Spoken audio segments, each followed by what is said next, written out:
Good morning, JPS. Wishing you all a very happy World Tree Development Day. Today, I'm immensely happy to show you all around the JPS library.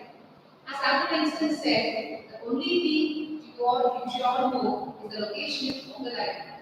Come, let's go.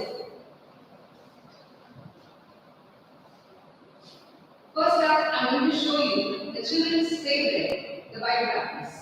If you see, we have more than 100 varieties of biographies in our library. And to name few, Michelle Obama, Steve Jobs, Sudha Murthy, L.V. Gandhi, and whatnot. These are absolute favorite for our children, as children get to know how successful people live their life and how they handle the crisis.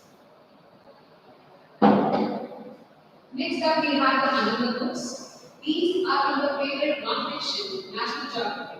Whether the children are into puppies, pandas, or penguins, they can have a beautiful books and get to know about these animals. The beautiful photographs, the mind-blowing facts, and also the rich science vocabulary ensures children to fall in love with these books.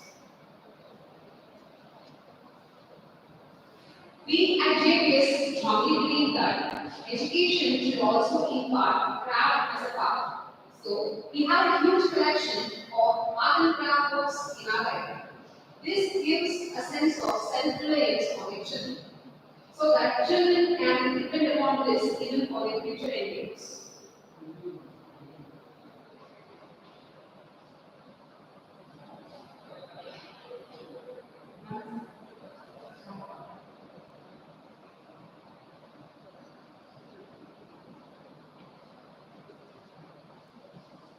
We at JPS strongly believe that education should also impart craft as a part, so that it gives an economic self-reliance for the children. Thus, we have a huge collection of art and craft books in our library. This gives a sense of pride and achievement to the children.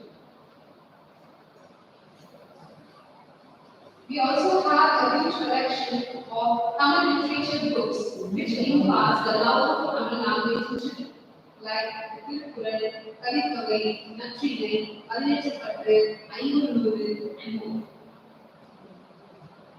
So, I hope you all got to know what's in store in our library. Our management is also privileged enough to give which is letting teachers also in their books.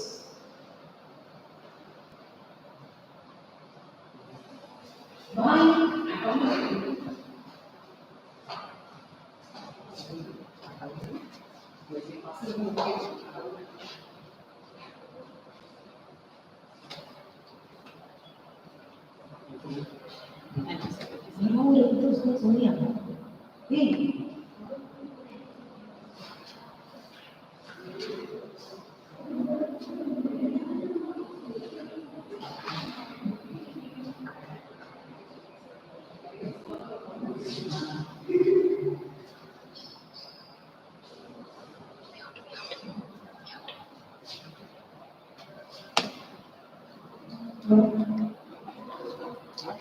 Principal sir, again this one.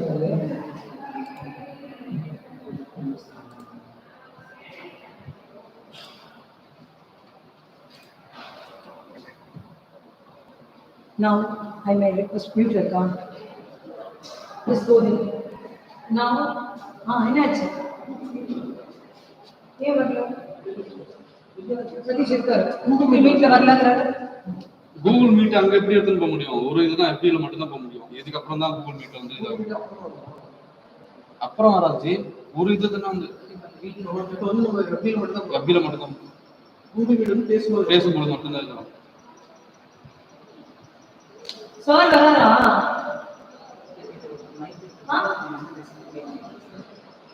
Headphone கொண்டு வந்து அதை connect பண்ணி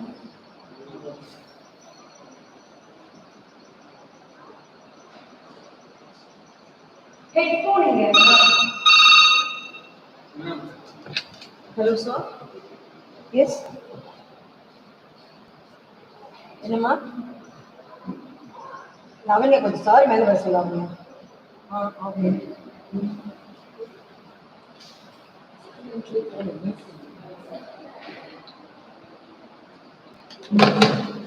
mute paatha mute da inga phone inga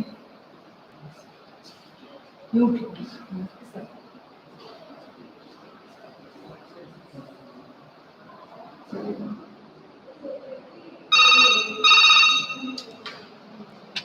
hello சொல்லுங்க.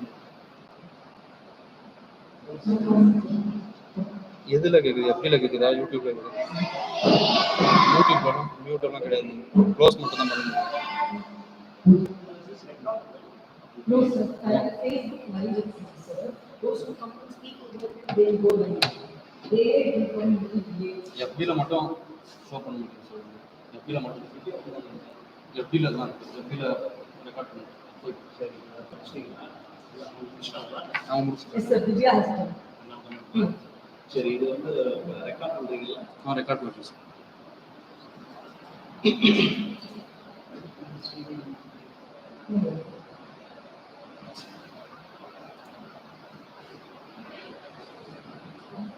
சூடமா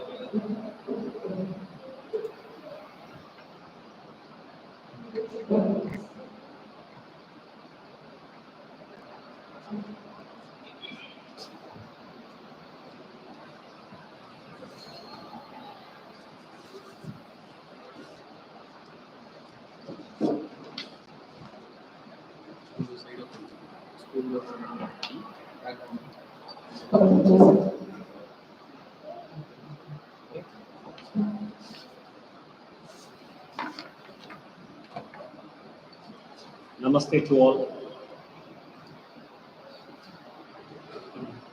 I am Saravanan Dhyarajan, who is leading Jain Public School. I would like to start with a famous quote. Never trust anyone who has not brought a book with them. Never trust anyone who has not brought a book with them. Good morning to all again. Good to see you on Reading Aloud Marathon Day. JPS is the first school in the Kanjipuram district to organize a Read Aloud Marathon. Today, 50 students are going to read their favorite stories. We will do the same activity with the 300 students in the month of June 2022 for the world record. JPS knows the importance and significance of reading, so we are nurturing the habit of reading among the students' community. We are the only school in Chennai allowing 2 blocks for reading per week for grades 1 to 12. Independent reading leads to an increased volume of reading. The more one reads, the better one reads. The more one reads, the more knowledge of words and language one acquires. The more one reads, the more fluent one becomes as a reader. The more one reads, the easier it becomes to sustain the mental effort necessary to comprehend complex text. The more one reads, the more one learns about the people and happenings of our world. This increased volume of reading is essential. At this juncture, I may request all the parents to ensure the following. Reading should not be presented to children as a core or duty. It should be offered to them as a precious gift. Let children read. Let children see you read. Weave reading into a classroom life and family life. Share how you read. Reveal why you read. Don't ask your student or child to do anything as a reader that you don't do yourself as a reader. I can repeat. Don't ask your student or child to do anything as a reader that you don't do yourself as a reader. Don't polish your students or children's choices in reading. I wish you all the best. Thank you very much. Have a good day ahead.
Yes, sir. I have. Grade 1. Upper middle.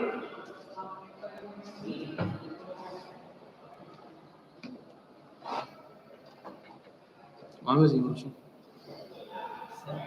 ம்? Audio video வரலன்னு சொல்றாங்க sir. என்ன? Check பண்ணிட்டீங்களா sir? Google மீட்ல ரெண்டுத்துலயும் இருக்கு sir, ஒன்றுத்துல மட்டும் வரல sir.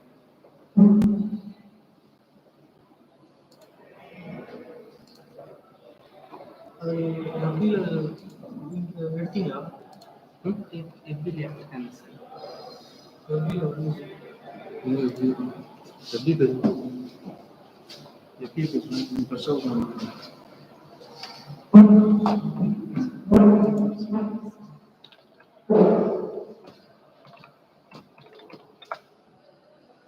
உள்ள போக மாட்டேங்குது. எப்படி உள்ள போகல ஜி, அதனால தான் இங்கே விட்டுட்டு போனேன் உங்க ஃபோனில் பண்ணது.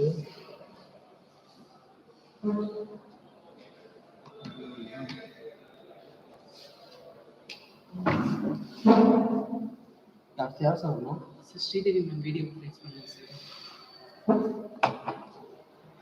கூகுள் மீட் ஓகேங்க சார். சரிங்க ஜி, எனக்கு இதுலேயே கரெக்டாக இது பண்ணி கொடுத்துருக்கேன் சார். இதில் வந்து எப்படி இருக்கு?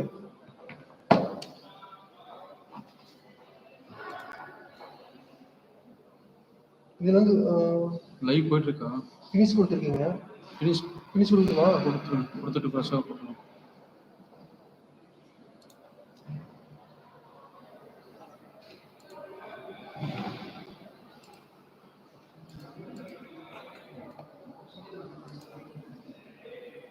சார் போயிடுங்களா? மியூட் வைங்க. Mute mute. ரிக்வஸ்ட் ஆக்சஸ் பண்ணுறேன். ஆ நீங்கள் அனுப்புது எனக்கு ஓப்பன் ஆகல. என்னது நான் அனுப்புகிறேன் உங்களுக்கு? இது அந்த ஸ்ரீதேவி மேம் ஏதாவது கொடுத்தீங்க.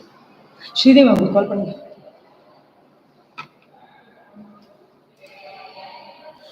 அப்போ ஏன் ஐடியில் போய் ஓப்பன் பண்ணுங்க. அப்படியா? லைவா? எப்படி லைவ்லாம் போட்டுட்டுமா? வெளியே போட்டு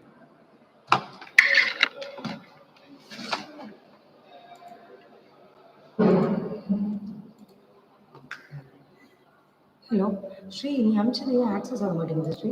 hello Radha. Hello Sri Sri Sri hello Sri. Sri உங்க வீடியோ வாட்ஸ்அப் பண்ணுங்க. வீடியோ ஆக்சஸ் பண்ணுங்க. எங்க ரெண்டு பேரும் ஒண்ணா ஆக்சஸ் பண்ணுங்க. சார் இப்படிங்க என்னோட ஆக்சஸ் எடுத்து சார்.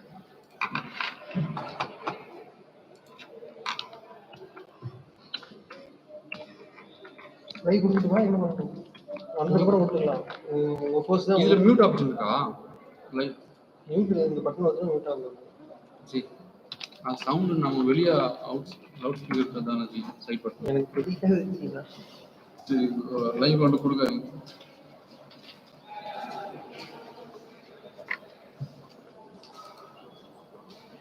சார் அவ்வளோ சீக்கிரம் படிச்சு போயிடுறாங்க.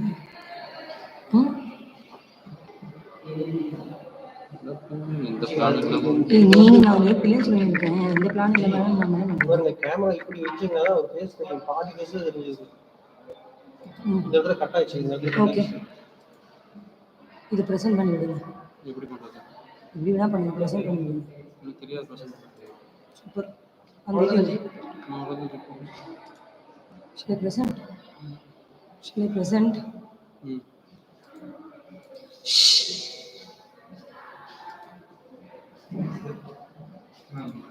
சார் லட்சுமி சார் ராதா எங்க? ராதா எங்க? ராதா எங்க? இந்த ராதா எங்க? இதுல இந்த இதுல யாரோட இருக்கு என்டையர் ஸ்க்ரீன். ஒழுங்கா கேட்காது. என்டையர் ஸ்க்ரீன் எங்க? இது யாரோடது? வசந்த். அதான் மீட்டு போயிட்டு இருக்கு. இது யாரோடது? இது ஈவெண்ட்ஸ் அதெல்லாம் போஸ்ட் பண்ணி இதானே?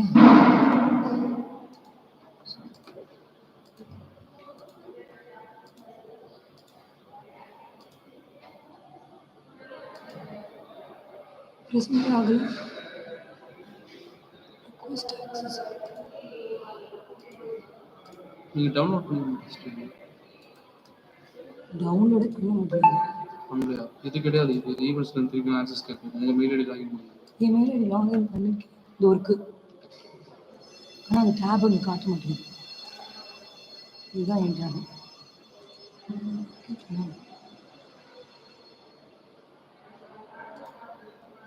டவுன்லோட் பண்ணீங்களா?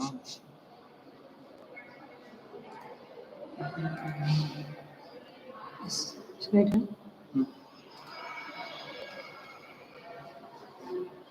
ஹெட்செட் இல்லைம்மா. ரெண்டு ஹெட்செட் எல்லாம் சொன்னேன். ரொம்ப மோசம் பேசுகிறேன். ஹெட்செட் இருக்கு.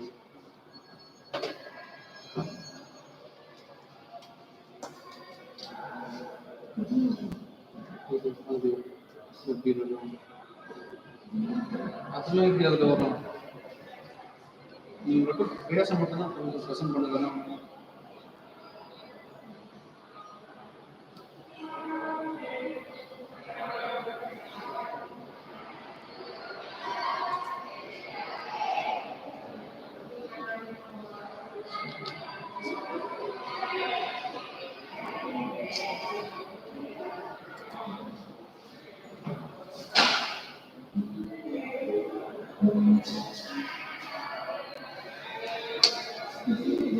என்ன சொல்றது?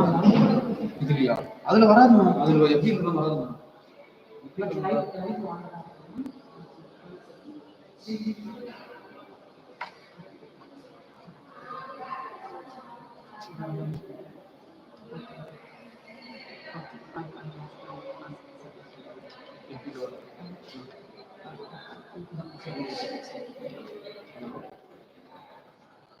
ஆமா.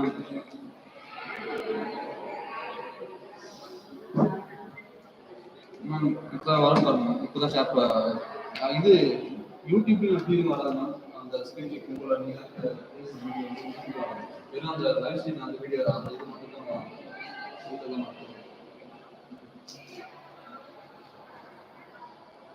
ஃபேஸ்புக்கில் பார்க்குறது நீங்கள் உங்கள் வீடியோ வந்து ரெக்கார்ட் பண்ணி கொடுத்துருக்கீங்க. அந்த வீடியோ வந்து ஃபேஸ்புக்கில் வந்து ஷேர் பண்ண ஆப்ஷன் இல்லை. ஃபேஸ்புக்லையும் சரி யூடியூப்லையும் சரி அந்த லைவ் ஸ்ட்ரீமிங் நம்ம வீடியோ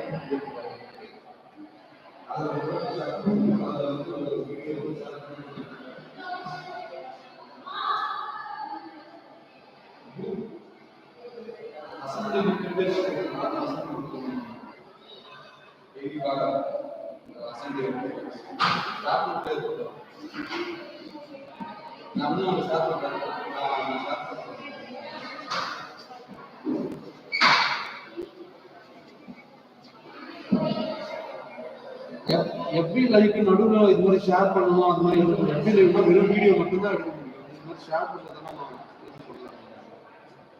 நம்ம வெறும் பேசுறது மட்டும்தான் ரெக்கார்ட் பண்ணி எப்படி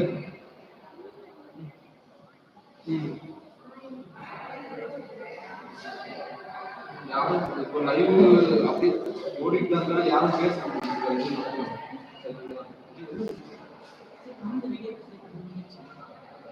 மேம் இப்போ உங்க வீடியோ வந்து போயிட்டு இருக்கு. அதனால தான் வந்து எதுவும் இப்போ வேற எதுவும் நடக்க வந்து அந்த வீடியோ முடிஞ்சதுன்னா வந்து திருப்பி நம்ம பசங்க பேச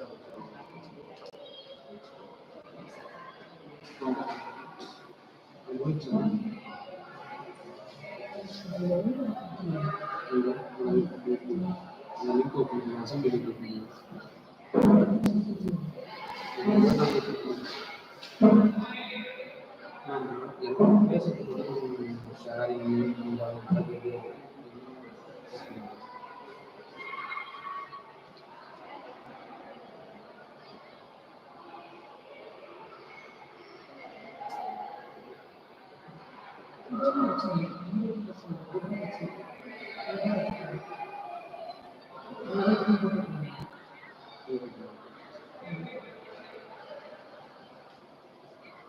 Chapter profit கொடுக்கணும்.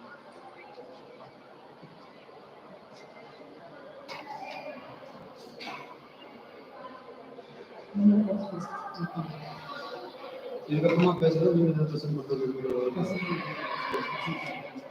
இதுக்கப்புறம் ஏதாவது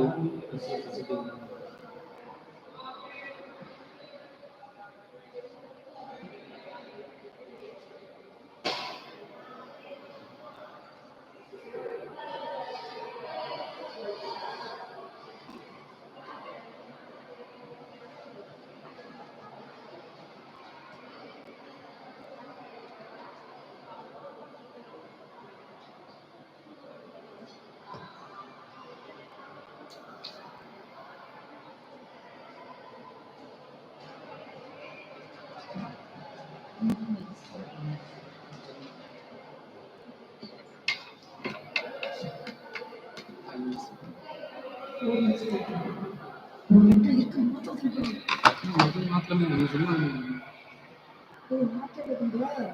அது மாத்திரம் ஃபுல் ஷேரிங் இருக்குது. மாத்திரம் போய் ஆமா, ஃபுல் ஷேரிங் இருக்கு. இப்படி நீங்க பண்ணதான் வரும். Next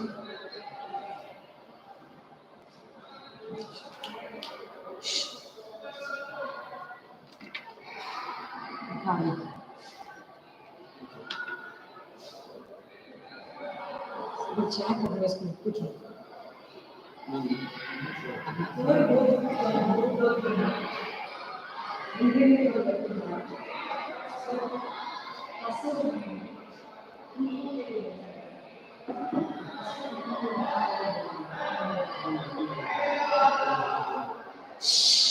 What is this? No one is talking.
So you can do it.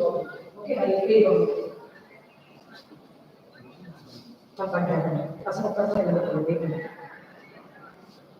Okay. Where is the fish? All in the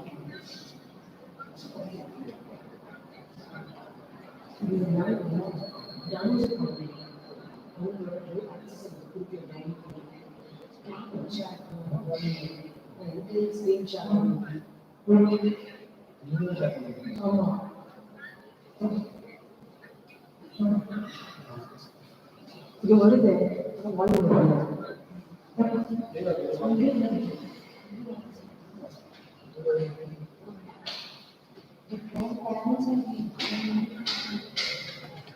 மூடிட்டு அப்படி இன்னொரு இதுவே கட்டமாக செய்யணும். இது மீட் எங்க கிடைக்கும்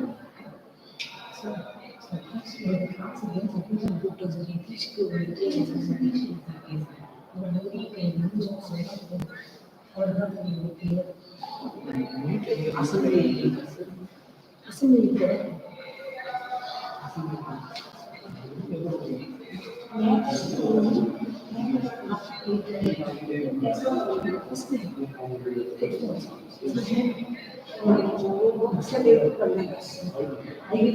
you to complete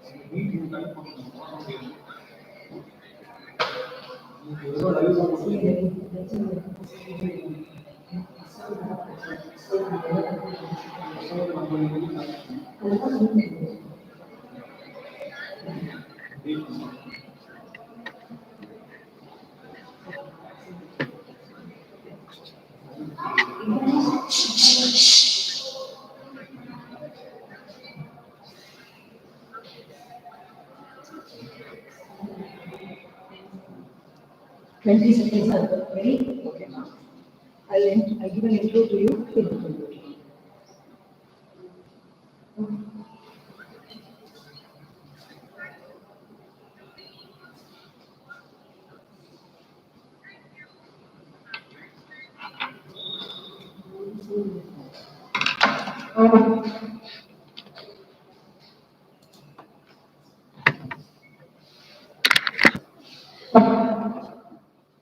Namaste everyone.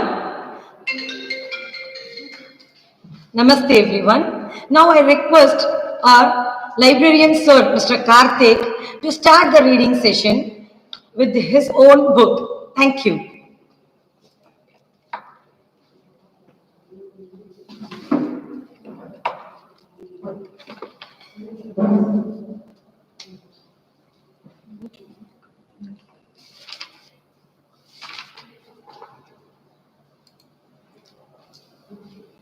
Namaste all.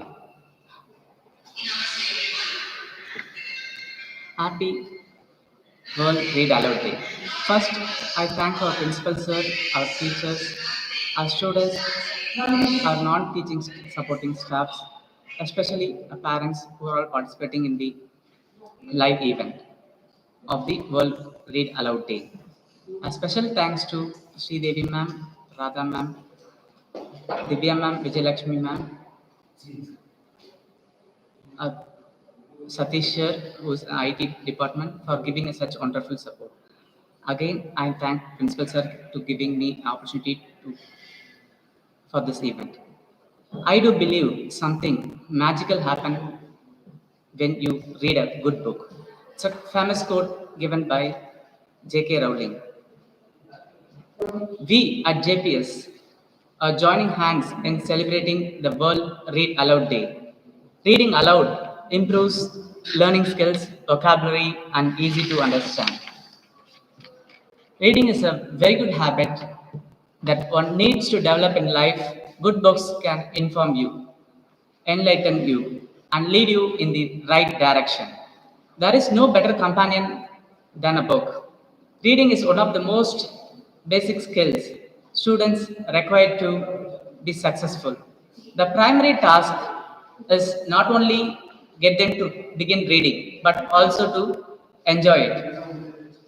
Reading increases attention span, promotes stronger, motivates, and develops a self confidence among all.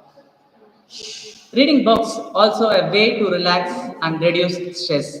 It is important to read a good book at least a few minutes each day to stretch the brain muscles for a healthy function. Let's motivate our students to read newspapers regularly. Reading newspaper makes a good habit and it is already a part of modern life. This habit will widen your knowledge and helps them in what is happening in the nations now. It enables you to part in every discussion pertaining in the world's current events. We encourage our students to read self-motivation books which helps them in positive thinking to understand the world you better. Here are some ways to develop reading habits. Let them read as per their interest. In our library, what we do is first ask the children to choose their books on their self-interest, whether some of them are have interest in space, some of them having an English.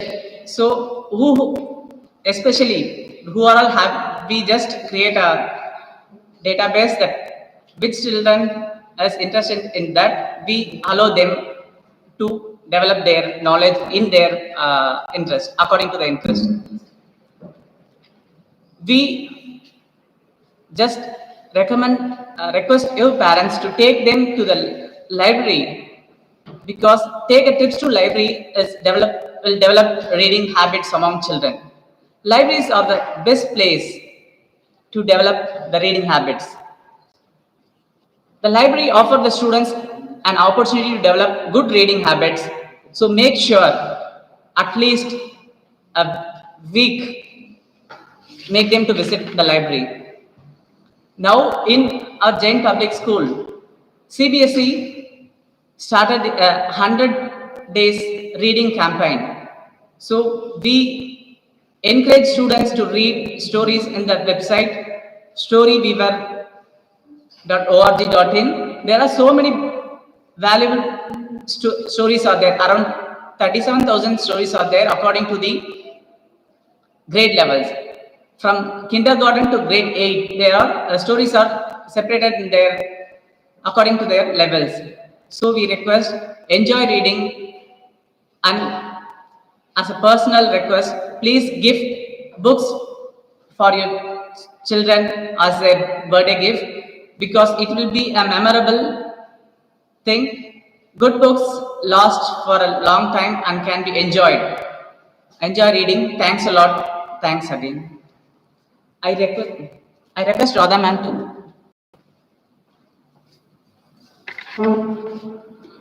Thank you, librarian sir. Now I request Nilavan of grade 1 to start with his book reading. Please, Nilavan.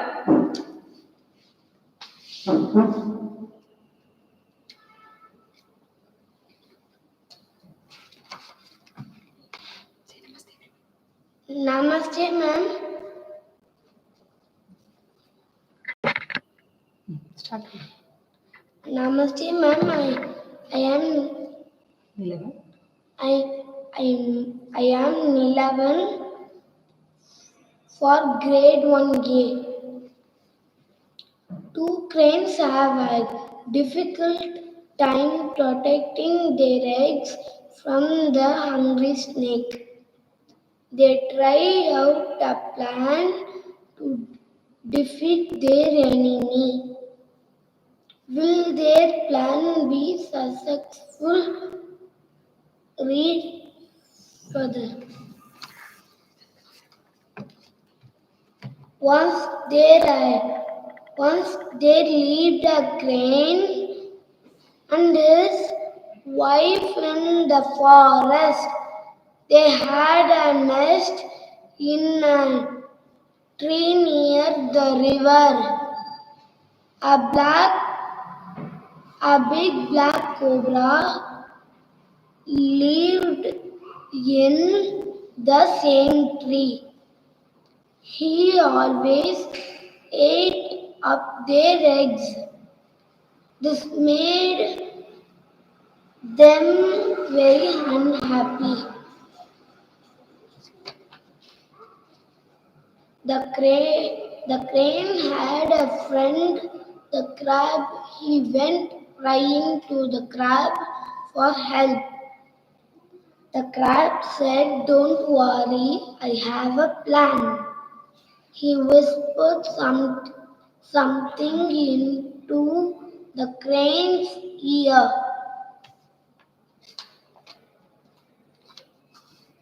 The crane flew back. He told his wife about the plan. He was very excited.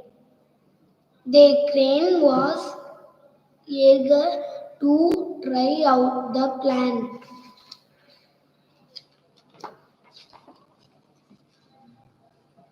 The crane flew down to the river. He caught many fish. Then he flew to a mongoose hole. He dropped one fish after another. He made a trail of fishes right from the mongoose hole till his tree.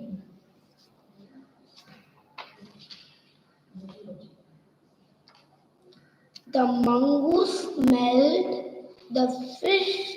He came out of the hole. He went after the trail of fishes. He ate them one by one. When he reached the tree, the fish trail ended. The hungry mongoose began to look around. Suddenly, he saw a black cobra. The mongoose and the cobra had a big fight. In the end, the mongoose killed the snake. The cranes were watching the fight. They were very happy. Their enemy was dead. Thank you.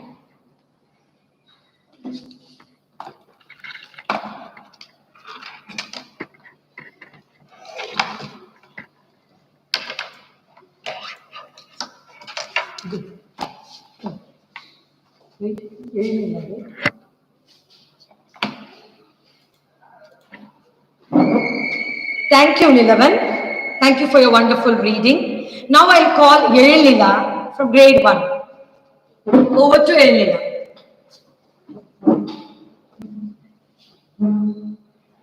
Namaste all, I am Erunila.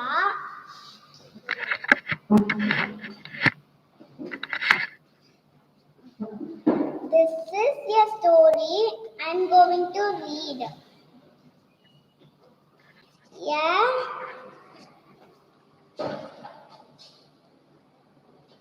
Yes, school is a fun place where you learn, grow, and make lots of friends.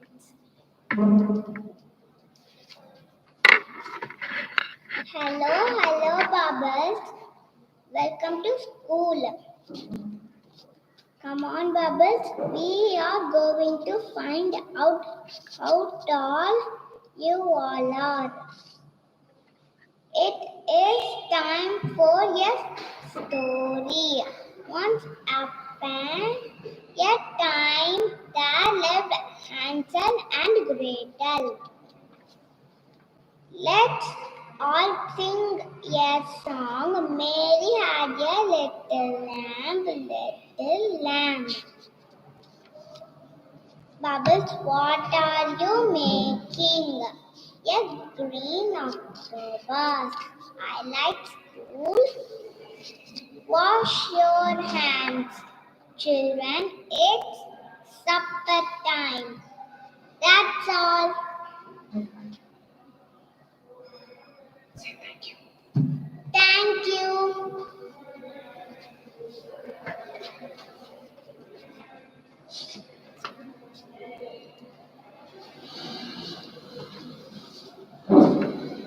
Thank you, Elinila. Now, Abhignan from grade 1B.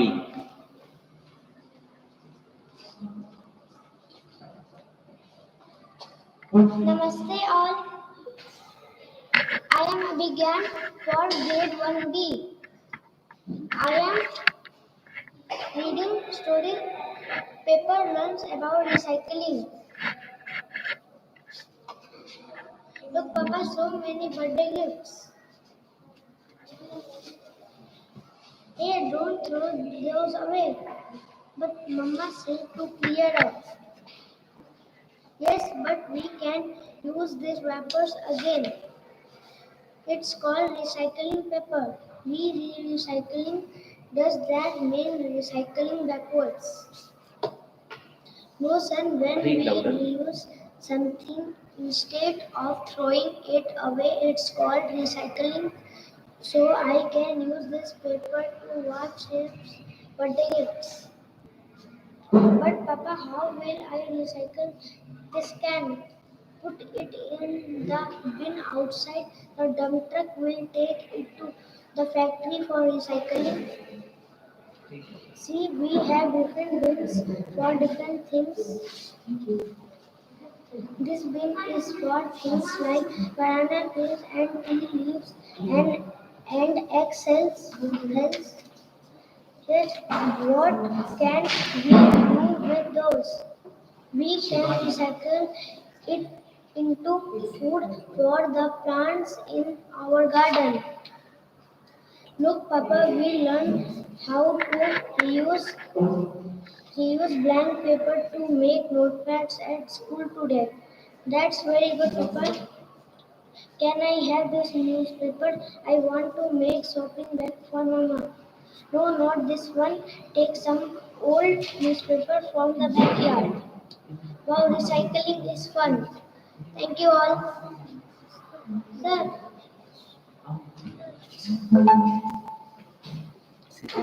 thank you.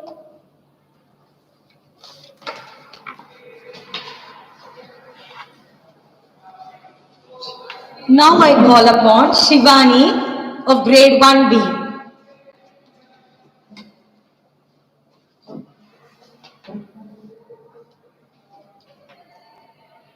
Namaste, ma'am. I telling a story of Pepper watches too much TV. Pepper, too much TV, bad time. After this show, Mama. Come, Pepper, let's raise hands. Not now. Back to the table, Pepper. I want TV. Grandpa wants to talk to you. I will talk later. Mama, my eyes are hurting.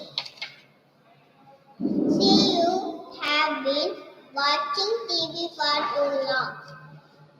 Bad TV. That's right, Pepper, too much TV is bad for your eyes.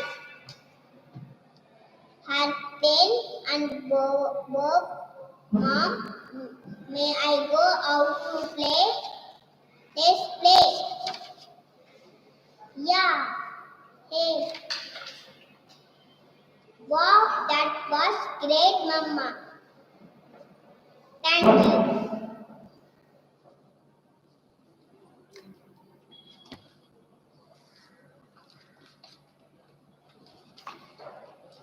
That was really good, Shivani. Let's just call Yashika of grade 2 to have her book reading.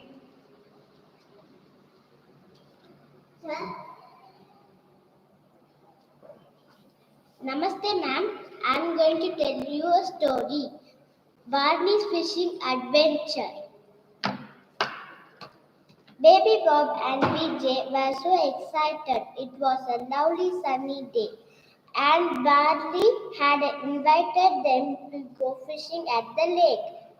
Can we row the boat too? Asked BJ happily. I believe I have caught a big fish, shouted BJ. Me too, said Baby Bob as they reeled in their lines in the excitement. The boat's oars slipped into the water and floated away.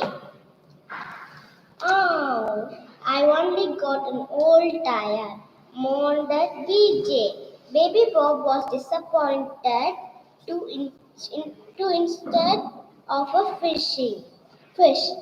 She found a big wood on the end of her line. Huh, said Barney. Our oars have floated away. What will we do? Exclaimed Baby Bob. Don't worry, said Barney with a chuckle. Barney cast out his fish line. Went the fishing line all the way out toward the dock. On his first try, Barney's fishing line wrapped all around a side of the dock. Whee! Faster, faster, squealed Baby Bob as Barney reeled them in safely. The day ended happily. For all, BJ made a tree swing out of the tire he snagged while Baby Bob planted a pretty flower in the old boot she hooked. Maybe we didn't bring a fish home, said Barley with a chuckle, but I didn't catch a nice picture of one. Thank you, everyone. Ishita, you would like to show the book to them? Can you just show the book to them near the camera?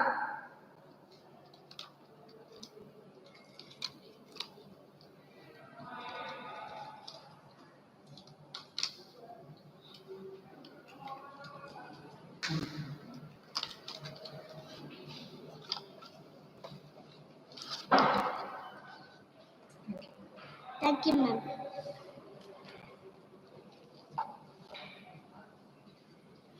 That was really good, Ishita. Now I call upon Dokka Mayank of grade 2A.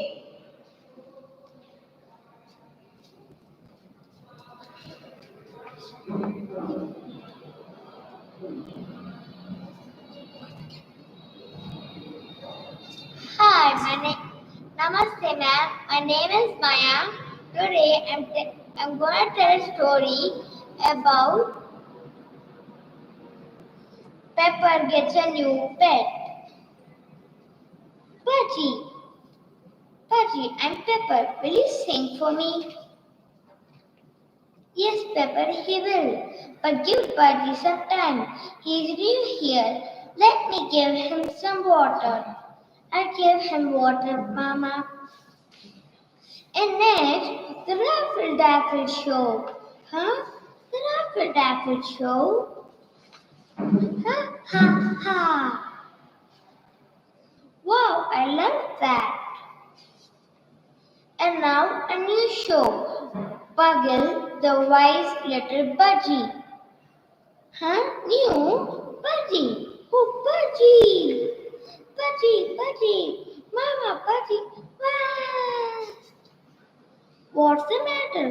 Oh dear, Pudgy. Stop crying, Pepper. Pudgy is hot and thirsty. Let's give him some water. Pepper, I wonder why Pudgy's dish is dry. You gave him water, didn't you? No, Mama. I went to watch TV. Mama, will Pudgy die? No, Pepper, but when we have a pet, we must take good care of him. Yes, Mama. If we have a pet kitty, what would you give him to eat? Thank you.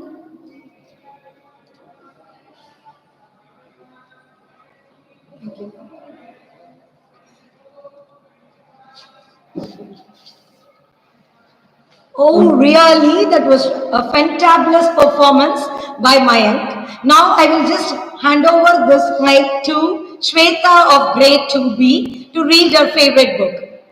Here we go. Hello, ma'am. I am Shweta of 2B. Cunning lion once had old lion lived in a forest. It was weak and unable to hunt its prey. The lion made a plan to solve this problem. It called up all animals of the forest and told them to it had gone its a saint's place and learned how to diagnose disease and treat them. The, the animals were happy about the lion's announcement.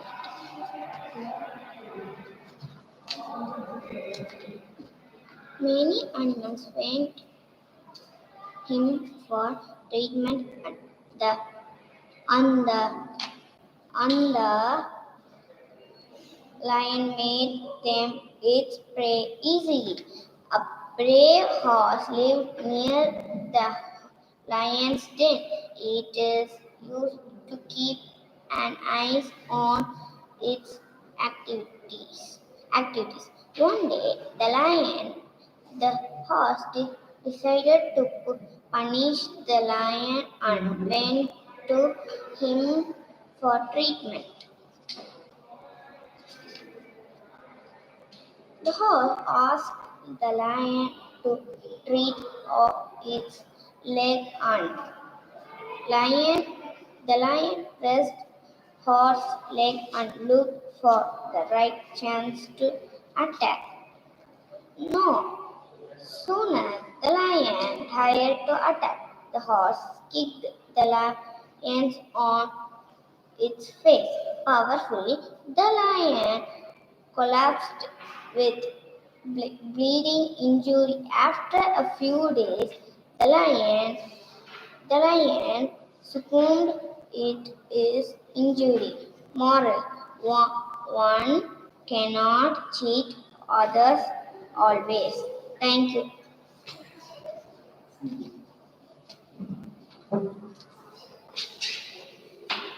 Oh, Shweta, you were really reading it. It was very soothing one.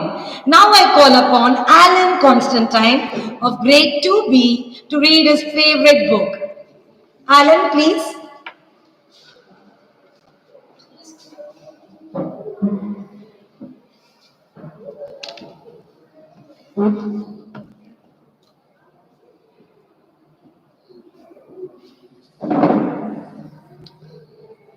Hello everyone. Today I'm going to read about Pepper Goes to the Doctor. Achoo. Oh dear, that's a bad cold.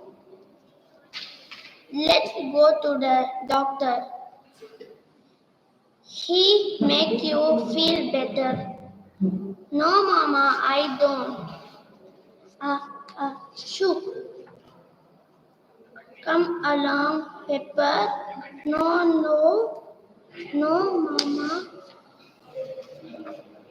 Hello, Pepper. How are you? Phew. Pepper has a bad cold. Have a look.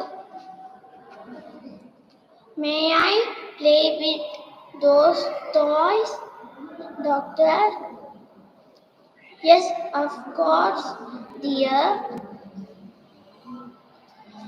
Here's what you have to get from the chemist. Thank you, Doctor. And these are for you. Oh, thank you, Doctor. Mama, the doctor forgot to give me injection. So that's why you didn't want to go. Pepper, the doctor gives an injection only if you really need it. He hurts a little, but it helps to get well quickly. The doctor gave me chocolates. He's nice. And he has so many toys to play with. Now have your medicine. Mmm, that tastes so good. Can we go to the doctor again tomorrow? Thank you.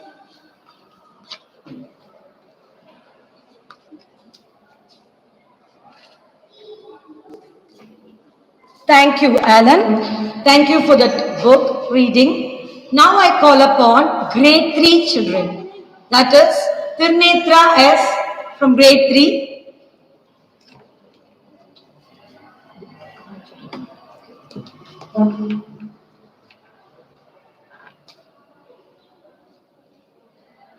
Namaste to all. I am Tirunetra from grade 3A. Today is the Read Loud Day. So, I want to read a story to you all.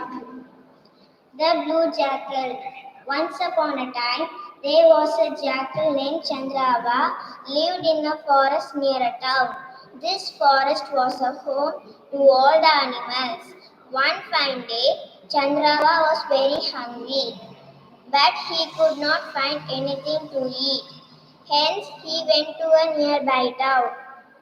A group of dogs saw the jackal and they started chasing and also barked at him. The jackal ran to save his fright and ate. So he got into a house which belonged to a washerman.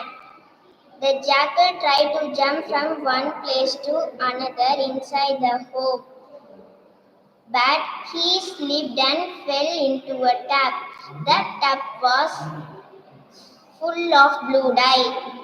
So the whole body of the jackal became in blue in color. There was a big mirror. The jackal saw the blue colored body and it was surprised. After that incident, the blue jackal returned to the forest. All the animals saw the blue jackal and they ran to save their life from it. They were very much afraid. The blue jackal was very happy. He planned to keep the situation in his favor. So he called back all the frightened animals. He asked them, "Why are you running like this? Do not be panicked. I am a unique creation of God. He made me in his own hand. The God Almighty told me the animals are without a proper king to guide them in the forest. So I nominate you as the king of the forest to protect and guide the animals." The innocent animals were convinced and accepted he as the new king.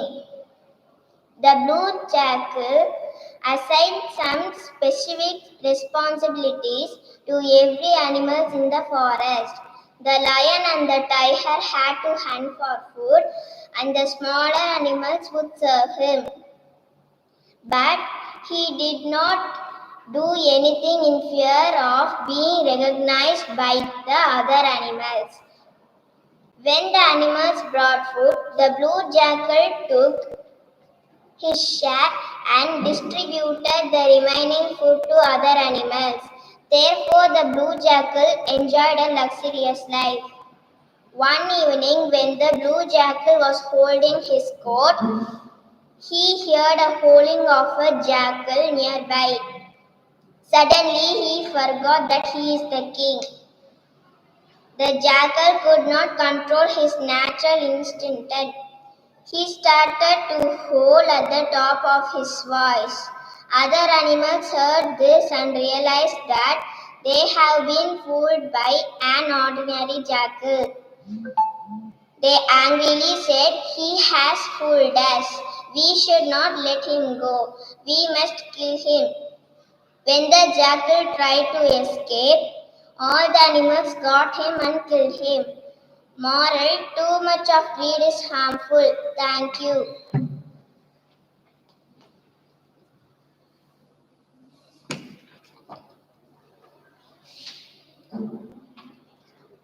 Very good, Durnetra. It was a wonderful reading. Now I call upon Amudan P of grade 3.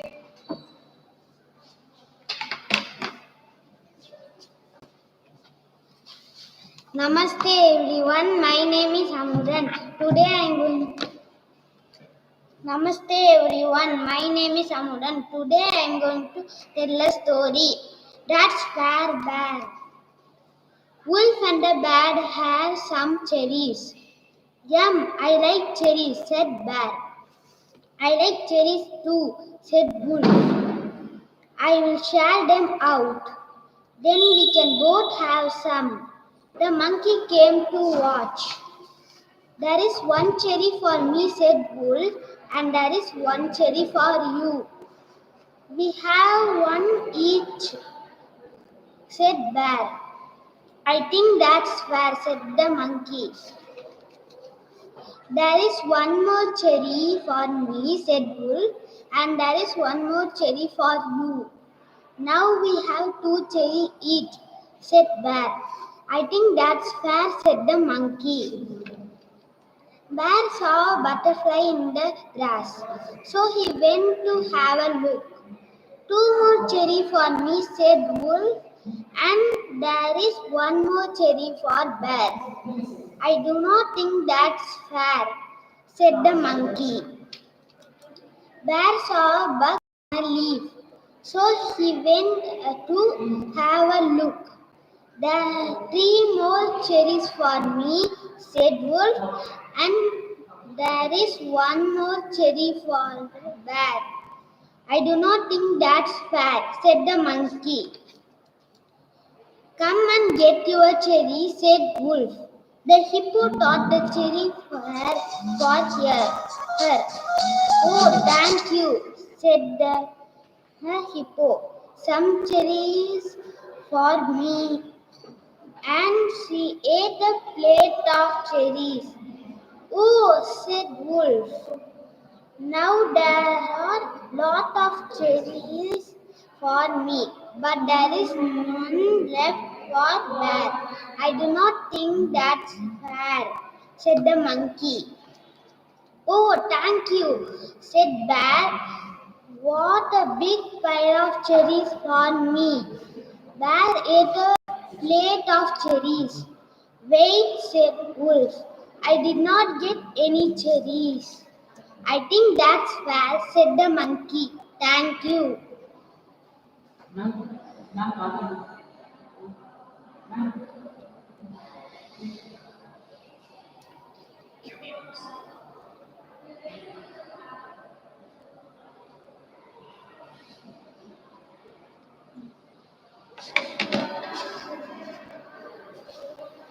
That was really good.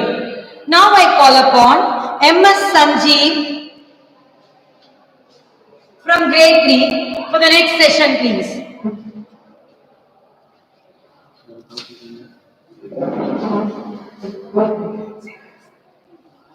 Good morning, everyone. My name is Sanjay. I'm studying third standard. Today I'm going to read a story named The King and the Spider. Once upon a time, there was a king named Vikram. Vikram was a brave king. Once he had a fight against a large army with just few soldiers. He was defeated. He has to run away for his life. Vikram took shelter in a forest cave. He was very depressed. Vikram took shelter in forest cave. He was very His courage has left him. He was blankly gazing at the ceiling of the cave. An interesting scene captured his attention. A small spider was trying to weave a web across the cave ceiling. As the spider crawled up, a thread of a web broke. The spider fell down. But the spider did not give up. He tried to climb again and again. Finally, the spider successfully climbed up and completed the web. Vikram began to think if small spiders can face failure so bravely, why should I give up? I will try all my might till I win. This thought gave strength to the defeated king. Vikram got out the of the jungle and collected his brave soldiers. He fought against the large army. He was defeated again, but now he won't give up his fight. Vikram again and again fought against the large army and finally, after many attempts, defeated the large army and reunited his kingdom. He has learned his lesson from the spider. Thank you.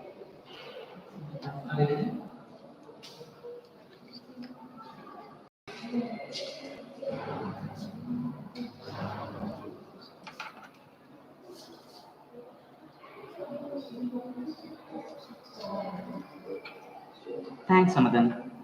Next, I call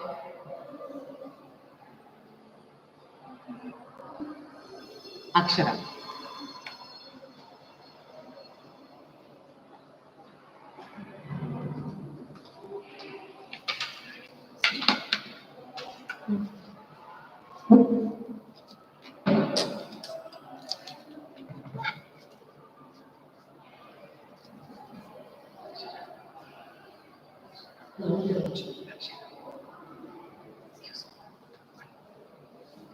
Hello guys, welcome to One and All Presenters. Today, my name is Akshara. Today I am going to tell a story about a girl who kept a secret from her mother.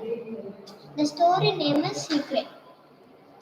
Once a girl lived with her mother. The mother gave her values and advised her to be honest always. One day, the daughter came back from school with tears in her eyes. The mother got worried and asked her the reason. The daughter did not tell anything and went to her room.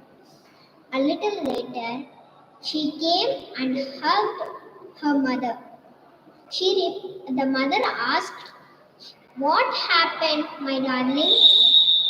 She replied, "I failed in my exams. The result came last week. But I didn't tell you.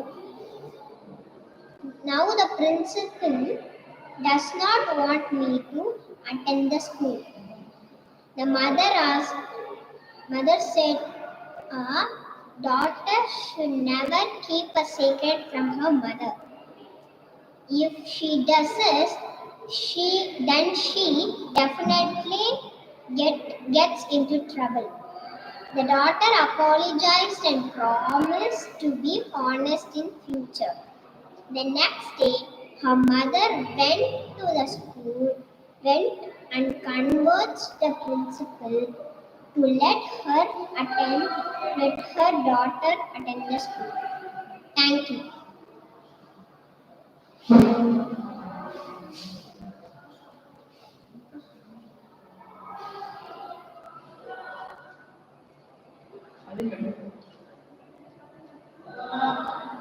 The moral of the story is be honest and never tell lie to your mother or parents.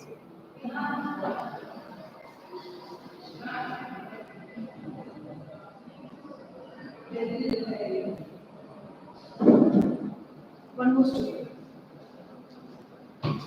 The next story is the three witches. Once there were three witches. They troubled people and stole from them.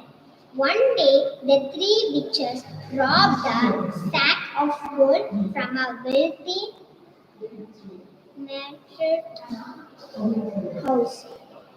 Then they all went deep into a forest outside the town to divide the gold among themselves. When they reached the forest, they felt hungry. So a witch went back to the town to stole food. Then she mixed poison to two cakes. In two cakes. For the another Two witches, because she wanted to keep all the wood. Meanwhile, in the forest, the other two witches are hiding behind a tree. When the first witch arrived, there, there, they killed her. Then they happily sat down to eat the cakes. She had brought, but as soon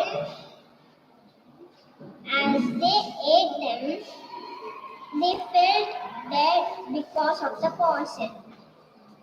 Thus, all the witches became victims of their evil ways. Thank you.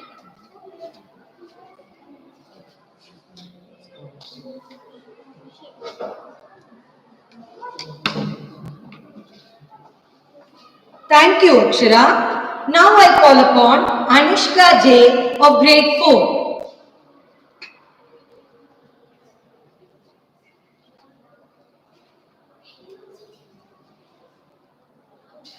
Hi all, I am Anushka Jain. I am studying in Jain Public School. Today I am going to tell a story named The Dirty Garden. Once there lived a monster named Jeeper. She was kind and helpful monster. Jeeper recycles everything.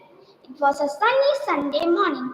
Everybody was in the garden. Some of them were doing yoga and some of them were doing exercise. Some of them were cycling and some of them were walking around. Kids were playing football. After some time, they started eating their snacks. After eating their snacks, none of them threw the garbage in the dustbin, though there was a dustbin in the park.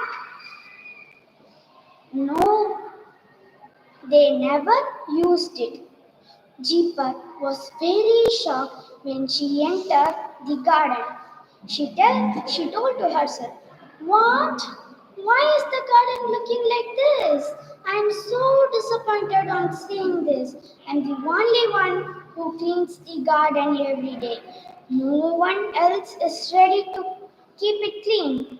Jeeper became very sad. So she decided to go to her friend's home named Reaper. Reaper was a cleaning monster, but she was in another city. So Jeeper felt that her friend cannot help her. Next day, Jeeper called Reaper over phone. Tring, tring, tring, tring. They greeted each other. Reaper, can you please tell me what to do with these people? They are not keeping the garden clean. I'm the only one who keep the garden clean, said Jeeper. Oh, I see. Then take a holiday, said Reaper. Fine, okay, bye bye, said Jeeper. Jeeper did not come to garden that day. As usual, people came in and made the garden dirty, and they went back. But this time, Jeeper did not come to garden. So next day, people started shouting, "What is this smell? Why is the smell is like this?" Then they saw the garden was unclean. They never tried to clean the garden. Instead, they called Jeeper to come out and clean. But Jeeper was very sad. She came and cleaned the garden. Next day, she took a holiday and went to Reaper's home, which is nearby city.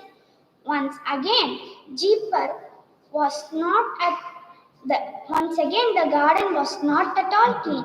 So they called Jeeper, but this time Jeeper's home was locked. So they went home angrily. This time the smell was too bad. All shouted, "What is the smell? Why is the smell is like this?" Finally, they started cleaning. After 2 hours, everybody cleaned the dirty things. Then they went to to ask sorry to Jeepan because they feel that it's hard to clean the dirty garden. Now the garden seems to be clean every day. Thank you.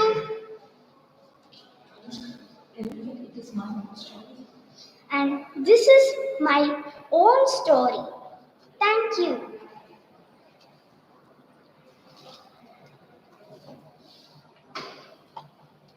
Thank you, Anushka. It was a fantabulous performance, and I appreciate Anushka's own creativity, and I request our students to come up with our own stories. Thank you. Next, we will have Mithun Prasanna to read his own favorite book.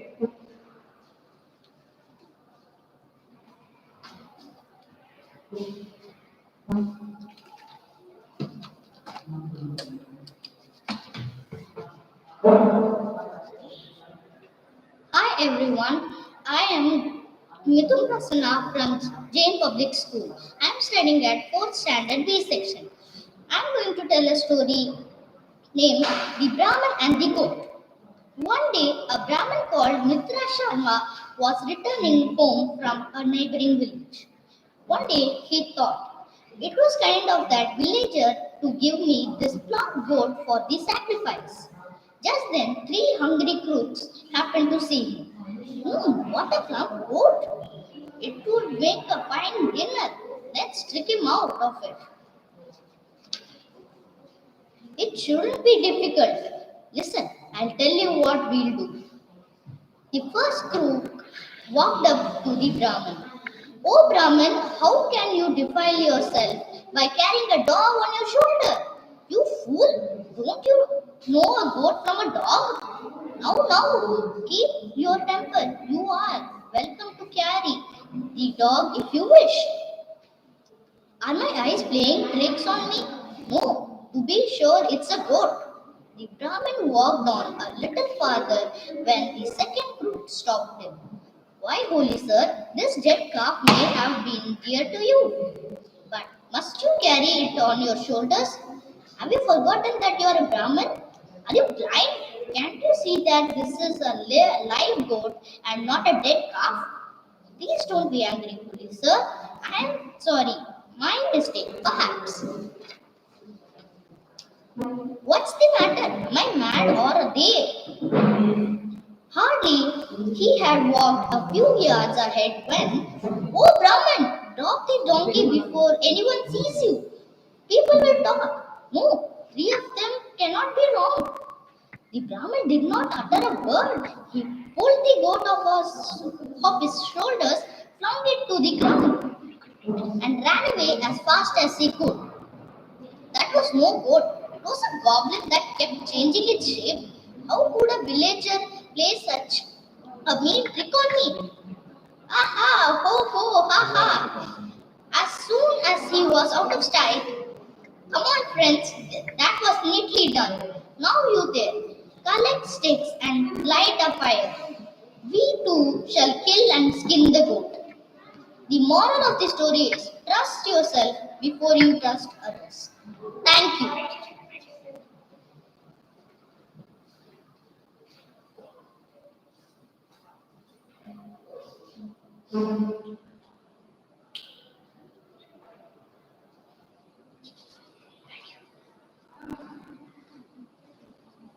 My another story is The King Elephant and the Mice. One hot summer, all the rivers in the forest ran dry. The king elephant of a herd of elephants was worried. If I don't find some water soon, we will all die. Suddenly, one of his retinue lumbered up to him. Water!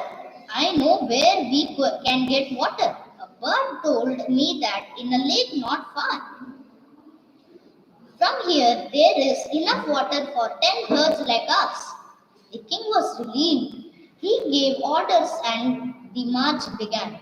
You lead us, we will follow. Towards noon, the elephants spotted the lake. Look, there it is. And they charged towards the water, trampling everything in their wake. Run for your lives. Elephants, it's a stampede. Suddenly, the mouse was the mouse escaped from elephant stamping. Among the victims were a number of mice who had borrowed a colony near the lake. Later, the mice had managed to escape, held a meeting. One of them, the, one of them had an idea. Why don't we go to the king of the herd and request him not to come this way again? An excellent idea, told one of the mice.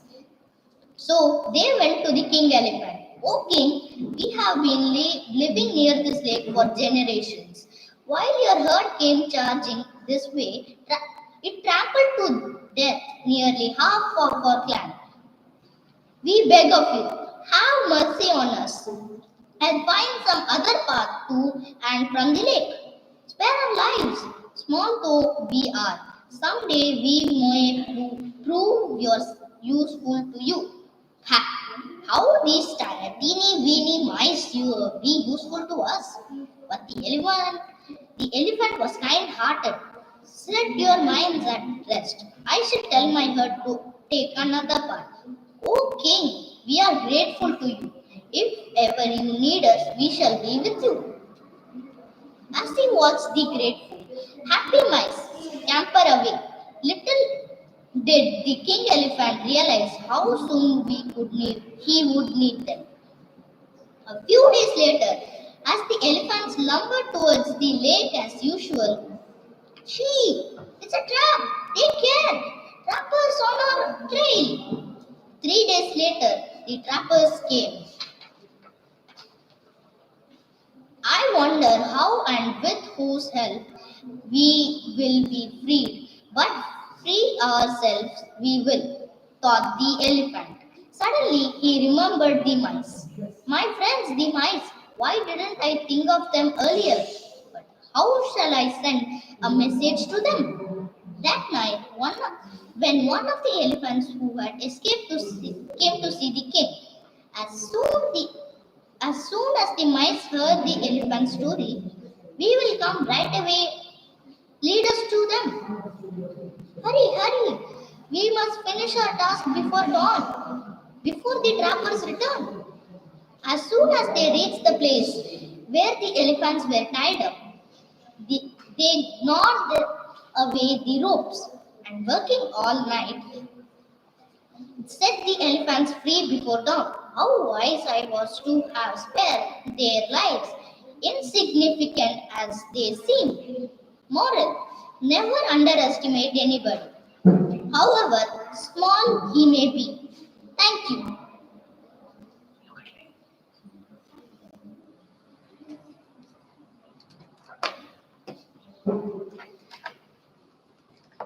Oh, very good, Mithun. Now we have Onit Saravanan of grade 4.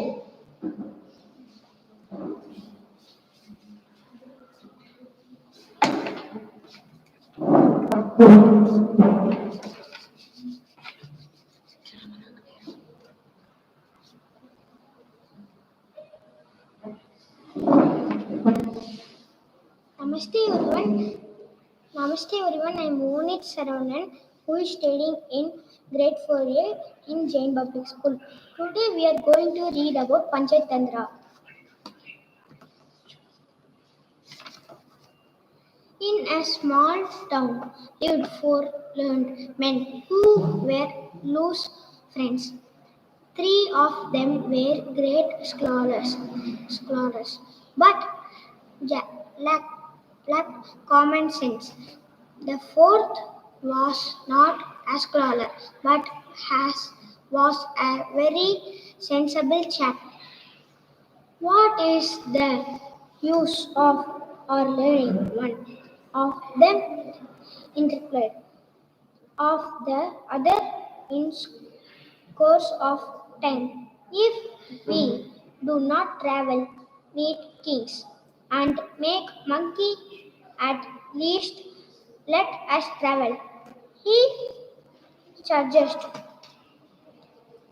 They angry and set off, but hardly had they gone some distance when the oldest of them had a realistic idea. He is addressed his other scholar friends. This fellow or friend lacks learning but has sense. You draw and attention of kings thought or knowledge and not sense. So why on earth should we share our learnings with this fellow? Let him therefore go back. I angry, said the second scholar. He lacks learning, so let him go back. No way, said the third scholar. How can you, how can you two talk like this? We have all played together from the time we were kids. Come along, my friend, he said, turning to the sensible chap. You all have share of, of your learnings. The other two secretly fell in line. They, they then resumed their journey and entered a forest. Soon they found a demolished body of a lion. One of them had a bright idea. Friends, we told this learned Claudius, Claudius, here is a God change to this our scholarship. Why do not we bring back to life this dead creative with the power of the man mantis? Sure, why not? Replied the eldest. I know how the restore. He returned to its shape, and I know how to restore. Let's skin, flesh, and blood, said the second scholar, and I can have it life, said the third. The first scholar then restored the skin tone white and second product the lion with its skin, flesh and blood, making it look realistic as it was when available. Just as the third stroller was about to give the breath of life, the man of sensible coins. Hey friends, do you know that you are doing this is a lion, guys? No, or really thinking if you bringing it to life, the first thinking he will the do is to kill all of us. You idiot, you idiot! Shut it. The others do not stop us just as we are about to see the senses of our great learning. In that case, replied the sensible man. Give me a minute while I climb this tree. They waited just he gone for him to climb to safety. The lion was then brought to life, and as the sensible man had requested, he promptly killed all three scholars. The fourth man waited unit. The lion left the place and went back home. Thank you to all.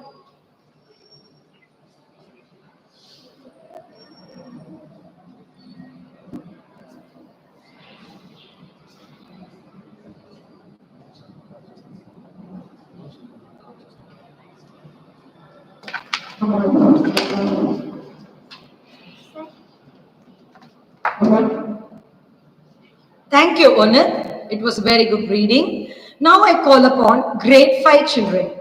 First we have Aldous Caroline.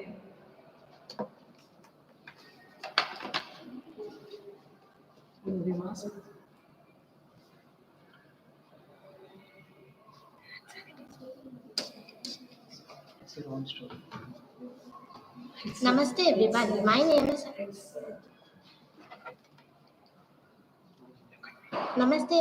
My name is Aldous Cadlin. I'm studying in grade 5A. Today I'm going to read one of the story from this storybook. It's my own story. The Elephant and the Rope. A gentleman was walking through an elephant's camp and he spotted that the elephants weren't kept in cages or held by chains. All that was holding them back was a small piece of rope, which is tied to one of their legs. As the man gazed upon the elephants, he was completely confused why the elephants just used their strength to cut the rope and escape the camp.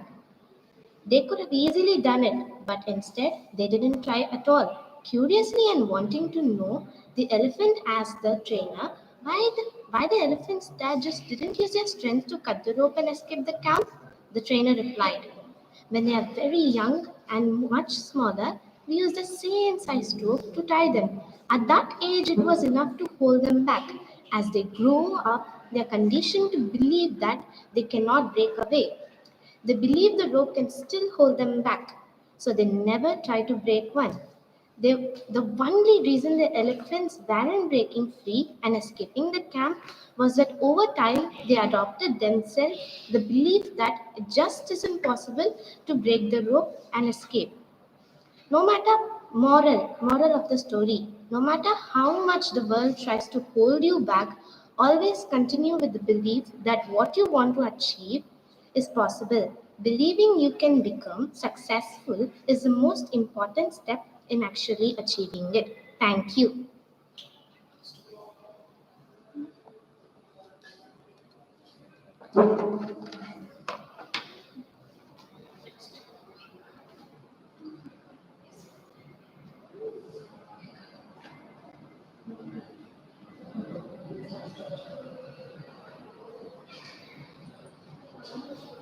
Thank you, Aldous. It was a very good one. Now I call upon Ekta Surana.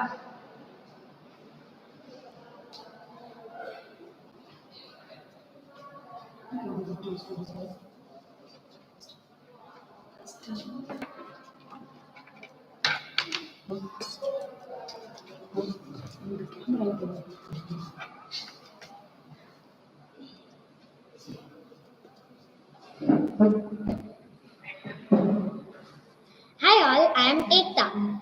I am studying grade 5B. I am in Jain Public School. Today I am going to read you a story called The Three Clever Brothers. Author name is Sudhamurthy. Published by Puffin Books.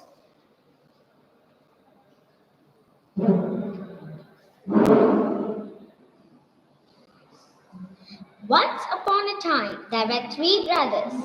They were all very clever, and one day they decided to use their fortune powers for reasoning and logic. As they walked to the nearest big city to look for the work, they saw some footprints on a dirt road. As they stood looking at the marks, a merchant came rushing up to them. "Did you see anything go by on this road?" he asked in a panic. The first brother looked closely to the prince and said, yes, a large camel.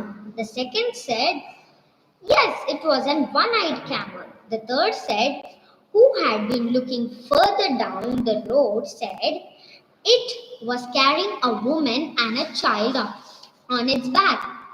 Now the merchant was furious and shouted, "You have kidnapped my wife and the child. Come with me to the king." And the three brothers could not get him to see the reason. And the four men ended up at the king's court. The king said, after he had heard the entire story, "If you three claim to be so clever, I will place you a wooden box. It will be locked. You have to tell me what contains inside without looking inside." Now the three brothers agreed. "Okay, king, we will tell." Now the servant placed a big wooden box on the table in front of the three brothers.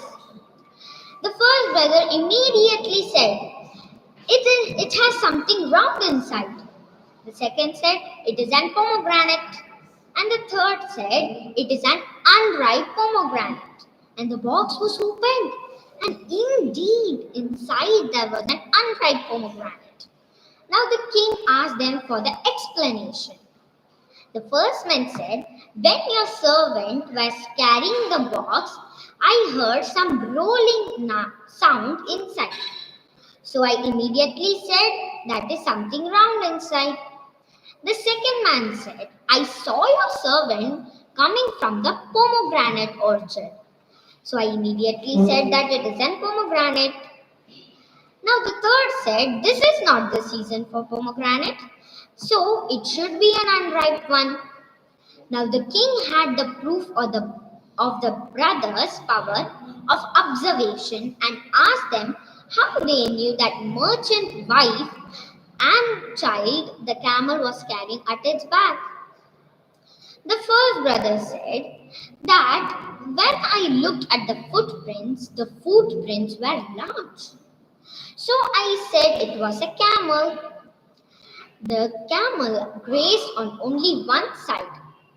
So I knew it was an one-eyed camel. And I saw the footprints of a woman and child when the camel sat down to rest, said the third, which means they were on the camel's back. Now the king, convinced of their cleverness, and appointed three brothers as minister in his court.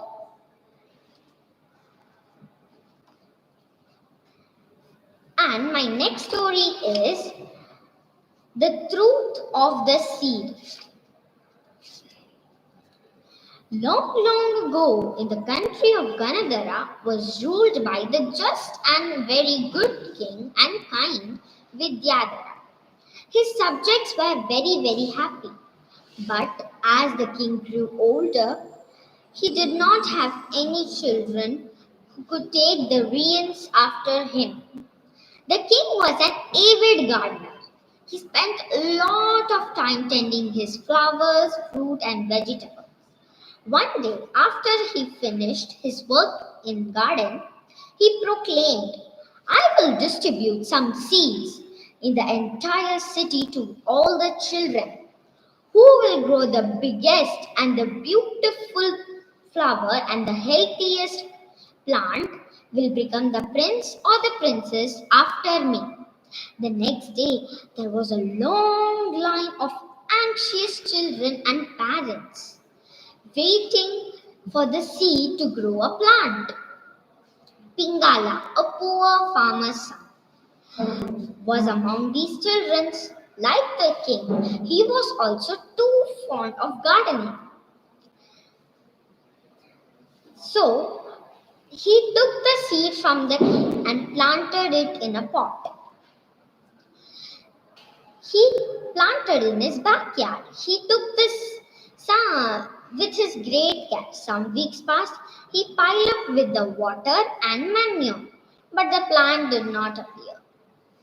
Now Pingala tried changing the soil and transferred the seeds into another pot. But even end of 3 months, nothing would grow. At the last day came when all the children had to go to the king and show their beautiful plant with that nice dress. Now they started to the palace with a beautiful dress and the best plant holding in their hand.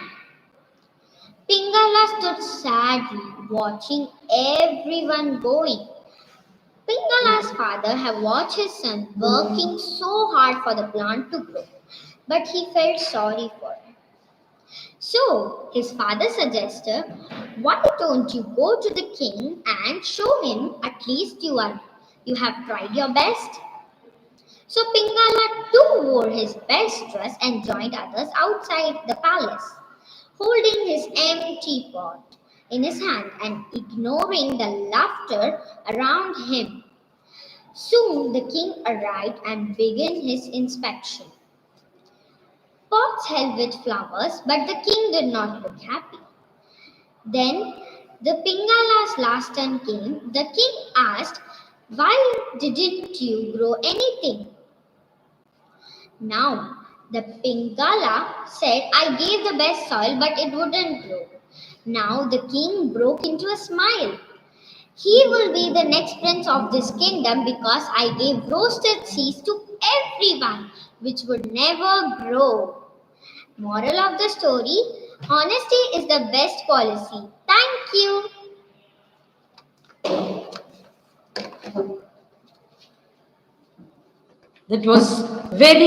That was a fantabulous performance, Ekta. Now I call upon Ayush Sinha of grade 5.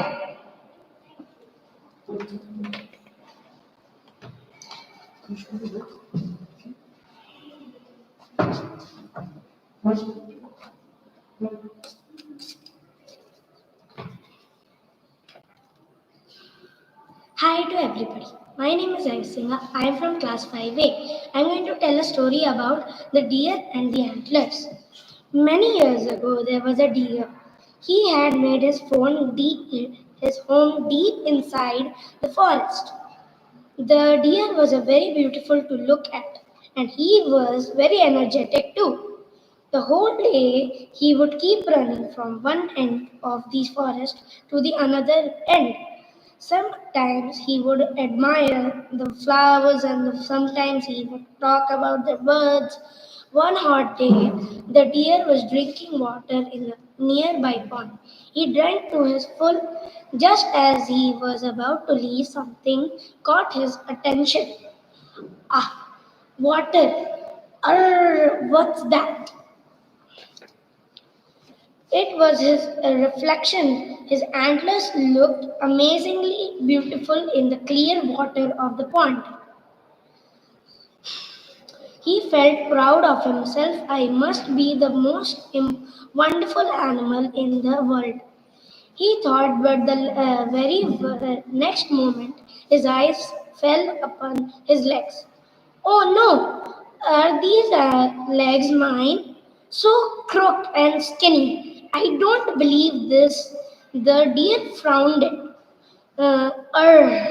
Having such legs, I may be the worst ugly creature in the world."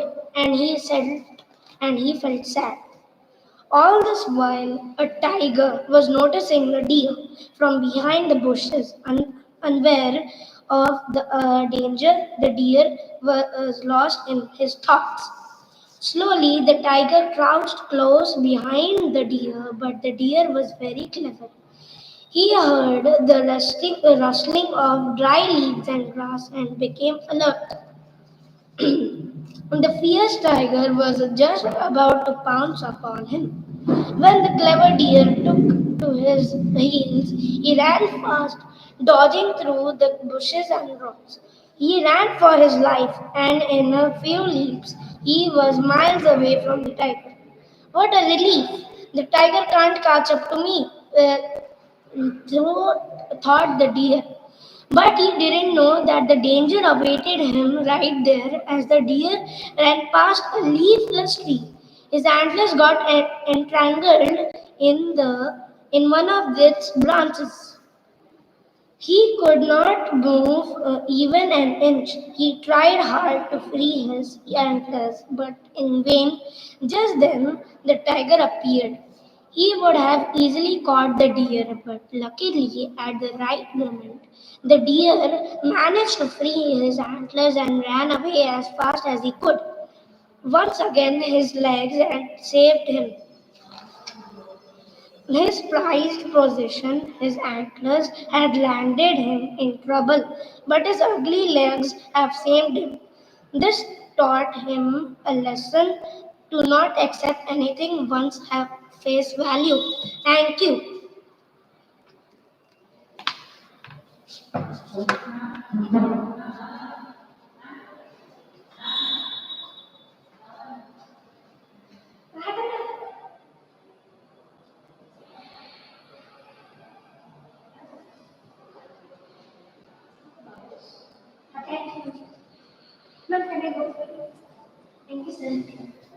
Next, I call upon Pranav Satish Kumar of grade 5.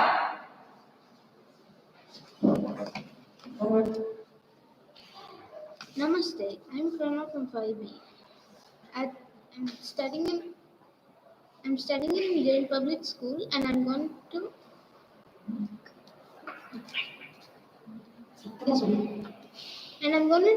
tell you an Akbar and Birbal story. But before that, let's learn how they met. When Birbal was a young boy, he was very bold. He does not hesitate to talk to others or play tricks on them. One day, he was playing in a forest near his village, and he saw three strangers. Two of them looked like soldiers, and the one in the middle looked like a very rich man. They looked lost, so people ran up to them. And then, when the rich man saw Birbal, he said, "Hey boy, which of these goes to Agra?" And then Birbal stopped and began to laugh.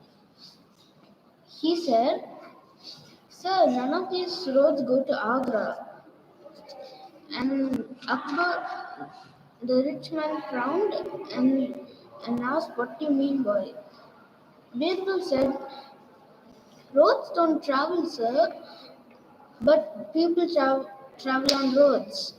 And then the rich man began to laugh.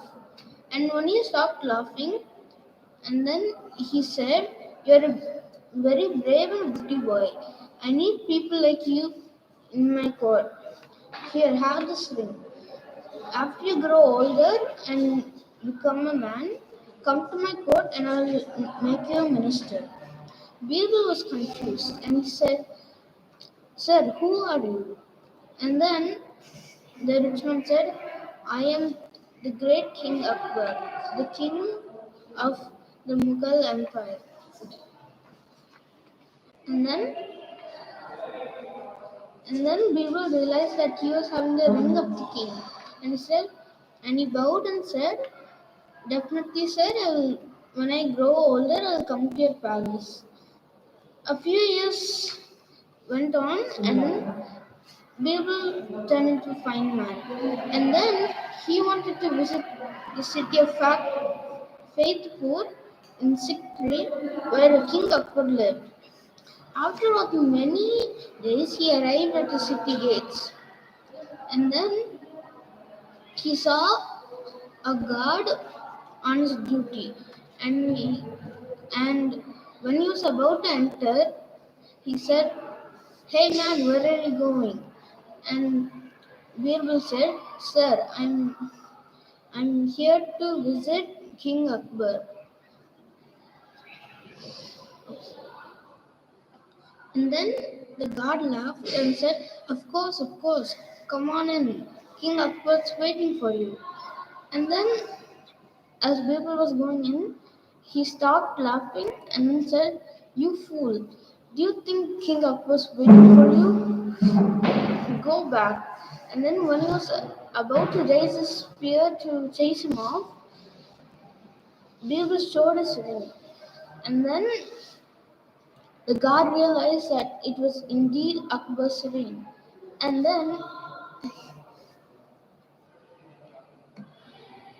then he had no choice but to let him in. But he did not want to miss the opportunity of getting money. So he said, "You may have the king's ring, but if I don't let you in, you'll never be able to show it to him." And then he said, "If you give whatever the king gives, you have to give half of it, or else I won't let you in." And then Birbal had no choice, but he wanted to teach the wicked guard a bitter lesson. And then he said, "Okay, sir, I'll give half of what I get." And then Birbal went in and saw the beautiful garden and architectures. And then he went in and immediately went straight to where King Akbar was seated on his throne. And then Akbar had a very good memory, and when he saw Birbal, he immediately realized him. He said, "Aren't you the boy I met in the forest?" And then Birbal said, "Yes, O king, I'm the boy you met in the forest. I've come here as you asked me to." Birbal smiled and Akbar smiled and said, "Of course, you're the brave and witty boy I met. You have grown into a fine young man. What can I give you? Gold, food, or a house? I'll give you whatever you ask." Birbal looked up at Akbar and said, "I would like you to give me 100 lashes, O king." Akbar was shocked. He cried out, "What? Why do you want me to give you 100 lashes? You haven't done anything wrong. Don't you want money and food?" Birbal smiled at him and said, "No, king, I only want 100 lashes." And then the king and the rest of the court were shocked. They thought that the young man has gone mad. Akbar said, "I don't know why you're doing this, but since you insist, you will get 100 lashes." Birbal removed his shirt and got ready for the lashes. He quietly counted each lash. After he reached 50, he said, "Stop." Akbar turned around, looked at Birbal, and said, "Have enough, silly fellow." Birbal said, "When I tried to enter the city gates, there was your guard. He said, you have to give me half of everything you give. So, as promised, I'll give you the remaining 50 lashes to him." And then the king laughed and sent for a guard. The guard admitted what he done. He said, "You are a brave and intelligent young individual.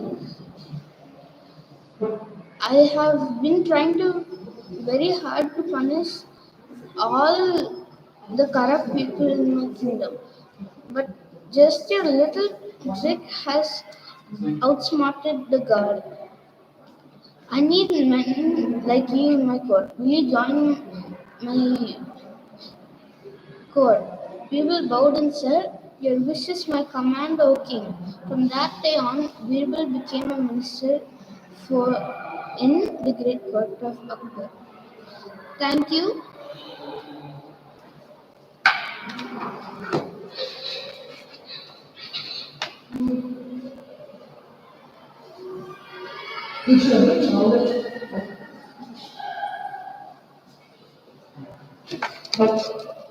Thank you, Pranav Satish, for your soothing reading. Now I call upon Vidyut of grade 5 to present his story.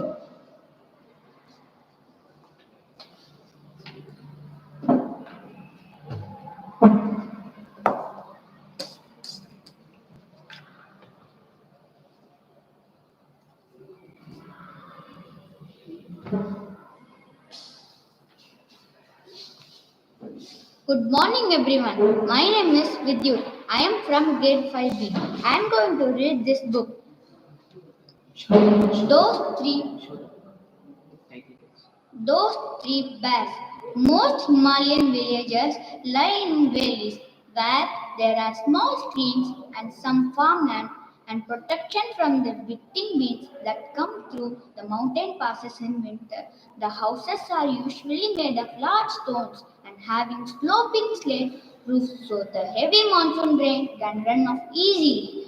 During the summer autumn months, the roofs are often covered with pumpkins left there to ripen in the sun.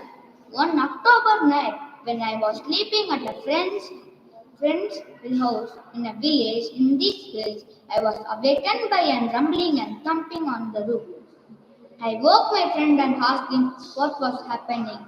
It's only a bear, he said. It's trying to get in? No, it's after the pumpkins. A little later, when he looked out of a window, we saw a black bear making off through a field, leaving a trail of half-eaten pumpkins. In winter, when snow covers the higher ranges, the Himalayan bears come to lower altitudes in search of food. Sometimes they forage in fields, and because of they are short-sighted and suspicious of anything that moves, they can be dangerous. But like most wild animals, they avoid humans as much as possible. Village folk always advise me to run downhill if chased by a bear. They say bears find it easier to run uphill than down. I am yet to be chased. I'm yet to be chased. I'm yet to be chased by a bear, and I will happily skip the experience. But I am, but I have seen a few of these mountain bears in India, and they are always fascinating to watch. Himalayan bears enjoy pumpkins, corns, plums, and apricots.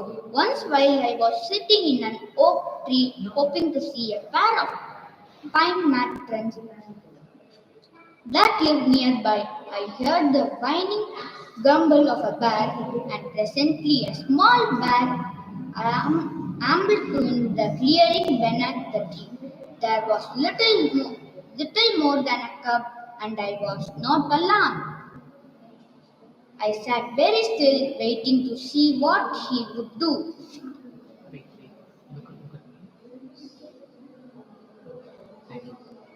He put his nose to the ground and sniffed his way along until he came to a large anthil. Here he began huffing and puffing, blowing rapidly in and out of his nostrils, so that his dust from the anthill flew in all directions. But the anthill had been deserted, and so grumbling, the bear made his way up a nearby plum tree. Soon he was perched high in the branches. It was then that he saw me. The bear at once scrambled several feet higher up the tree and lay flat on a branch. Since I was in a very big branch, there was a lot of bear showing on either side. He tucked his head behind another branch. He could no longer see me, so he apparently was satisfied that he was hidden all through. He couldn't help grumbling. Like all bears, this one was full of cautiously. So slowly, inch by inch, his black snout appeared over the edge of the branch. As soon he saw me, he drew his head back and hid his face. He did it several times. I waited until he wasn't looking, then moved some way down my tree. When the bear looked over and saw that I was missing, he was so pleased that he stretched right across to another branch and helped himself to a plum. I couldn't help the breast bursting into laughter. The startled young bear tumbled out of the tree, broke through the branches some 15 feet, and landed with a thump in a pile of dried leaves. He unnerved but fell and clearing, grunting and squealing all the way. Another time, my friend Prem told me a bear had been active in his cornfield. We took up a post at night in an old cattle shed which had clear view of moonlit field. A little after midnight, a female bear came down to the edge of the cornfield. She seemed to sense that we had been out above. She was so hungry, however, so after standing on her hind legs and peering around to make sure the field was empty, she came cautiously out of the forest. Her attention was soon distracted by some Tibetan prayer flags which had been struck between two trees. She gave a grunt of disapproval and began to back away. But the flirting of the flags was puzzle that she wanted to solve, so she stopped and watched them. Soon the bear advanced to within a few feet of flags, examining from the various angles. Then, seeing that they posed no danger, she went right up to the flags and pulled them out. Grunting with an apparent satisfaction, she moved into the field of corn. Prem had decided that didn't want to lose any more of his crop, so he started shouting. His children woke up and soon came running from the house, banging on empty kerosene tins. Deprived of her dinner, the bear made off in a bad temper. She ran downhill at a good speed, and I was glad that I was not in her way. Uphill or downhill, an angry bear is best given a wide path. Thank you.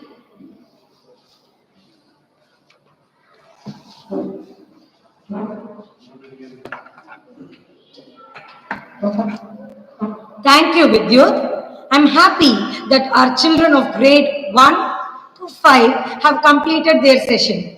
Now I call upon Karthik sir to read his own story. Karthik sir, please.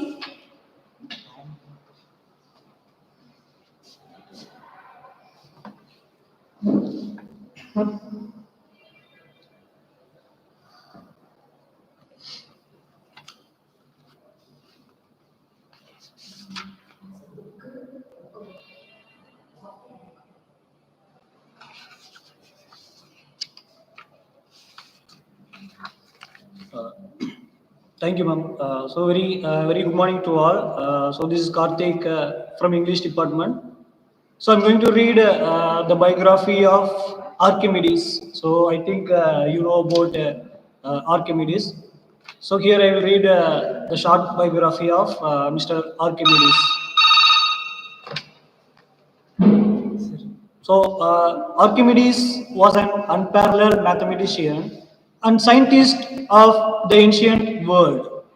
His studies and principles have contributed largely to our modern researches and inventions. The port city of Syracuse was located on the island of Sicily, the largest island in the Mediterranean. In the 3rd century BC, the city was hub of commerce, arts, and science. In the great city lived an astronomer and mathematician named Phidias. So in 287 BC, Phidias was blessed with a son whom he named Archimedes. So Phidias raised his son well. So young Archimedes inherited from his father a penchant for problem solving. He developed his natural curiosity through natural means, as in those days there were no papers or slates or blackboards. So Archimedes used dust, ashes, or any other available surface to draw his geometrical patterns. So engrossed he would be in his work that at times he even forgot to eat. So sometimes he even drew figures on his body after bathing and applying olive oil. So Archimedes spent his childhood entirely at Syracuse. When he had learned as much as he could from his father and local teachers, he traveled to Egypt to study in the ancient city of Alexandria. So it's founded by Alexander the Great in 331 BC. So Alexandria had grown to be a reputed center for learning and scholarship. Archimedes was especially influenced by the work of Euclid, a renowned mathematician who lived in Alexandria prior to Archimedes' arrival there. So Euclid had collected all of the existent Greek geometrical treatises and assembled them in a logical and systematic order in his book The Elements. This compilation was fundamental to the study of geometry for over 2000 years. After completing his studies in Alexandria, Archimedes returned to Syracuse. He became more thoughtful and his studies more intense. He wanted to pursue a life of research and invention. In his work, The Sand Reckoner, Archimedes set out the unique task of calculating the number of sand grains needed to fill the universe. His friend Gilon, a king by the time, believed it was impossible to do so. But Archimedes took up the challenge to make it possible. For this, he first needed to invent a system of naming large numbers. He was not satisfied with the number system in use at the time, which could express numbers up to a myriad, that means 10,000. So he proposed a number system using powers of a myriad of myriads, it's 100 million, and concluded that the number of grains of sand required to fill the universe would be 8 into 10 bar 63. So that's a calculation given by the Archimedes. Then Archimedes was the first person to think on the scale of modern astronomy. Then the asteroid 3600 Archimedes is named after him. The asteroid 3600 Archimedes is named after him. Many countries have issued postage stamps bearing his image. His exclamation of Eureka is the state motto of California. The Fields Medal for Outstanding Achievement in Mathematics carries a portrait of Archimedes along with a carving illustrating his proof on the sphere and the cylinder. The inscription around the head of Archimedes is a quote attributed to him which reads in Latin, Transae sum pectus mundo potri. So again I am reading that quote, Transae sum pectus mundo potiri. So it's a Latin proverb. So that means rise above oneself and grasp the world. So rise above oneself and grasp the world. So this quote given by the Archimedes. So this is a short information about the Archimedes, the great mathematician. And so here I'm going to end my reading. So thank you for giving this opportunity to read. So thank you all. Thank you very much.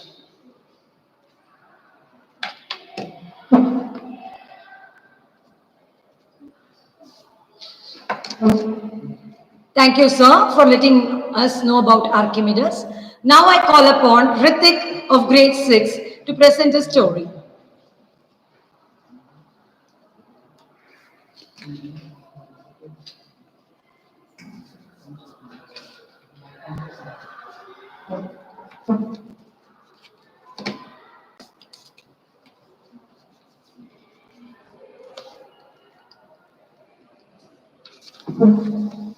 morning. My name is Ritik of grade 6A. Hey, I'm going to read Harry Potter and the Chamber of Secrets, written by J.K. Rowling. Not for the first time, an argument had broken out over breakfast at number 4 Privet Drive. Mr. Vernon and Dudley had been working in the early hours of the morning by a loud hooting sound from his nephew Harry's room. Third time this week, he roared across the table. If you can't control that owl, it'll have to go. Oh, she's bored, he said. She's used to flying around outside. If I could just let her out at night. Do I look stupid? Snarled Uncle Vernon, a bit of fried egg dangling from his bushy mustache. I know what'll happen if that owl's let out. Harry exchanged dark looks with his He exchanged dark looks with his wife, Petunia. Harry tried to argue back, but his words were drowned by a long, loud belch from the Dursley's son, Dudley. I want more bacon. There's more in the frying pan, sweetums, said Aunt Petunia, turning misty eyes on her massive son. We must feed you up while we've got the chance. I don't like the sound of that school food. Nonsense, Petunia. I never went hungry when I was at Smeltings, said Uncle Vernon heartily. Dudley gets enough, don't you, son? Dudley was so large his bottom drooped over either side of the kitchen chair, grinned and turned to Harry. Pass the frying pan. You've forgotten the magic word, said Harry irritably. The effect of this simple sentence on the rest of the family was incredible. Dudley gasped and fell off his chair with a crash that shook the whole kitchen. Mrs. Dursley gave a small scream and clapped her hands to her mouth. Mr. Dursley jumped to his feet, veins throbbing in his temples. I meant please, said Harry quickly. I didn't mean, what have I told you? Thundered his uncle, spraying spit over the table, about saying the M word in our house. But how dare you, threatened Dudley, roared Uncle Vernon, pounding in the table with his fist. I warned you, I will not tolerate a mention of your abnormality under this roof. Harry stared from his purple-faced uncle to his pale aunt, who was trying to heave Dudley to his feet. All right, said Harry, all right. Uncle Vernon sat back down, breathing like a winded rhinoceros and watching Harry closely out of the corners of his small, sharp eyes. Ever since Harry had come home for the summer holidays, Uncle Vernon had been treating him like a bomb that might go off at any moment, because Harry wasn't a normal boy. As a matter of fact, he was not a normal boy as it is possible to be. Harry Potter was a wizard fresh from his first year at Hogwarts School of Witchcraft and Wizardry. And if the Dursleys were unhappy to have him back for the holidays, it was nothing to how Harry felt. He missed Hogwarts so much it was like having a constant stomachache. He missed the castle with its secret passageways and ghosts, his lessons, though perhaps not Snape the Potions Master, the post arriving by owl, eating banquets in the Great Hall, sleeping in his four-poster bed in the Tower Dormitory, visiting the gamekeeper Hagrid in his cabin in the grounds next to the Forbidden Forest, and especially Quidditch, the most popular sport in the wizarding world. All Harry's spellbooks, his wand, robes, cauldron, and top-of-the-range Nimbus 2000 broomstick had been locked up in a cupboard under the stairs by Uncle Vernon the instant Harry had come home. What did the Dursleys care if Harry lost his place in the house Quidditch team because he hadn't practiced all summer? What was it to the Dursleys if Harry went back to school without any of his homework done? The Dursleys were what wizards called muggles, not a drop of magical blood in their veins. And as far as they were concerned, having a wizard in the family was a matter of deepest shame. Uncle Vernon had even padlocked Harry's owl, Hedwig, inside her cage to stop her carrying messages to anyone in the wizarding world. Harry looked nothing like the rest of the family. Uncle Vernon was large and neckless, with an enormous black moustache. Aunt Petunia was horse-faced and bony. Dudley was blond, pink, and porky. Harry, on the other hand, was small and skinny, with brilliant green eyes and jet black hair that was always untidy. He wore round glasses, and on his forehead was a thin, lightning-shaped scar. It was this scar that made Harry so particularly unusual even for the wizard. This scar was the only hint of Harry's very mysterious past, of the reason he had been left on the Dursleys' doorstep 11 years before. At the age of 1, Harry had somehow survived a curse from the greatest dark sorcerer of all time, Lord Voldemort, whose name most witches and wizards still fear to speak. Harry's parents had died in Voldemort's attack, but Harry had escaped with his lightning scar, and somehow nobody understood why Voldemort's powers had been destroyed the instant he had failed to kill Harry. So Harry had been brought up by his dead mother's sister and her husband. He had spent 10 years with the Dursleys, never understanding why he kept making odd things happen without meaning to. Believing the Dursleys' story that he had got a scar in the car crash which had killed his parents. And then, exactly a year ago, Hogwarts had written to Harry and the whole story had come out.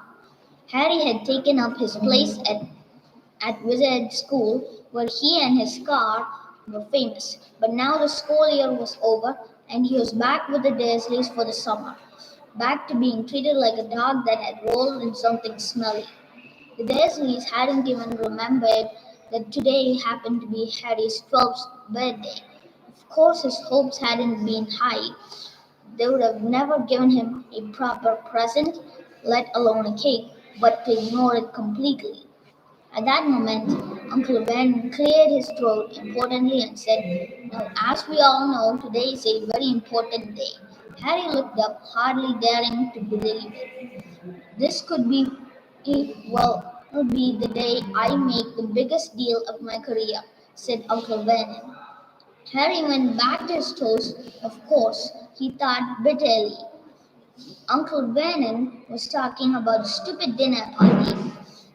He had been talking of nothing else for a fortnight. Some rich builder and his wife were coming to dinner, and Uncle Vernon was hoping to get a huge order from him. "I think we should run the schedule one more time," said Uncle Vernon. "We should all be in position at 8 o'clock, Petunia." "You will be in the lounge," said Aunt Petunia promptly, waiting to welcome them graciously to our home. "Good, good. And Dudley?" "I'll be waiting to open the door." Dudley put on a foul, simpering smile. "May I take your coats, Mr. and Mrs. Mason?" "They'll love him," cried Aunt Petunia rapturously. "Excellent, Dudley," said Uncle Vernon. Then he rounded on Harry and you. "I'll be in my bedroom making no noise and pretending I'm not there," said Harry tonelessly. Exactly," said Uncle Vernon nastily. "I will lead them into the lounge, introduce you, Petunia, and pour them drinks. At 8:15, I'll announce dinner," said Aunt Petunia. "And Dudley, you'll say, 'May I take you to the dining room, Miss Mason?'" and said Dudley, offering his fat arm to an invisible woman. "My perfect little gentleman," sniffed Aunt Petunia. "And you," said Uncle Vernon viciously to Harry. "I'll be in my room, making no noise, pretending I'm not there," said Harry dully. "Precise. Now we should aim to get in a few good compliments at dinner, Petunia. Any ideas?" "Vernon tells me you're a wonderful golfer, Mrs. Mason." "And And do tell me where you got your dress, Mrs. Mason. Uh, the end. Thank you.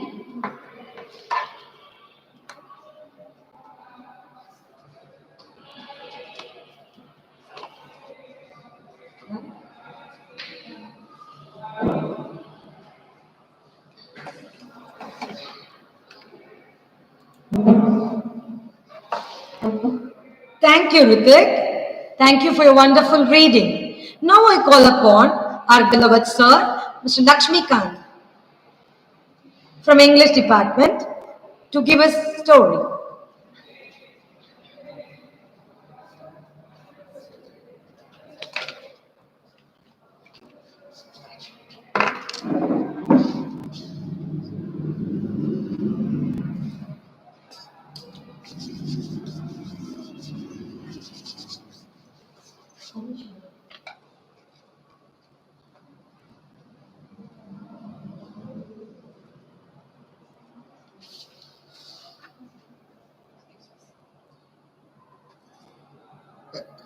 A very good morning. First of all, I would like to thank my principal sir for giving me this wonderful opportunity. This is Lakshmikant, Department of English. Do you know what day is today? Today is a World Read Aloud Day. People all around the world read aloud and share stories to advocate literacy as a human right that belongs to all people.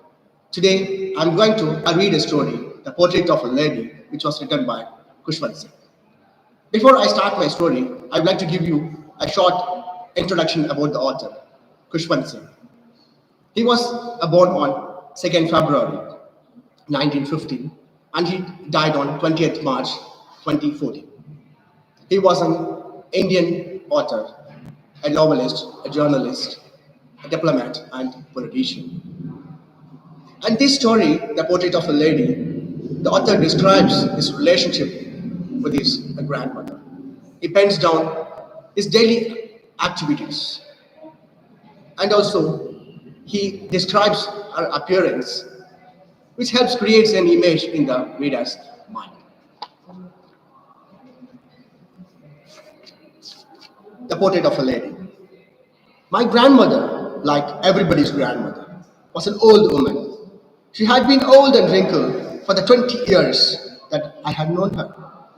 People said that she had once been young and pretty and even had a husband.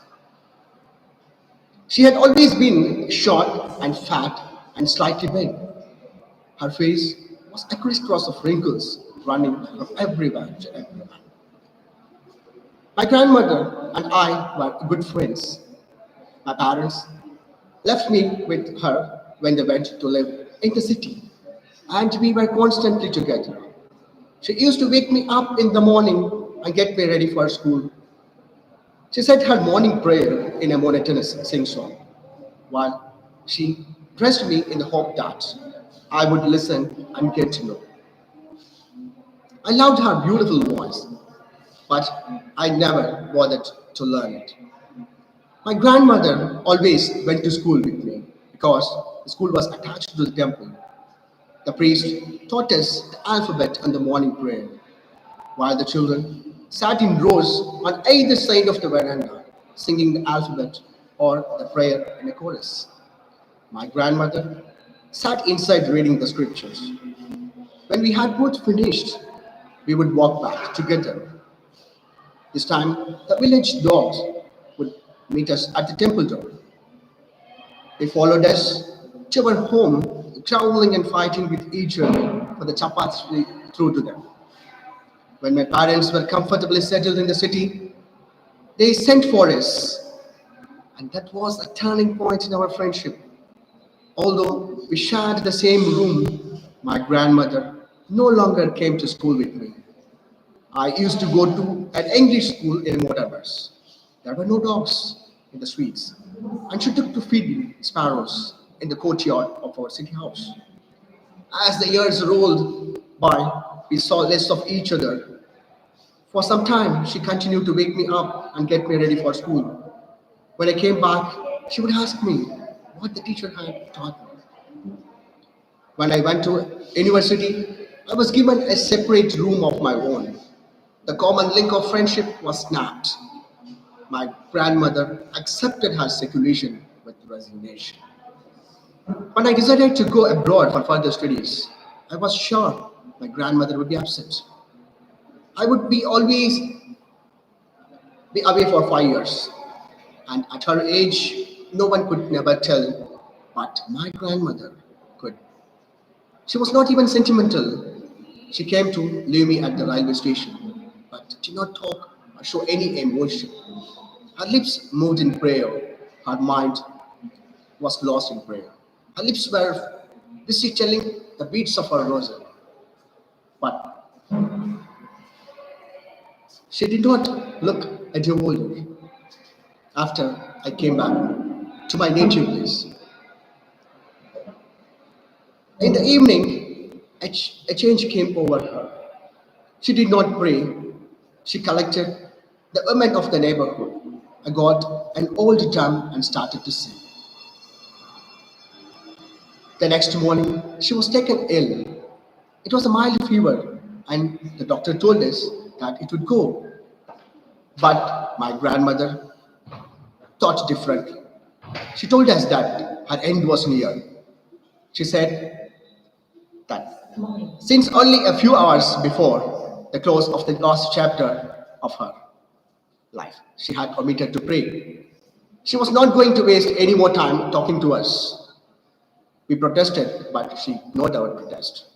She lay peacefully in bed, praying and telling her beads.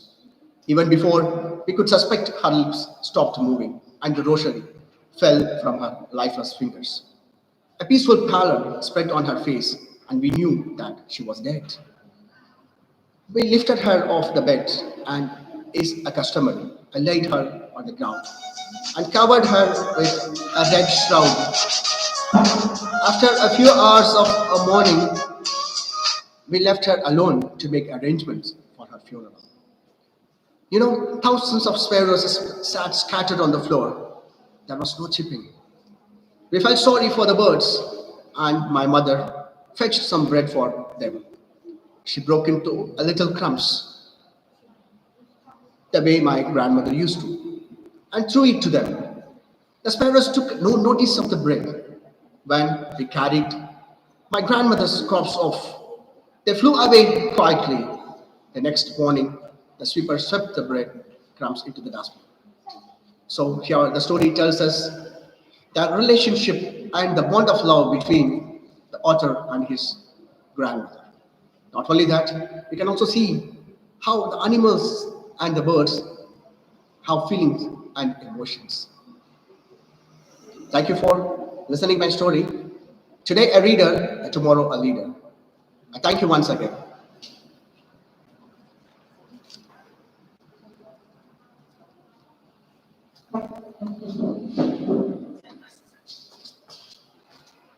Thank you so much, sir. Thank you so much. Now I call upon Orpita of grade 6.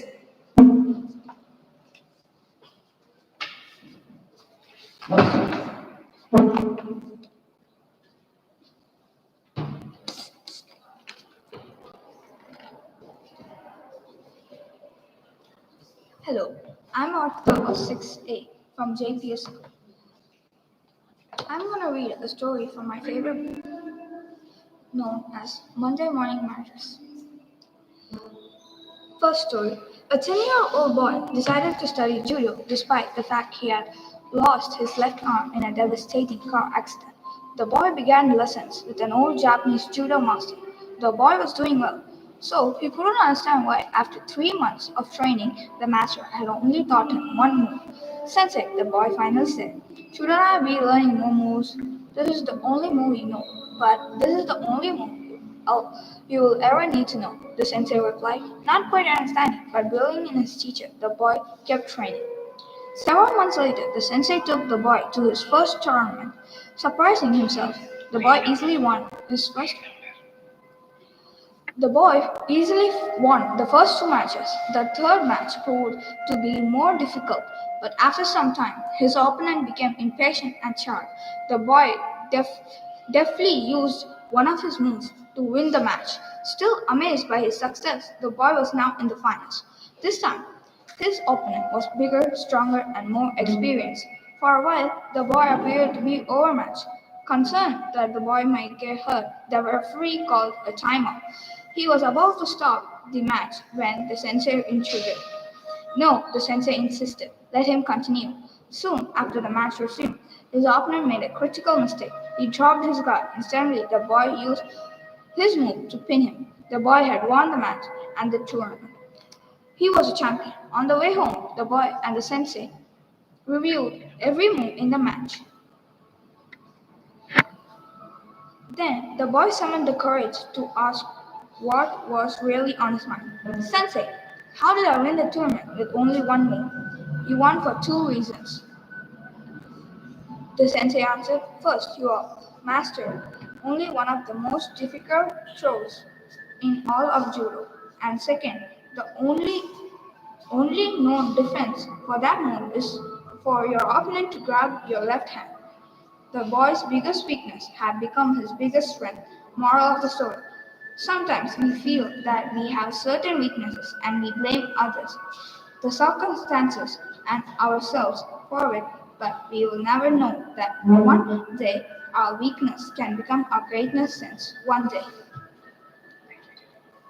Thank you. Look at me. Smiling with the book. Thanks. Thanks.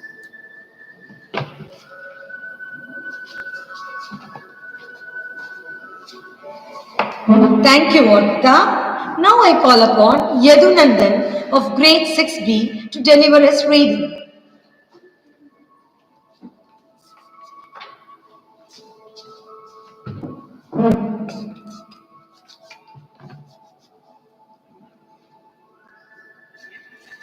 Namaste everyone, my name is Yadunandan, studying in grade 6. Today I'm going to read a book called The Thing in the Closet, which is written by Christopher Pike.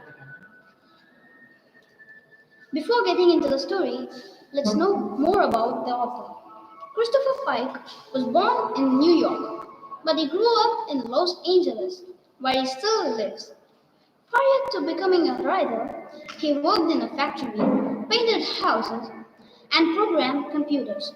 His hobbies include astronomy, meditating, running, and making sure his books were prominently displayed in his local bookshop. As well as being best-selling children's writer, he is also the author of 3 novels for adults. Let's get into the story. Chapter 1. Cindy Mickey awoke with a start, but she hadn't heard a noise. Apart from the soft pounding of her heart, her bedroom was completely quiet. Turning her head, she glanced at the clock. It was 3 in the morning, and outside it was dark. Briefly, she wondered why she had been woken up at all. She was pretty sure she had been sleeping deeply. She was just about to roll over and go back to sleep when she noticed the faint green glow coming from her closet door. Cindy sat up and stared at it. Like the most people, Cindy had always been a little afraid of a dark closet, especially now in the middle of the night when the closet door was slightly ajar.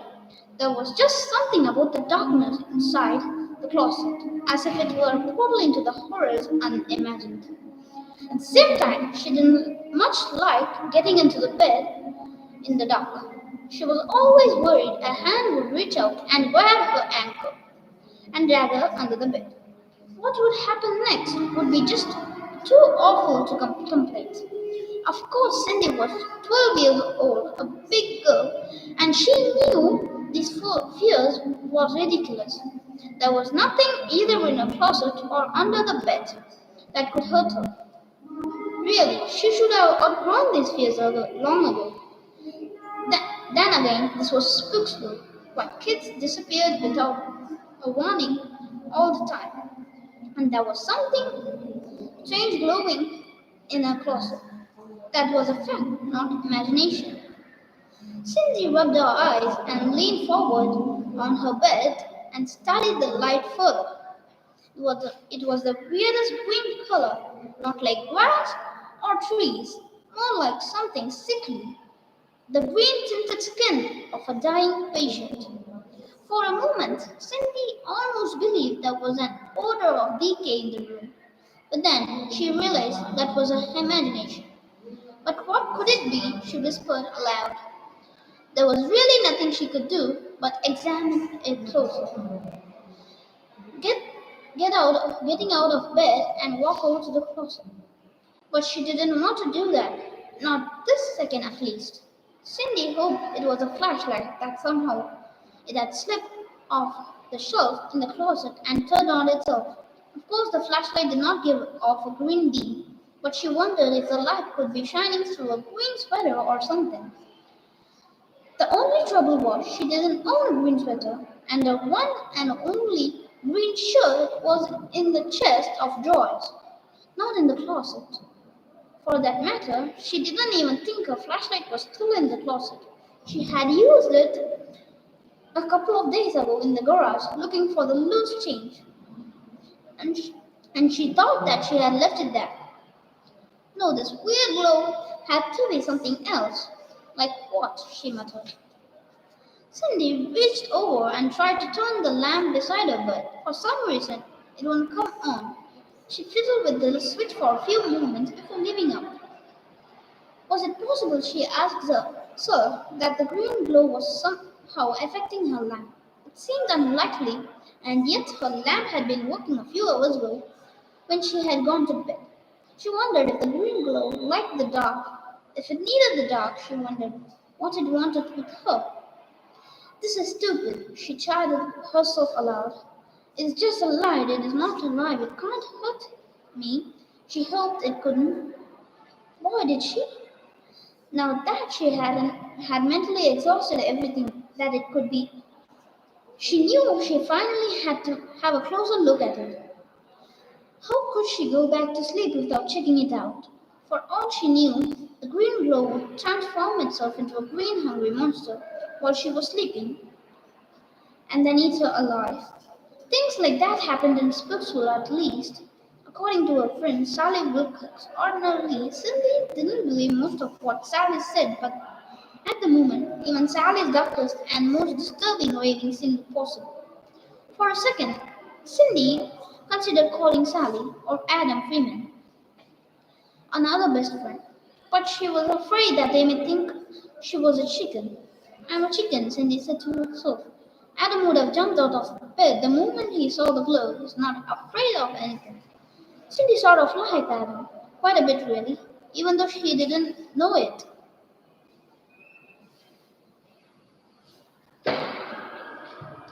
Thank you, everyone.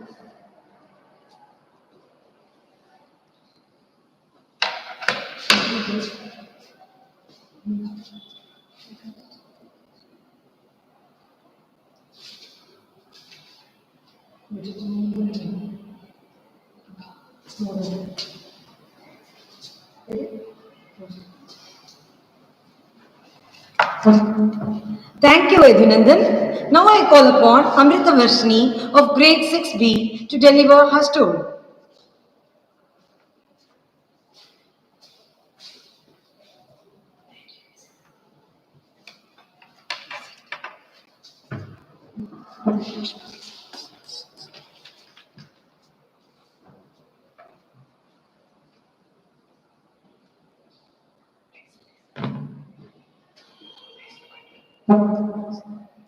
Hello everyone, I'm Amritvashni of grade 6B and today I'm going to read you the book Cats vs. Dogs by National Geographic Kids, which is written by Elizabeth Carney and published by Collins. And it is a paperback book. Now let's get into the book. Cats vs. Dogs. Dogs and cats are the most popular pets in the world. Some people think dogs are the finest pets. Others believe that cats are perfect pets. Find out which animal has the smoothest moves, best hearing, and can do smartest tricks. No matter who your favorite is, one thing is certain: fur will fly in this battle of pets. Wolf, coyote, jackal are the relative of dogs, and puma, lynx, tiger, lion, and leopard are the relatives of cats. Senses, whose nose knows best? Dogs and cats have superb sensing powers that have been passed down from their ancestors. Powerful senses have developed them survive. Sniff, sniff. A dog smells the air. It gets a lot more information from a whiff than we do. Dogs have about 220 million stem cells, that's twice as many as cats, and 40 times more than humans. Who's got an ear for everything? A mouse scurries inside a hole in the wall. A human may not have heard a sound, but a passing cat probably did. Humans can hear sound up to 20,000 hertz, a measurement of how high or low pitched a sound is. Dogs can hear twice that, but cats' hearing is the king. They can pick up an ear splitting up to 60,000 hertz. This means cats hear many sounds that humans and even dogs never notice. So the winner is cats. Diet. Who serves up supper? House cats are deadly hunters. Sometimes cat owners will open their front door and find a surprise. A dead animal. Cats often bring home gifts for their owners, like birds, lizards, mice that they have killed. You might have preferred a pizza, but your cat is just following instincts. Dogs might bring home the newspaper, but cats bring home the dinner fit for flame. Who has a fussy eater? Dogs and cats usually eat pet food that's specially made for them. In the wild, cats are carnivorous. They only eat meat. Cats need 5 times more portion than dogs do. Dogs are carnivores too, but pooches aren't fussy. In the wild, dogs and wolves sometimes snack on matter like glass or fruit. So the winner is cats. Thank you everyone. I love this book because I love to take care of the pets. So I chose this book. I hope you like this book. Thank you.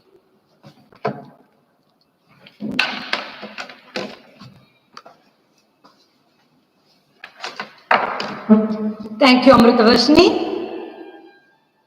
Now, it's my turn. This is Radha Anand from Jain Public School, and I'm going to read. I just want to start it with a quote.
Sorry for the inconvenience.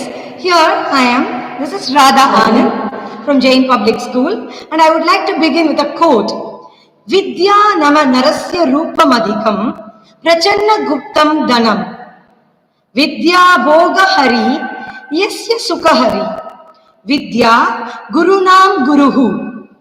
Vidya bandhujano videsha gamane.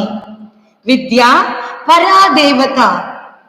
Vidya rajasya pujyate nahi dhanam. Vidya vihina pasuhu. I would like to just tell the meaning of this Sanskrit sloka. Vidya, that means knowledge, will give you the tremendous wealth, and it will give you the wealth that you can go abroad and you can seek wealth with the knowledge that you have secured. Vidya boha hari, yasya sukha hari. All the pleasures in life you will get with the help of the knowledge that you get by reading. Vidya gurunam guruhu. So with all the teachers, knowledge will teach you the most and the more. Vidya bandhu jano videsha gamane. Even in the abroad or even the new countries that you go, Vidya, the knowledge will make you to be friendly with others. That means that it will give you the manner of befriending others easily. Vidya paradevata. Vidya is itself the God. And Vidya rajas pujyate nahi dhanam. In ancient times, the old kings and the prominent kings will not, worship the other people who have wealth, but they have worshipped the pandits. And then Vidya vihina pasuhu. Without one who doesn't have knowledge, we will consider them as animal.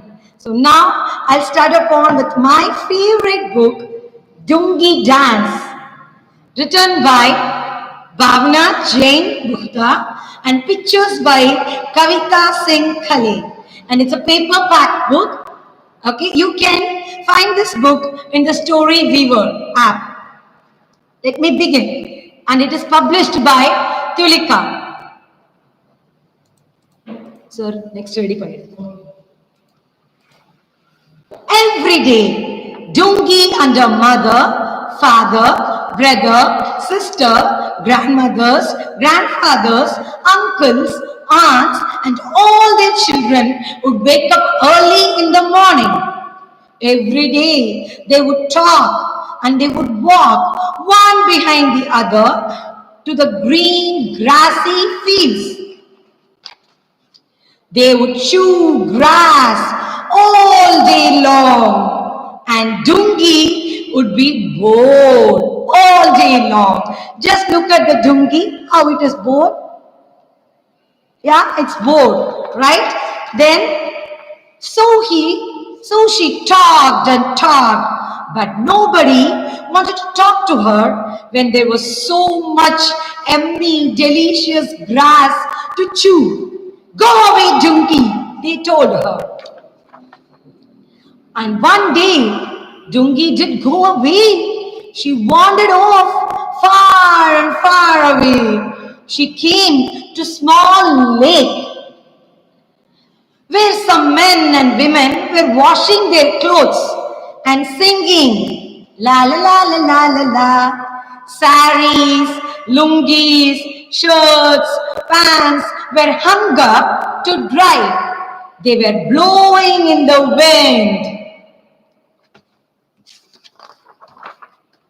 Whoosh! And lungi landed on Dungi. Dungi tried to kick it off. Dungi tried to kicked it off. Left leg out in front, right leg out in behind. Left leg out in front. Din chuck, din chuck, din chuck, din chuck. Left leg up behind. Dum dum dum dum dum. Right leg out in front. Dum dum dum dum dum. Right leg up behind. Dum dum dum dum dum.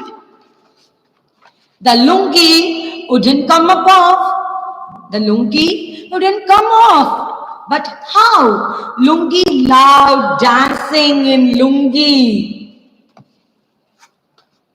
She danced all the way back to where the other sheep were.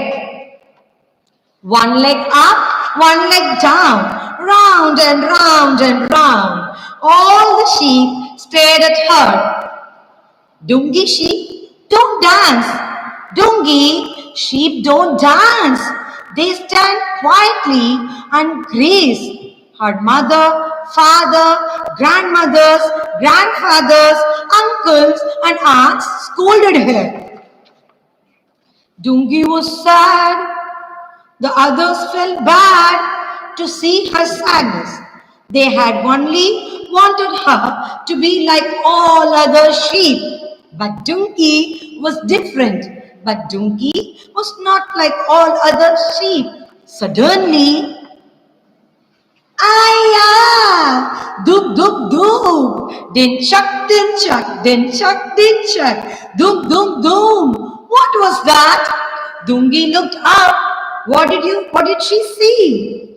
All the younger sheep were singing and dancing. They shook their heads, jumped right, left, stamped their feet like this. Such an amazing scene. Dum dum dum, dum dum dum, dum dum dum. The older sheep also joined in, and Dungi danced happily with them. The Dungi danced happily with them, and here comes the end of the story, how Dungi danced. And this is the story. Again, I would like to quote the story. Author Bhavna Jain Gupta. Pictures Kavita Singh Kale. And this is a paperback book, and it's a publication given by Tulika. And I would like to just give this nice opportunity to just share one thought with you. And Jain Public School has, in association with Book Creator app, we have started just enrolling the children, giving a platform to create their own books digitally. And people have created, children have created. I would just use this opportunity as a reminder to create own books so that they will build confidence. And thank you for the opportunity. Anbum aranum udaithayin elvarkai panbum painum adu. Thank you. Now I call upon Manha of grade 7 to deliver her reading. Thank you so much for the opportunity.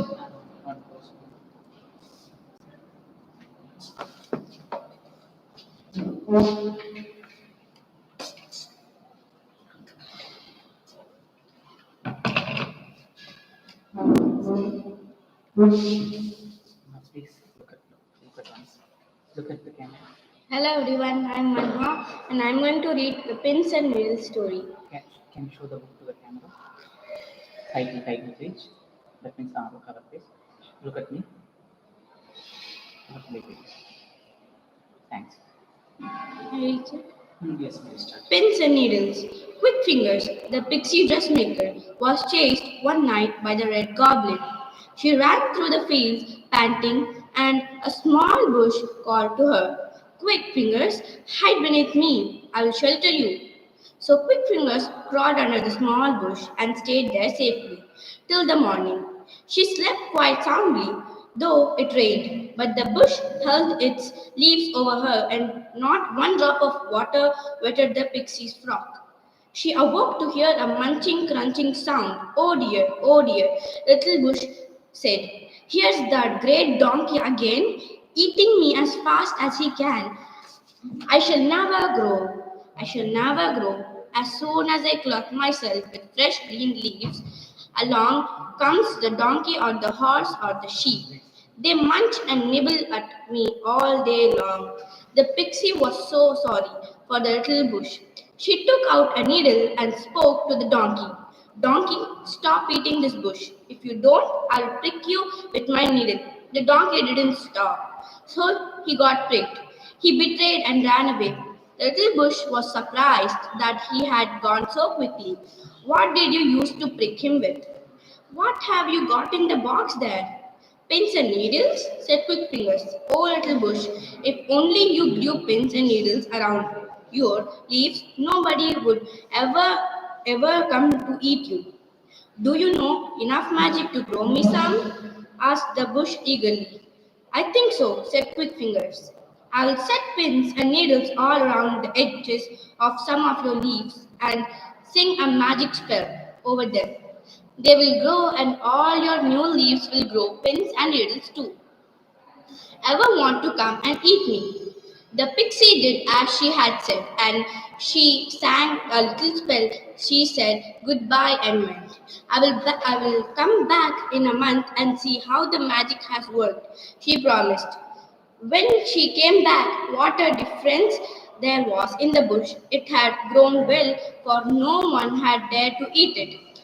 Every leaf was set with prickles, as sharp as needles, as strong as pins. The donkey doesn't come near me. The horse is afraid of me. The sheep keep as far away as they can, said the bush joyfully. Now I can grow big. I can grow into a high tree. Well, mind you, don't waste your pins and needles if you grow tall, said Pixie. No, animal can eat your high up leaves, so you needn't bother about pins and needles for them. Thank you. Yes.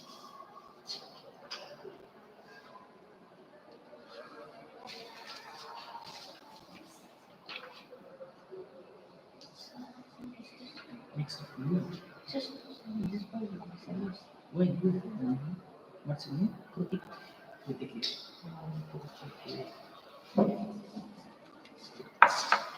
Thank you, Manha. It was a good story. Yeah, next I call Kritikesh to read a story.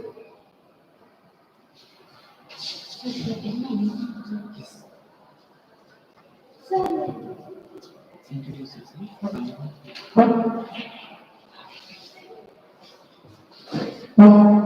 Good morning, good afternoon to all. I am Ms. Kritikesh of grade 7A Jain Public School. Today I am going to tell a story about Birbal and Akbar. Birbal's Khichdi. Show the book. Okay, look at me for some. Birbal's Khichdi. Once a needy Brahmin came to the court. A courtier said to him, "You will be rewarded if you stand in the cold water of river Yamuna for the whole night." Akbar had given this challenge. The poor Brahmin stood in the river for that night. The next morning, the guards informed Akbar about the Brahmin's success. Akbar asked Brahmin how did he did it. The Brahmin answered, "I kept on staring at the lamps of his palace, Your Majesty." The emperor said, "That means you were getting warmth from the lamp." The Brahmin was not rewarded. People could not tolerate this injustice, so he made a plan. The next day, Birbal was absent in the court. The king was told that Birbal was cooking khichdi for himself. Akbar sent many guards to call Birbal, but to no avail. Now Akbar himself went to call him and saw that a pot was hanging on the branch of a tall tree with a small fire lit on the ground. Akbar said angrily, "Birbal, how can these small fires warmth reach your khichdi?" "Sir, when the warmth of the lamps of your palace can reach the Brahmins who was standing far off, then why can't my khichdi get cooked this way?" replied Birbal. Akbar admitted his mistake and sent for the Brahmin to come and collect his reward.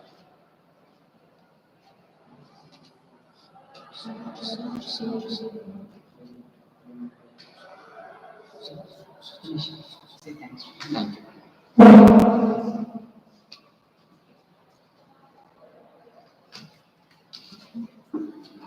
Thanks, Kritikesh.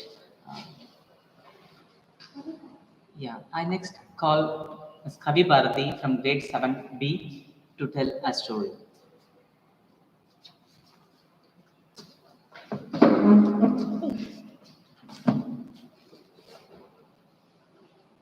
Good morning to everyone. I am Kavibati from class 7B. Today I am going to tell you about the story I Must Feed My Mother. Long, long ago in a forest lived an elephant. He was big and strong, and his skin was white as milk.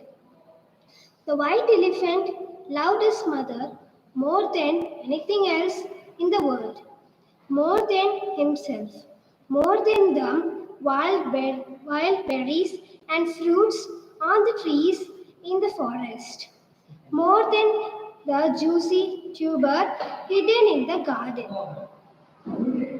The white elephant's mother was blind. He took good care of her. He found a nice, good, cool cave for her. In front of a cave was a lake full of clean, shining water and lotuses. Water always makes a elephant's heart glad. The white elephant could first feed his mother and then only could he eat. Whenever he could tell her stories and tell her how the forest looked in the hot summer and during the monsoon when it poured. He could speak to her of the hills, squirrels, birds, and butterflies with beautiful life. He could also tell her about flowers, big and small, and of many colors. The days passed. The rain came on time. The long grasses grew in the wild. Monkeys chattered on trees, and their children swing from branch to branch. The white elephant grew older and stronger. Yes, stronger, but gentler and wiser too. Now, one day it so happened that a man who had come from the city of Banaras lost his way in the forest. He stumbled and beaten his head, crying, "Oh, it's all over for me. I will never be able to get out of his forest. Someone save me, please." The white elephant saw the man. Poor man, he said to himself. Why does he weep? I must help him. The white elephant walked towards the man, but the man ran away in fear. The elephant followed him and in his gentle voice said, "Friend, don't be afraid. I wish you to help you. Tell me, why do you weep? I have lost my way. I want to get home." The elephant kneeled down and said, "Climb on my back. I will carry you safely out of the forest and put you on a path that will take you home." So thank you to the elephant. The man reaches his home in Banaras. Thank you.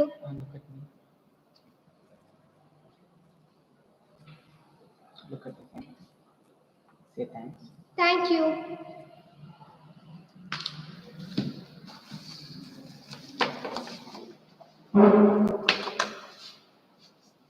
Thanks, Kavi Bharati. Thank you, sir.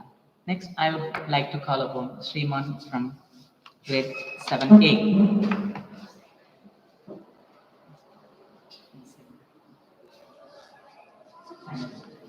Sir, can you start, sir? Another crazy busy day. Introduce yourself. Hello, I am Sriman Venkat. I am studying in grade 7. Another crazy busy day. The morning started out just like any other day at the office. I waved hello to staff, then scurried off to my desk. I already knew that there was a pile of work waiting for me. Contracts to sign, manuscripts to evaluate, proofs to correct. Yep, just another crazy busy day. It's a good thing I love my work. Otherwise, oops, I just realized you probably have no idea what I am speaking about. Let me explain. My name is Tilton.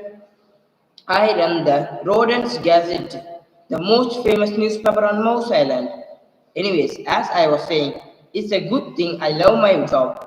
Otherwise, I would probably want to pull my fur out.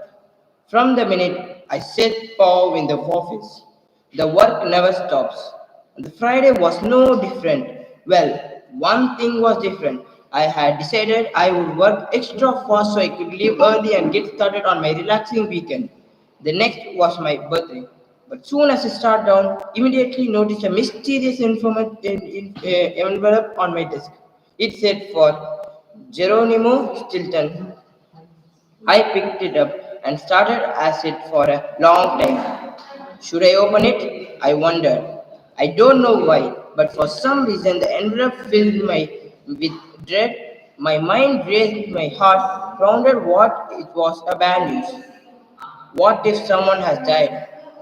What if I was being sued? What if my cheese of my mouth club subscription had run out? Finally, it dawned on me that it might be someone who needed my help. So I opened it inside. I found an even more mysterious message. Tomorrow at noon, meet me at the top of the Marblehead Mountain at the point marked on the map on the back of the paper. Don't be late. I am counting you.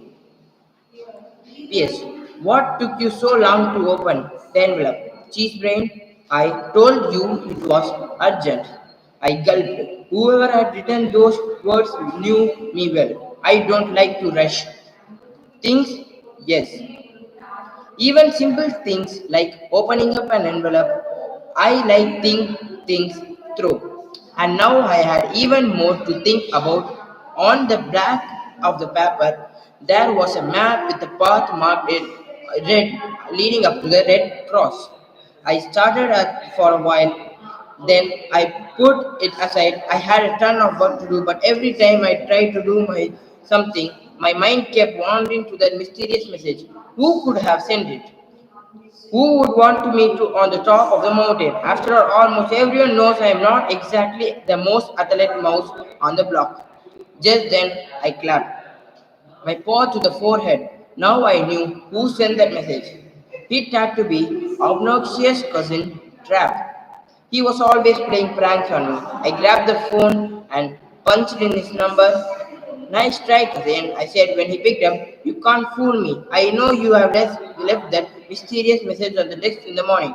Trap just laughed. Ooh, a mysterious message sounded exciting. Wish I had thought of it, but you got the wrong. Mouse Germister, I have been at the travel agent all morning. I am planning a little trip to the Cheesecake Islands. Have you tried calling Hercule? He suggested. That was a good suggestion, my friend. Hercule Poirot, the famous detective, also loved to prank me. But when I called Hercule's phone, it instead the message wasn't from him either. I am the Transylvania on the investigation Germanium. He said some crazy rodent has been dressing up like a refrigerator, repair rat, and stealing everyone's fridge. It's a nightmare. No one can keep their cheese cold and forget about leftovers. Just thinking about cheese made my stomach growl. I would become so worked up about the mysterious message I hadn't even had my mid-morning snack. How tragic! I hung up with the Hercule and started at the work. In front of me, as my stomach rumbled, then I started at the message. It was no use. I couldn't concentrate. I had to get to the bottom of this mystery and get some food before I passed out of hunger. Well, okay, maybe. I wasn't going to actually faint, but you get this idea. I grabbed the letter and rushed out of my office. My employees ran after me, shouting, Geronimo, what is the contract? Geronimo, what is the meeting? Geronimo, what are those pictures? I dodged past everyone when my grandfather William looked furious. Grandson, how dare you leave this office at this hour? He bellowed. But I kept on going. Sorry everyone, I squeaked, it's an emergency.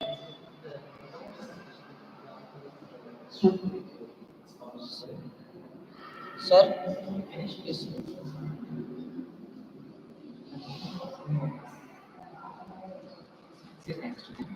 Thank you.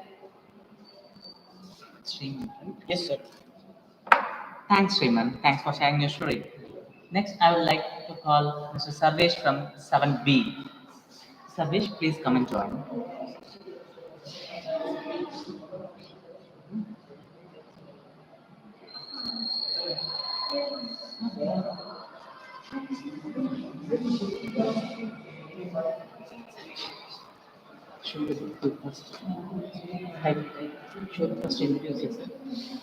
Hello, Namaste everyone. I am Sarvesh Ravanan, who is studying in grade 7. I love to read fairy tale storybooks, particularly. Will you read with me? Now I am going to read one of the stories, Chohiram's Bargain.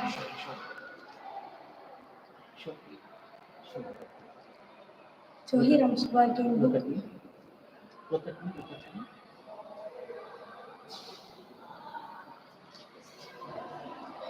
We will start the story. The plains of Punjab are famous for sudden summer storms, a fierce gale, a short burst of warm rain, and the muddy gullies overflow to meet the river breeze. So Hiram was a fat rat who lived in Taran Taran village in Punjab. One day, as he was going home, there was a sudden storm. He decided to dig a hole in the ground and sit there until the storm blew over. While digging, he found a dry root. Such a perfect dry root, said Hiram to himself. It will make an excellent fire, so he set it aside carefully to take home with him. When the skies cleared up, he set off with the dry root in his mouth. As he directly picked his way through the puddles, he saw a poor man trying to light a fire, while his children stood around him wailing loudly. Exclaimed Johiram, "What a dreadful noise! What is the matter?" "My children are hungry," answered the man, "but the sticks are damp, so the fire won't kindle, so I can't bake the rotis." "Is that all?" asked Chohiram. "Here, take this roti. This dry root it will soon make a fine fire." The poor man with 1,000 thanks took the root. The fire burned immediately, and he made hot rotis for his children. He gave Chohiram a fresh roti. "What a clever fellow I am," thought Chohiram as he trotted off gaily. "Fancy making a bargain like that! A delicious roti in return for a rotten old chutney! Wow, Chohiram!" He patted himself. Hugging his roti, he came to a potter's yard. The potter was trying to quieten his three little children, who were howling as if they could burst. "Have mercy!" cried Chohiram, shutting his ears. "What a noise! To tell me what it's all about." "They're hungry," replied the potter. Their mother has gone to buy flour. In the meantime, I can't neither work nor rest." Uh, "Is that all?" asked Chohiram. "Here, take this roti. Feed the stuff on their mouths." So the potter did, and the children immediately fell quiet. The potter was so grateful that he chose his nicest round pot and gifted it to Chohiram. Chohiram was delighted. "Oh, what a fine chutney!" he cried. The chutney was a little difficult for him to handle, but he finally managed to balance it on his head. He tiptoed down the road with the pot on his head, and his tail dragged over his arm so that he wouldn't trip over it. He was well pleased with himself. By and by, he came to a field where some cowherds were heading their cattle. One of them was milking a buffalo. He was collecting the milk in his shoe. "Oh," cried Chohiram, shocked. "What a nasty thing to do! Why don't you use a bucket?"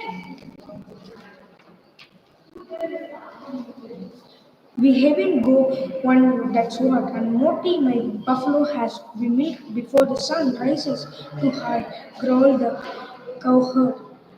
If, if that is all," replied Chohiram, "oblige me by using this chutney."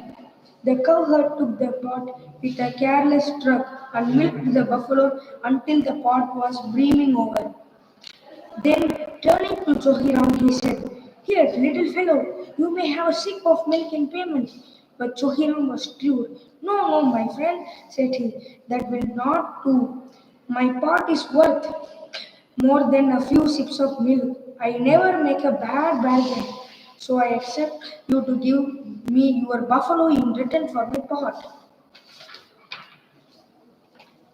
Nonsense, cried the cowherd. My motive for your chutney. Who ever heard of such a deal?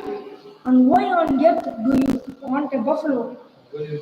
Why you were struggling even with the pot? Chohiram grew himself with dignity. He did not like fun talks at his size. This is my affair, he said. Your business is to hand over the buffalo.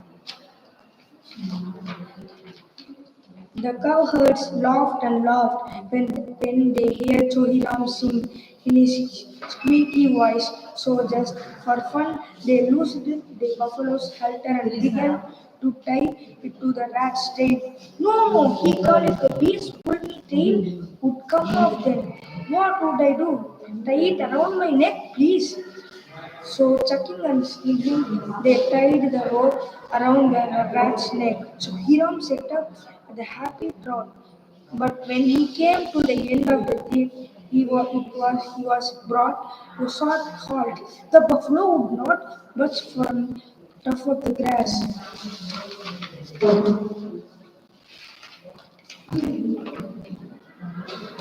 As Chokiram stood wondering what to do, Moti found another juicy stuff and marched off.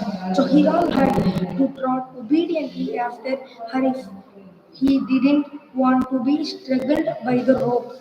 When the cowherds roared with laughter, he took no notice but trotted on as dignificent as possible. Tata, I am going home this way. It's just my said. But my evening, he was dead tired and truly thankful when the great big beast sat under a tree to chew its cud.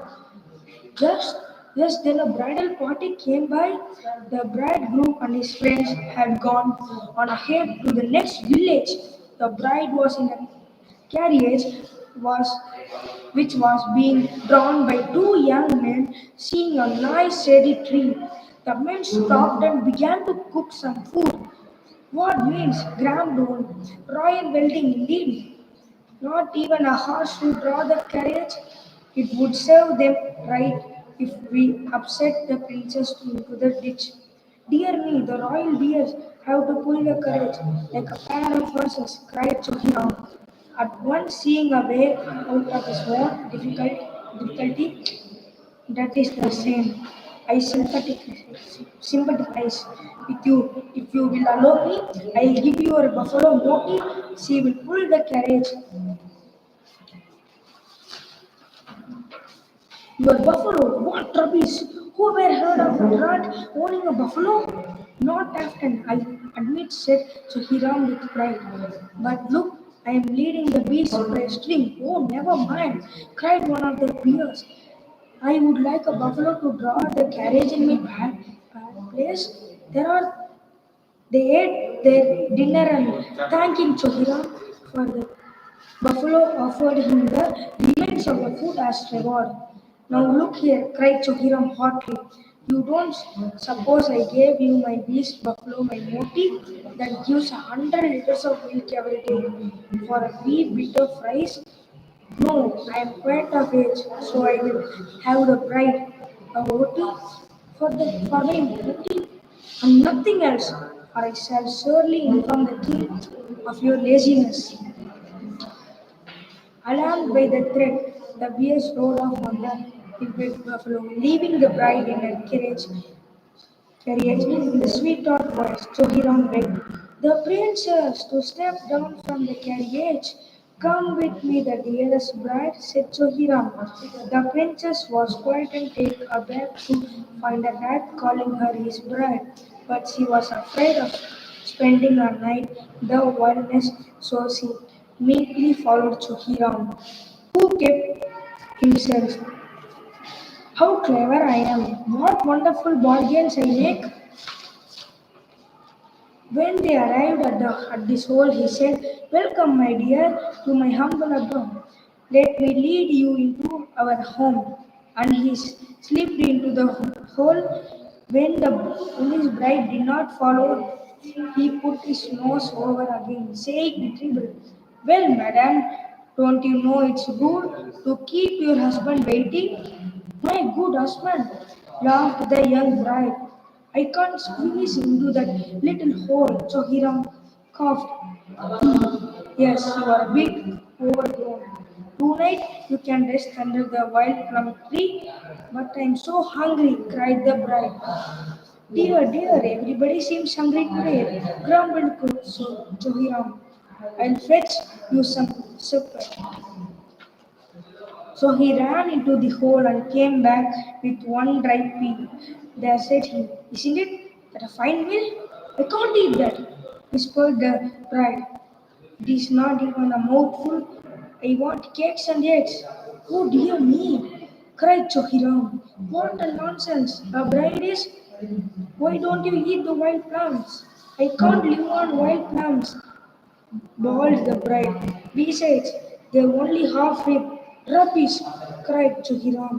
"Ripe or unripe, tomorrow you can gather a basket full and sell them in Amritsar in the market. Then you can buy eggs and eat them till you are sick." So the next morning, Chuhira nibbled away at the stalks till the wild plums fell down into the bride's pile. She carried them into the market, calling out through the streets. The queen heard her voice and came running out. When she recognized her daughter, she was overjoyed. Everyone had thought that the poor bride had been eaten by the wild beasts. There was great enjoying over the market. Suhiram, meanwhile, waited and waited for his bride. When it got dark and it was clear that his bride was not coming back, he said to himself, "Well, good riddance. Brides are a nonsense." He went to coal hole and wished he had a nice dry soapy to burn to keep the hole warm. As he settled to sleep, Chuhiram vowed that never again would he make a bargain for a dry root. Is often better than a bride. Thank you, everyone. Thank you for giving the opportunity.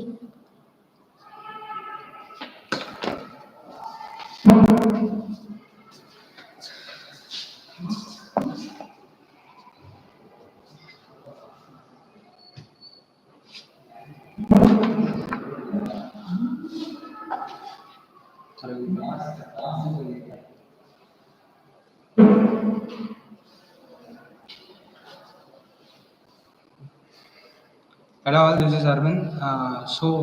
Today I'm going to read a chapter out of the book Atomic Habits. The chapter's name is How to Find and Fix the Causes of Your Bad Habits. In late 2012, I was sitting in an old apartment just a few blocks from Istanbul's most famous street, Istiklal Kadesi. I was in the middle of a 4-day trip to Turkey, and my guide Mike was relaxing in a worn-out armchair a few feet away. Mike wasn't a rainy guy. He was just a guy from Maine who had been living in Turkey for 5 years, but he offered to show me around while I was hitting the country, and I took him up on it. On this particular night, I had been invited to dinner with him and a handful of his Turkey friends. There were 7 of us, and I was the only one who hadn't, at some point, smoked at least one pack of cigarettes per day. I asked one of the Turks how he got started. "Friends," he said. "It always starts with your friends. One friend smokes, then you try it." What was truly fascinating was that half of the people in the room had managed to quit smoking. Mike had been smoke free for a few years at that point, and he swore up and down that he broke the habit because of a book called Alan Carr's Easy Way to Stop Smoking. "It frees you from the mental burden of smoking," he said. It tells you, stop lying to yourself. You know you don't actually want to smoke. You know you don't really enjoy this. It helps you feel like you're not the victim anymore. You start to realize that you don't need to smoke. I had never tried a cigar, but I took a look at the book afterward out of curiosity. The author employs an interesting strategy to help smokers eliminate their cravings. He systematically reframes each cue associated with smoking and gives it a new meaning. He says things like, you think you're quitting something, but you're not quitting anything because cigars do nothing for you. You think smoking is something you need to do to be social, but it's not. You can be social without smoking at all. You think smoking is about relieving stress, but it's not. Smoking does not relieve your nerves, it destroys them. Over and over, he repeats these phrases and others like them. Get it clearly into your mind, he says. You're losing nothing and you're making marvelous positive gains, not only in health, energy, and money, but also in confidence, self respect, freedom, and most important of all, in the length and quality of your future life. By the time you get to the end of the book, smoking seems like the most ridiculous thing in the world to do. And if you no longer expect smoking to bring you any benefits, you have no reason to smoke. It is an inversion of the second law of behavior change, make it unattractive. Now I know this idea might sound overly simplistic. Just change your mind and you can quit smoking. But stick with me for a minute. Where cravings come from? Every behavior has a surface level craving and a deeper underlying motive. I often have a craving that goes something like this. I want to eat tacos. If you were to ask me why I want to eat tacos, I wouldn't say because I need food to survive. But the truth is, somewhere deep down, I am motivated to eat tacos because I have to eat to survive. The underlying motive is to obtain food and water even if my specific craving is for a taco. Some of our underlying motives include conserve energy, obtain food and water, find love and reproduce, connect and bond with others, win social acceptance and approval, reduce uncertainty, achieve status and prestige. A craving is just a specific manifestation of a deeper underlying motive. Your brain did not evolve with a desire to smoke cigarettes or to check Instagram or to play video games. At a deep level, you simply want to reduce uncertainty and relieve anxiety, to win social acceptance and approval, or to achieve status. Look at nearly any product that is habit forming, and you will see that it does not create a new motivation, but rather latches onto the underlying motives of human nature. Find love and reproduce using Tinder. Connect and bond with others, browsing Facebook. Win social acceptance and approval, posting on Instagram. Reduce uncertainty, searching on Google. Achieve status and prestige, playing video games. Their habits are modern day solutions to ancient desires, new versions of old vices. The underlying motives behind human behavior remain the same. The specific habits we perform differ based on the period of history. Here's the powerful part. There are many different ways to address the same underlying motive. One person might learn to reduce stress by smoking a cigar. Another person learns to ease their anxiety by going for a run. Your current habits are not necessarily the best way to solve the problems you face. They're just the methods you learn to use. Once you associate a solution with a problem you need to solve, you keep coming back to it. Habits are all about associations. These associations determine whether we predict a habit to be worth repeating or not. As we covered in our discussion of the first law, your brain is continually observing information and noticing cues in the environment. Every time you perceive a cue, your brain runs a simulation and makes a prediction about what to do in the next moment. Cue, you notice that the stove is hot. Prediction, if I touch it, I'll get burned. So I should avoid touching it. Again, another cue. You see that the traffic light turned green. Prediction. If I step on the gas, I'll make it safely through the intersection and get closer to my destination. So I should step on the gas. You see a cue, categorize it based on past experience, and determine the appropriate response. This all happens in an instant, but it plays a crucial role in your habits because every action is preceded by a prediction. Life feels reactive, but it's actually very predictive. All day long, you're making your best case of how to act given what you've just seen and what has worked for you in the past. You're endlessly predicting what will happen in the next moment. Our behavior is heavily dependent on how we interpret the events that happen to us, not necessarily the objective reality of the events themselves. Two people can look at the same cigar and one feels the urge to smoke, while the other is repulsed by the smell. The same cue can spark a good habit or a bad habit depending on your prediction. The cause of your habits is actually the prediction that precedes them. These predictions lead to feelings, which is how we typically describe a craving, a feeling, a desire, an urge. Feelings and emotions transform the cues we perceive and the predictions we make into a signal that we can apply. They help explain what we are currently sensing. For instance, whether or not you realize it, you are noticing how warm or cold you feel right now. If the temperature drops by 1 degree, you probably won't do anything. If the temperature drops 10 degrees, however, you will feel cold and put on another layer of clothing. Feeling cold was a signal that prompted you to act. You have been sensing the cues the entire time, but it is only when you predict that you would be better off in a different state that you take action. A craving is a sense that something is missing. It is a desire to change your internal state. When the temperature falls, there's a gap between your body is currently sensing and what it wants to sense. This gap between your current state and your desired state provides a reason to act. Desire is the difference between where you are now and where you want to be in the future. The chapter is over. Thank you.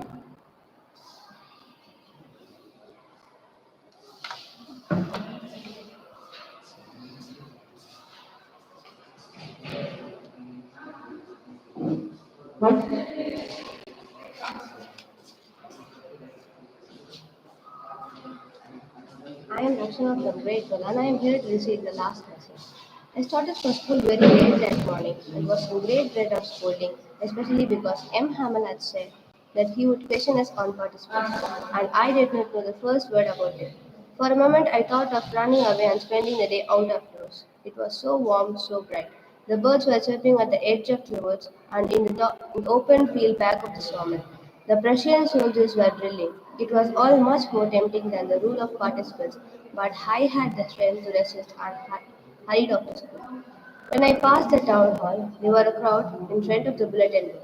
For the last 2 years, all our bad news had come from there. The lost battles, the draft, the order of commanding arms. And I thought to myself without stopping, what can be the matter now? Then, as I hurried by as fast as I could, the blacksmith watcher, who was there with his apprentice reading the bulletin, called after me, "Don't go so fast, Herb. You will get to school in plenty of time." I thought he was making fun of me and reached M. Hammer's little garden all out of breath. Usually, when school began, there was a great bustle which could be heard out in the street. The opening and closing of this lesson repeated in unison very loud, with our hands over our ears to understand better, and the teacher's great rule rapping on the table. But now it was all so still. I had counted on the commotion to get to my desk without being seen. But of course, that everything had to be as quiet as Sunday morning. Through the window, I saw my classmates ordering their places and name Hamels walking up and down with his terrible iron ruler under his arm. I had to open the door and go in before everybody. You can imagine how I blessed and how I prayed it was. But nothing happened. M. Hamel saw me and said very kindly, "Go to your place quickly, little Franz. We are beginning without you." I jumped over the bench and sat down at my desk, not till then, when I had to go a little over my fright. Did I see that our teacher had on his beautiful green coat, his frilled shirt, and the little black silk cap, all embroidered that he never wore except on inspection and prize days. Besides, the whole school seemed so strange and solemn. But the thing that surprised me most was to see on the back benches that were always empty the village people sitting quietly like ourselves, old Husser with his three-cornered hat, the former mayor, the postmaster, and several other business. Everybody looked sad, and Hauser had brought an old primer, thumbed at the edges, and he held it open on his knees, with his great spectacles lying across the pages. While I was wondering about it all, M. Hamel ordered his chair, and in the same grave and gentle tone which he had used to me, said, "My children, this is the last French lesson I shall give you. The order has come from Berlin to teach only German in the schools of Alsace and Lorraine. The new master comes tomorrow. This is your last French class. I want to be very attentive." What a thunderclap these words to me! Oh, the wretches, that was what they had put up at town hall. My last French lesson. Why I hardly knew how to write. I should never learn anymore. I must stop there then. Oh, now, sorry I was for not learning my lessons, for seeking birds' eggs or going sliding on the Saar. My books that had seemed such a nuisance a while ago, so heavy to carry. My grammar and my history of the saints were old friends now, that I couldn't give up, and him Hamilton. The idea that he was going away, that I should never see him again, made me forget all about his ruler and how cranky he was.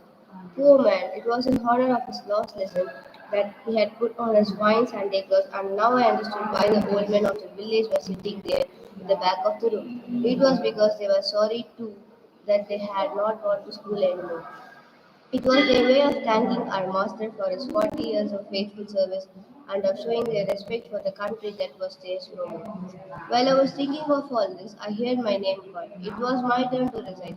What would I not have given to be able to say that dreadful rule for the participle also, very loud and clear and without one mistake. But I got mixed up on the first word and stood there holding on to my desk, my heart beating and not daring to look up. I heard dear Hammer to say me, I won't scold you, little friends. You must be feel bad enough. So how it was every day we have said to ourselves, bah, I have plenty of time. I will learn it tomorrow. And now you see where we have come out. That's the great trouble with Alsace. She puts off learning till tomorrow. Now those fellows out there will have the right to say to you, how is it? You pretend to be Frenchman, and yet you can be neither speak nor write your own language. But you are not the worst, poor little friends. We have all a great deal reapproach ourselves with. Your parents were not anxious enough to have you learn. They preferred to put you to work on a farm or at the mills so as to have a little more money, and I have been able to do so. Have I not sent you water my flowers instead of learning your lessons? And when I wanted to go fishing, did I not just give you a holiday? Then, from one thing to another, young Hamel went to talk of the French language, saying that it was the most beautiful language in the world, the clearest, the most logical, and that we must guard it among us and never forget it because when the people are enslaved, as long as they hold fast to their language, it has if they had the key to their purpose. Then he opened the grammar and read us our lesson. I was amazed to see how well I understood it, and he said it seemed so easy, so easy. I think too that I had never listened so carefully and that he had never explained everything with so much patience. It seemed almost as if the poor man wanted to give us all he knew before going away, and to put it and all it on our heads announcement. After the grammar, we had a lesson in writing. That day, M. Hamel had new copies for us, written in beautiful round hand, trans Alsace, trans Alsace. They looked like little flags floating everywhere in the school, hung from the rod at the top of the desk. We ought to have seen how everyone set to work and how quiet it was. The only sound was the scratching of the poems over the paper. Once some once some beetles flew in, but nobody paid attention to them. Not even the littlest ones who worked right on the tracing their fish foods, as if there was French too. On the roof, the pigeons cooed very, very low, and I thought to myself, will they make them sing in German, even the pigeons? Whenever I looked up from my writing, I saw M. Hamel sitting motionless in his chair and gazing first at one thing, then at another as if he wanted to fix in his mind just how. So thank you so much.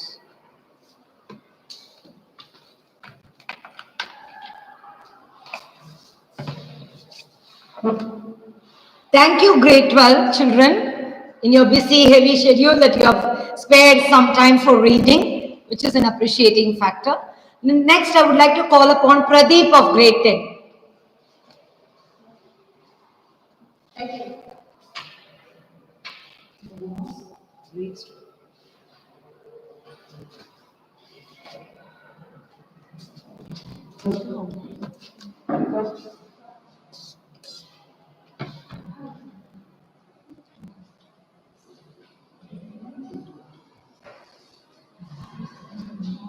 Hello everyone, I am going to read the book which was written by Jules Verne. Before going into the book, let me tell you some points about the writer. Jules Gabriel Verne was a French author who poeted the science fiction genre. He is the best known for his novels 20,000 Leagues Under the Sea, A Journey to the Center of the Earth, and Around Worlds in 80 Days. Verne wrote about space, air, and underworld travels before air travels and practical submarines were invented, and before practical means of space travel has been developed. Let me go into the story first. The heading of the story is 20,000 Leagues Under the Sea. Chapter 1 A Shifting Leaf. The year 1866 showed a remarkable incident, a mysterious and puzzling phenomenon.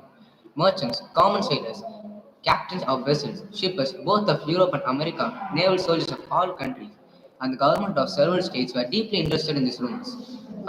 Sometimes sea vessels has met a huge thing, a long object, spindle-shaped and infinitely large and more rapid in its movement than a wave. If it was a wave, it suspended its size all those up till then classified in science. If it was a human creation, it was marvelous. We can understand the excitement produced in the entire world by the supernatural vision. On the 20th of July 1866, the steamer Governor Ignition of Calcutta and Bernard Steam Navigation Company had met this moving mass at the east coast of Australia. Several facts were observed on the 23rd of July in Pacific Ocean by Columbus of the West India Navigation Company. The question of the monster inflamed all minds. The monster became a small island, a rock, a reef, but a reef of indefinite and shifting proportions. The 13th of April 1867, the sea being beautiful, the breeze favorable, the Scotia of the Colonel's Company's line found herself in 15 degrees 12 long and 45 degrees 37 late. At 17 minutes past 4 in the afternoon, when the passengers were assembled at lunch in the great sorrow, a slight shock was felt on the all of Scotia. On a quarter, a little off of a port pad, the shock has been so slight that no one had been alarmed. Had it not been for shouts of carpenter's workers who rushed on the bridge, exclaiming, "We are sinking, we are sinking!" Captain Anderson went down immediately into the hold. He found that the sea was pouring into the fifth compartment. Some minutes after, they discovered the existence of a large hole, 2 yards in diameter, in the ship's bottom. For this moment, all unlucky casualties, which could not be otherwise counted into, were put down to the monster. The public demanded sharply that the sea should at any price be available for this formidable citizen, a member of the royal family. At the period when these events took place, I have just returned from a scientific research in a disagreeable territory of Nebraska in United States, in virtue of my office as assistant professor in the Museum of Natural History in Paris. The French government attached me to the exhibition. After 6 months in Nebraska, I arrived in New York towards the end of March. My departure for France was fixed of the first days in May. The frigate of great speed, the Abraham Lincoln, was put in commission as soon as possible. The arsenals were opened to Commander Fragg, who sustained the arming of this frigate. 3 hours before the Abraham Lincoln left Broken Pier, I received a letter to M. Aronnax, Professor in Museum of Paris, Fifth Avenue Hotel, New York. Sir, if you will consent to join the Abraham Lincoln in the expedition, the government of United States, with pleasure, see France represented in the enterprise. Commander Fragan as a captain at your disposal. Very coordinately yours, J.B. Hobson, Secretary of Marine. Chapter 2. I form a resolution. After reading the letter of Honorable Secretary of Marine, I felt that my true profession, the sole end of my life, was to search this deceiving monster and to depart from this world. But I had just returned from an exhausting journey. But still, I accepted without any hesitation the offer of the American government. Thank you, everyone.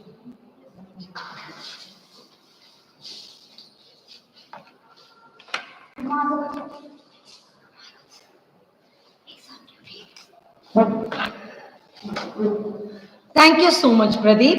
Now I call upon Lenciel of grade 11. Grade 10.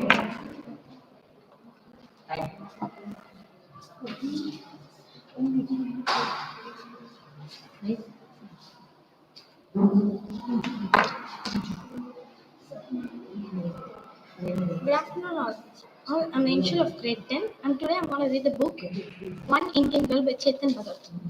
What do you mean? Not enough rooms? I said to Ajit Banerjee, the lobby manager of the Goa Marriott.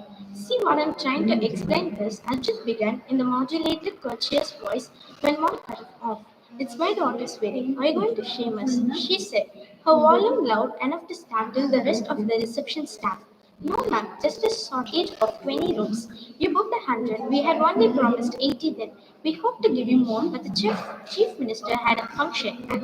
What do we tell a guest who have come all the way from America? Mom said. If I may suggest, there's another hotel 2 kilometers away. Ajit said. We have to be together. You're going to ruin my daughter's wedding for some Sarkari function. My mother said, bosom heavenly, breath heavy, classic warning signs of an upcoming storm. Mom, go sit with dad, please. I'll sort this out. I said, Mom glared at me. How could I, the bride, do all this in the first place? I should be worried about my patients, not room allocation. The boys' side arrived in less than 3 hours. I can't believe this, she muttered, walking to the sofa at the center of the lobby. My father sat there along with Kamala Bua, his elder sister. Other uncles and aunts were occupied the remaining couches in the lobby. Amrita took over of the Marriott. My mother looked at my father, a level 2 black, and signified, will you ever take the initiative? My father shifted in his seat. I refocused on the lobby manager. What can be done now, Ajit? I said, my entire family is here. We had come on the morning flight from Delhi. The Gulabdis, the boys' side, would take off from the Mumbai at 3 p.m. and land in Goa at 4. 20 hired Innovas would bring them to the hotel by 5. I checked the time, 2:30 p.m.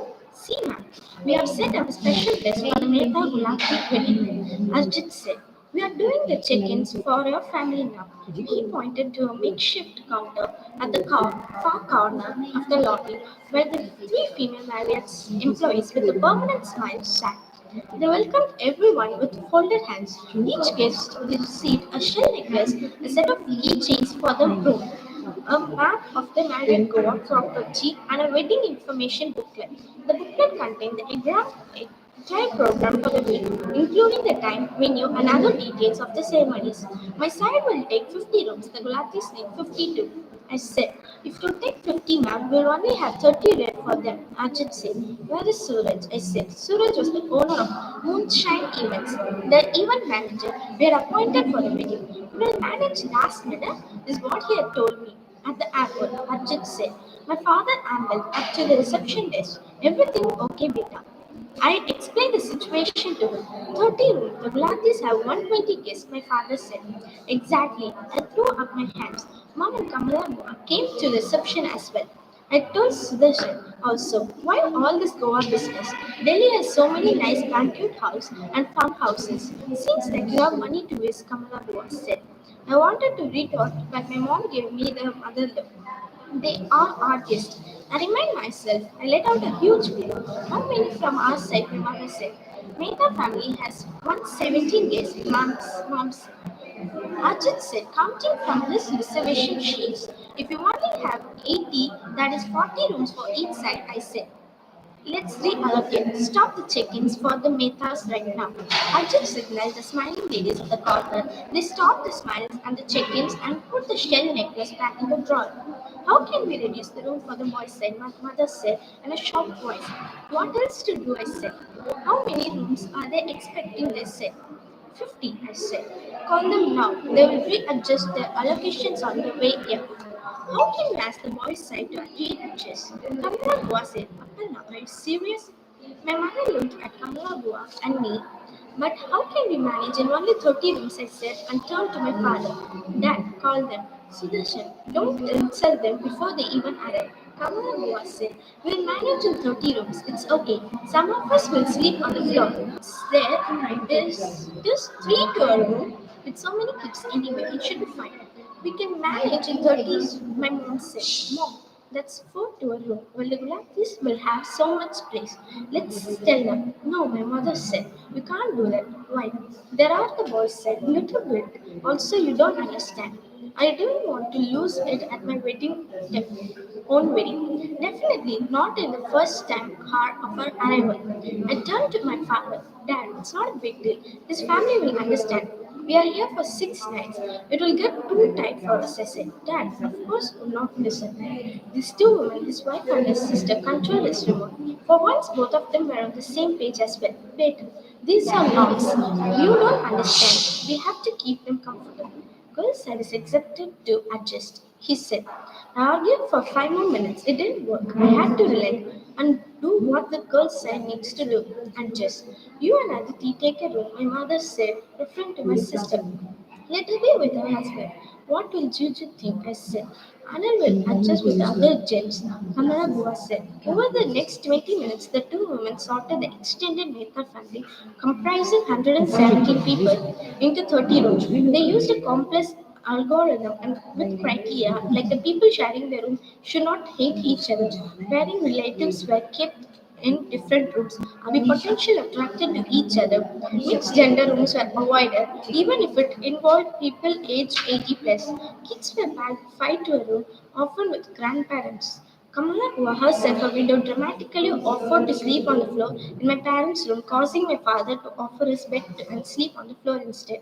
Of course, Arjun said, saying that they would put extra beds in the room. But how can you compare sleeping on an extra married bed with Punjabi who has internal sacrifice of sleeping on the floor?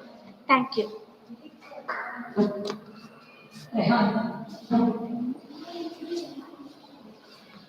Thank you so much, Lenchiel. Now I call upon Rehan Ahmed of grade 11.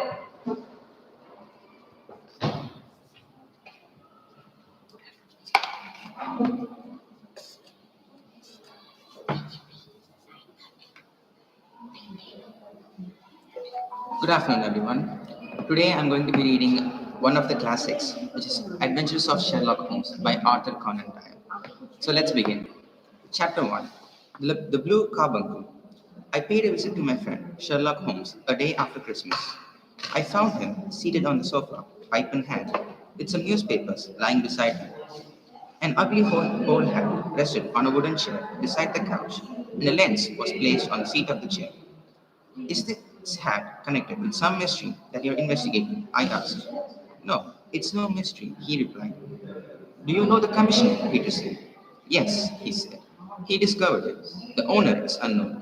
Peterson was taking a walk on Tottenham Court Road at about 4 o'clock on Christmas when he spotted a tall man ahead of him.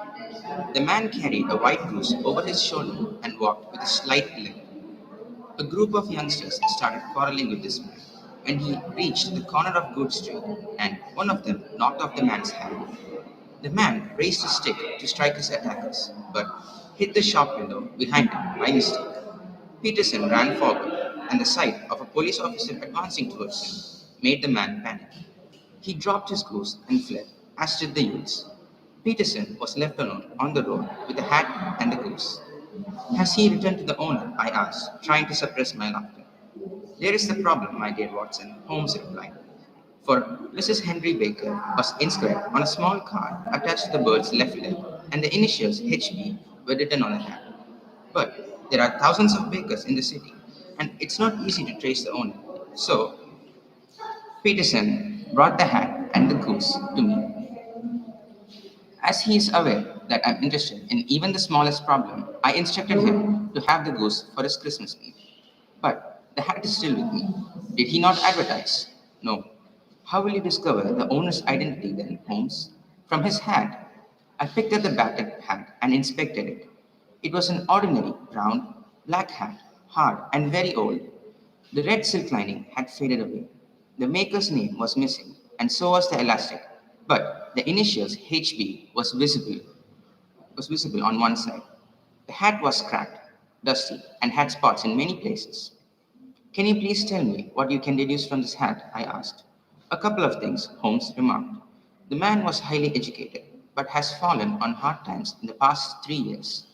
He had taken to drink and was wasting all his money on it. This could be why his wife doesn't love him anymore. He's a middle aged introvert with grayish hair, although he had a haircut a few days ago. He uses lime cream gel. You must be joking, Holmes. Not at all. How did you conclude that the man was an intellectual? Holmes placed the hat over his head and covered the forehead. Well, a man with such a large brain must have something on it. How do you explain that he wasted his money? Watson, the hat is 3 years old, but of the best quality. Look at the band of ribbed silk. These flat brims came later. It is logical that if this man could afford to buy a hat like this 3 years ago has never had another hat, then he's hard pressed for money. Clever, I exclaimed. I discovered many hairheads, Holmes continued. These had been cut clean by the scissors of a barber, and distinct color odor of lime cream is evident.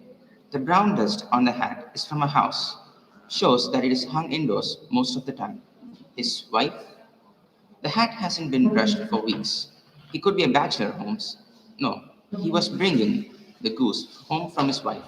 Remember the card on the goose's leg? You have an answer to everything, Holmes, I said admiringly. The door was flung open as I finished my sentence, and the Commissioner, Peterson, stormed into the room. Mr. Holmes, the goose, he panted. What about the goose? See, my wife discovered in its belly. Peterson exclaimed and displayed a shining blue stone. My goodness, Holmes whistled. You have discovered a treasure, Peterson. Do you know what this is? A precious stone, Mr. Holmes. I'm going to stop right here. This book is very interesting. It has a lot of twists and turns, so I suggest that you check this out sometime later. Thank you.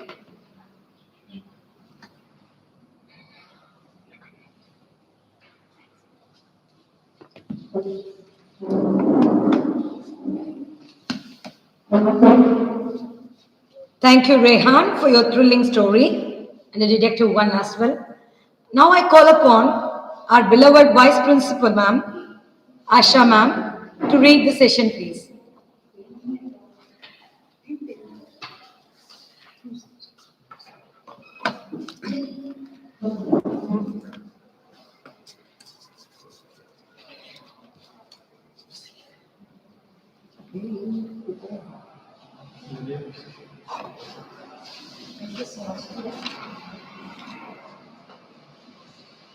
नमस्ते सबको।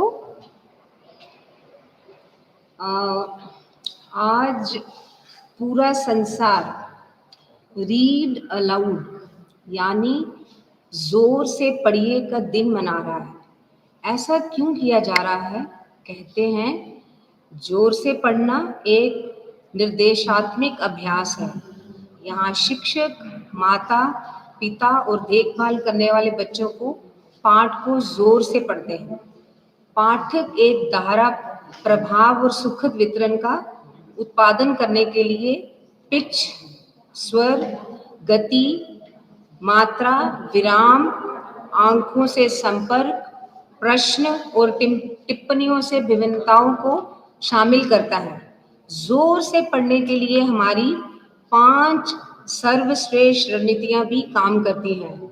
सांस लेना केवल श्वास शांत है, बल्कि ये आवश्यक है कि पढ़ते समय हमें शब्दों और अर्थ पर ध्यान देना चाहिए। अपनी सामान्य बोलने वाली आवाज का प्रयोग करना चाहिए। अगर पढ़ते समय कोई गलती हो जाए तो कोई बात नहीं, हम लोग उसको सुधार सकते हैं। जोर से पढ़ने से दूसरों की भाषा और अनुभव पर प्रयास करने का अवसर मिलता है। ये उन्हें अपने जीवन के साथ संबंध बनाने में मदद करता है और अपने और दूसरों के बारे में अनेक दृष्टिकोण को सूचित करता है। जोर से सोचने से बच्चों को ये सीखने में मदद मिलती है कि स्वतंत्र रूप से पढ़ते समय महत्वपूर्ण समझ की रणनीतियों का उपयोग कैसे करें। तो आइए, जब मैं पढ़ रही हूँ मेरे उतार चढ़ाव को देखिए और सुनिए। आज मैं आपको अकबर और बीरबल की कहानी सुनाने जा रही हूँ। अकबर जो मुगल वंश का तीसरा शासक था और बीरबल उनके दरबार के प्रमुख वजीर थे। कहते हैं अकबर बीरबल के बिना कुछ नहीं थे। हालांकि ये माना जाता है कि अकबर शाहजहां थे और बीरबल जो है एक मंत्री थे, लेकिन फिर भी कहते हैं अकबर बीरबल के बिना सांस लेना भी पसंद नहीं करते थे। तो आइए, मैं ये कहानी पढ़ने जा रही हूँ जिसका नाम है बुद्धि का पात्र। क्या नाम है? बुद्धि का पात्र। एक दिन श्रीलंका से अकबर के दरबार में एक दूत आया। उसने कहा, पूरी दुनिया जानती है कि आपका दरबार बुद्धिमान और विद्वान दरबारियों से भरा पड़ा है। श्रीलंका के बादशाह ने पात्र भरकर बुद्धि लाने के लिए कहा है और मुझे यहाँ भेजा है। ये सुनकर दरबार में उपस्थित सभी लोग अब अचंभित हो गए। कहने लगे, भाई कोई बुद्धि को पात्र में डाल सकता है? नहीं। कुछ ही क्षण के बाद बीरबल उठे और बोले, हम बुद्धि भरे पात्र की व्यवस्था कर सकते हैं, लेकिन इसके लिए हमें कुछ सप्ताह का समय चाहिए, 1 वीक का समय चाहिए। दूत ने जवाब दिया, कोई बात नहीं, बुद्धि भरे पात्र के लिए मैं कुछ सप्ताह प्रतीक्षा कर सकता हूँ। तब अपने घर गया। उसने अपने नौकर को बुलाया और कहा, कुछ छोटे मुंह वाले मिट्टी के बर्तन लेके आइए। कुछ देर के बाद नौकर मिट्टी के बर्तन लेके आया। बीरबल ने उन बर्तनों को उस जगह ले गया, यहाँ कद्दू के अनेक पौधे लगे थे। कद्दू के अनेक पौधे लगे थे। उसने नौकर से पौधे के फूल को बर्तन के भीतर रखने के लिए कहा। उसने नौकर को ये भी निर्देश दिया कि उस बर्तन को तब तक ना हटाए जब तक उसे कहा ना जाए। 15 दिनों के बाद बीरबल के कद्दू के पौधे को देखने गया। 15 दिन के बाद उसने देखा कद्दू बढ़कर बर्तन के आकार का हो गया हुआ है। उसने नौकर को बुलाया और कद्दुओं से भरे बर्तनों को सावधानी पूर्वक हटाने को कहा। अगर सुबह अकबर के दरबार में उसने श्रीलंका के राजा के दूत को बुलाया और कहा, महाशय, मैं आपको एक बुद्धि का भरा पात्र भेंट देता हूँ। इस समय बीरबल का नौकर मिट्टी का एक पात्र लेकर आया जिसका मुंह कपड़े से ढका हुआ था। दूत ने वह पात्र ले लिया। बीरबल ने कहा, महाशय, बुद्धि चूंकि अत्यंत मूल्यवान चीज है, इसलिए इसे हम इन बहुमूल्य पात्रों में रखते हैं। इसलिए मैं आपसे आग्रह करता हूं कि आप बिना खरोच लगे इस पात्र को खाली करके वापस दीजिए। बिना खरोच मतलब टच किए बिना इस पात्र को खाली करके वापस दीजिए। यह सुनकर दूत ने पात्र के भीतर झांक कर देखा। वह तो स्तब्ध था, हैरान हो गया।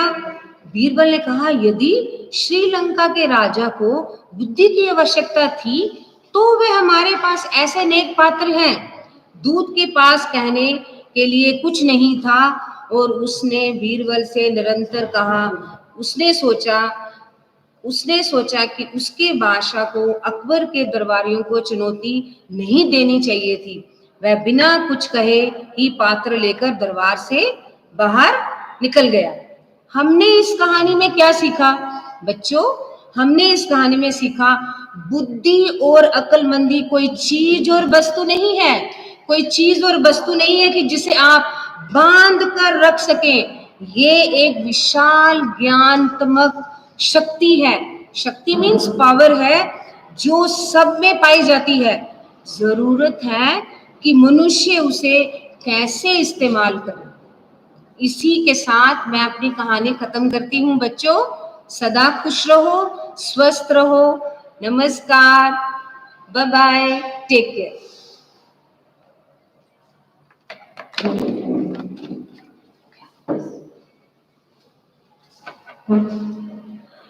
Thank you, Asha ma'am, for your beautiful kahani. Now I call upon Shweta of grade 9.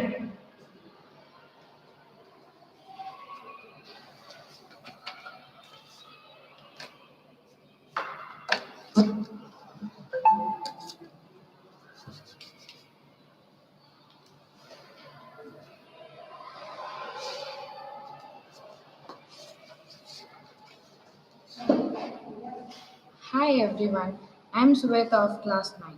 Now I am going to read The Wings of Fire. I think I don't need any introduction about this.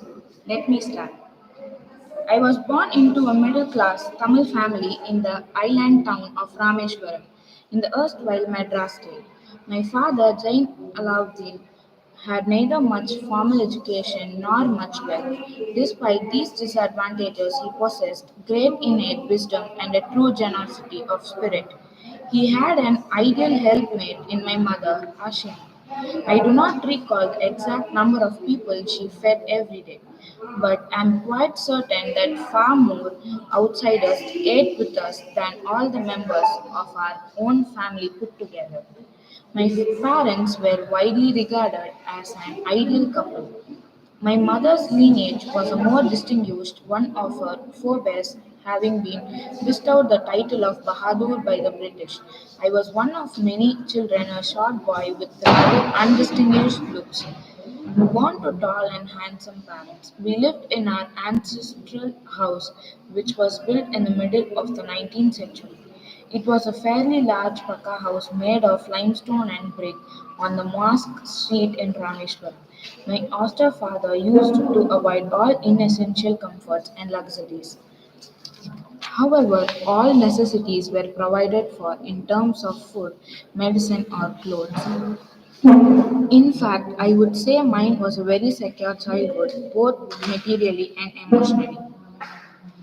I normally ate with my mother sitting on the floor of the kitchen. She would place a banana leaf before me, on which she then laid rice, an aromatic sambar, a variety of sharp homemade pickles, and a dollop of fresh coconut chutney. The famous Shiva temple, which made Rameshwaram so scared to pilgrims, was about a 10-minute walk from our house. Our locality was predominantly Muslim, but there were quite a few Hindu families too, living amicably with their Muslim neighbors. There was a very old mosque in our locality where my father would take me for evening prayers. I had not the faintest idea of the meaning of the Arabic prayers chanted, but I was totally convinced that they reached God. When my father came out of the mosque after the prayers, people of different religions would be sitting outside waiting for him. Many of them offered bowls of water to my father, who would dip his fingertips in them and say a prayer. This water was then carried home from invalids. I also remember people visiting our home to offer thanks after being cured. My father always smiled and asked them to thank Allah, the benevolent and merciful. The highest price of Rameshwaram temple, Pakshila Lakshmana Sastri, was a very close friend of my father's. One of the most vivid memories of my early childhood is of the two men, each in his traditional attire, discussing spiritual matters. When I was old enough to ask questions, I asked my father about the relevance of prayer. My father told me there was nothing mysterious about prayer. Rather, prayer made possible a communion of the Spirit between people. When you pray, he said, that transcend your body and become a part of the cosmos, which knows no division of wealth, age, caste, or creed. My father could convey complex spiritual concepts in a very simple, down to earth Tamil. He once told me in his own time, in his own place, in what he really is, and in the stage he has reached, good or bad. Every human being is a specific element within the whole of the manifest divine being. So, why be afraid of difficulties, sufferings, and problems? When troubles come, try to understand the relevance of your sufferings. Adversity always presents opportunities for introspection. Why don't you say this to the people who come to you for help and advice? I asked my father. He put his hands on my shoulders and looked straight into my eyes for quite some time. He said nothing, as if he was judging my capacity to comprehend his words. Then he answered in a low, deep voice. His answer filled me with a strange energy and enthusiasm. Whenever human beings find themselves alone, as a natural reaction, they start looking for company. Whenever they are in trouble, they look for someone to help them. Whenever they reach an impasse, they look to someone to show them the way out. Every recurrent anguish, longing, and desire find its own special helper. For the people who came to me in distress, I am but a go between in their effort to propitiate demonic forces with prayers and offerings. This is not a correct approach at all and should never be followed. One must understand the difference between a fear ridden vision of destiny and the vision that enables us to seek the enemy of fulfillment within ourselves. I remember my father starting his day at 4 a.m. by reading the namaz between dawn. After the namaz, he used to walk down to a small coconut grove we owned about 4 miles from our home. He would return with about a dozen coconuts tied together thrown over his shoulder, and only then would he have his breakfast. Then This reminded his routine even when he was in his late 60s. I have throughout my life tried to emulate my father in my own world of science and technology. I have endeavored to understand the fundamental truths revealed to me by my father and my and feel convinced that three exists a divine power that can lift one up from confusion, misery, melancholy, and failure and guide one to one's true place. And once an individual severs his emotional and physical bondage, he is on the road to freedom, happiness, and peace of mind. I stop it here. I hope and you continue this. Thank you.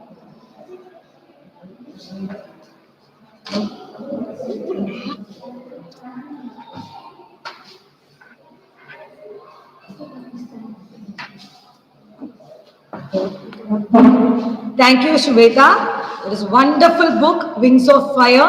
I hope you would have got nice cling on it. Now I call upon Ashish of grade 9 to present his story.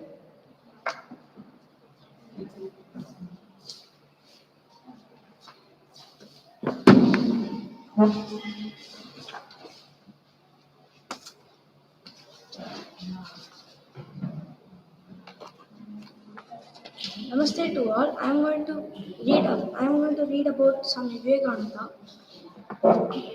Swami Vivekananda, inspiring personality, was well known both in India and America during the last decade of the 19th century and the first decade of the 20th century. The unknown monk of India suddenly leapt into fame at the Parliament of Religions held in Chicago in 1893, art which represented Hinduism. His vast knowledge of Eastern and Western culture, as well as his deep spiritual insight, brilliant conversation, and handsome figure made an irresistible appeal to the many types of Americans who came in contact with him. People who say or heard Vivekananda even once still cherish his memory after a lapse of more than half a century. In America, Vivekananda's mission was the interpretation of India's spiritual culture, especially in its Vedantic setting. He also tried to engage the religious convictions of the Americans through through the rational and humanistic teachings of the Vedanta philosophy. In America, he became India's spiritual ambassador and pleaded eloquently for better understanding better in between India and the new world. In order to create a healthy synthesis of East and West of religion and science in his own motherland, Vivekananda is regarded as the patriot saint of modern India and inspirer of her dormant national consciousness. To the Hindu, he preached the ideal of a strength giving and man making religion, service to man visible manifestation of the Godhead was the special form of worship he advocated for the Indians devoted as they were to be to the rituals and myths of their Asian faith. Many political leaders of India have publicly acknowledged their independence of to Swami Vivekananda. The Swami's mission was both national and international, a lover mankind. He strove to promise peace and human brotherhood on the spiritual foundation of the Vedantic oneness of existence. A mystic, a mystic of the highest order, Vivekananda had a direct and immediate experience of reality.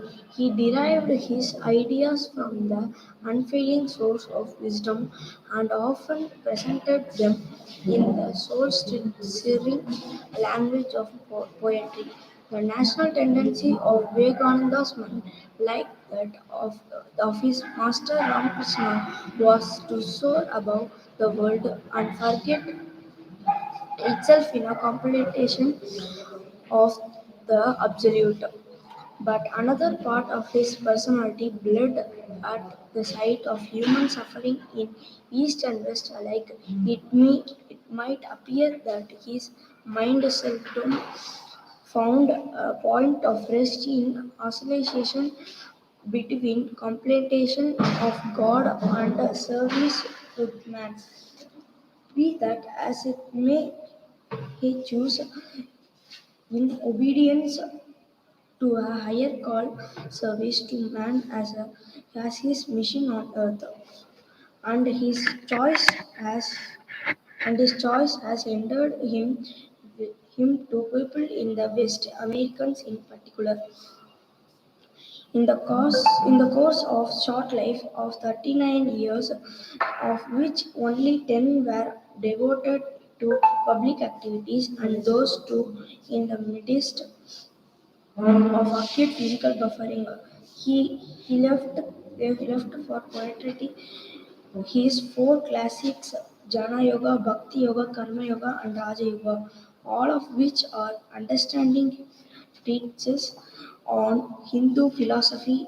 In addition, he delivered innumerable lectures, wrote inspired letters in his own hand to his many friends and disciples, composed numerous poems, and acted as spiritual guide to the many seekers who came to him for instruction. He also organized the Ramakrishna Order of Monks, which is most outstanding religious organization of modern India. It is devoted to the propagation of the Hindu spiritual culture, not only in its Swami native land, but also in America and in other parts of the world. Swami Vivekananda once spoke of himself as concerned India. His life and teaching are value to the West for understanding of the mind Asia.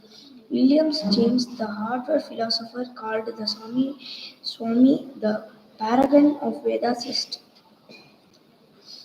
Max Muller and Paul Deussen, the famous Orientalist of the 19th century, held him in genuine respect and affection. His words, writes Romain Roland, are great music phrases in the style of Beethoven, stirring rhythms like the March of Hader. I cannot touch these sayings of his scattered as distance without receiving a thrill through my body like an electric shock.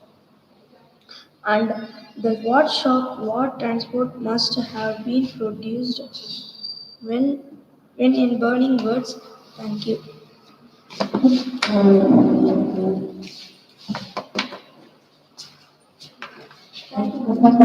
Thank you so much.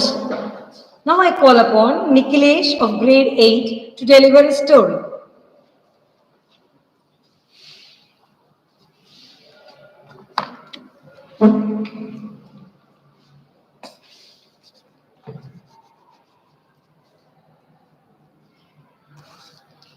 Namaste everyone. I'm Nikhilesh of grade 8. Today I'm gonna say a motivational speech of a book. This is the book name, Success. About the author, Mr. J.C. Chowdhury is a renowned educationist and an accomplished entrepreneur. He earned his master's degree in Bichpilani. He is a chairman and managing director of Akash Educational Services Private Limited, which has produced thousands of doctors and engineers for the country. Let's go through. Come. Success. Introduction. Our actions and behavior are directed by our physiological and psychological needs. They make they make people put their efforts and energies into what is desired.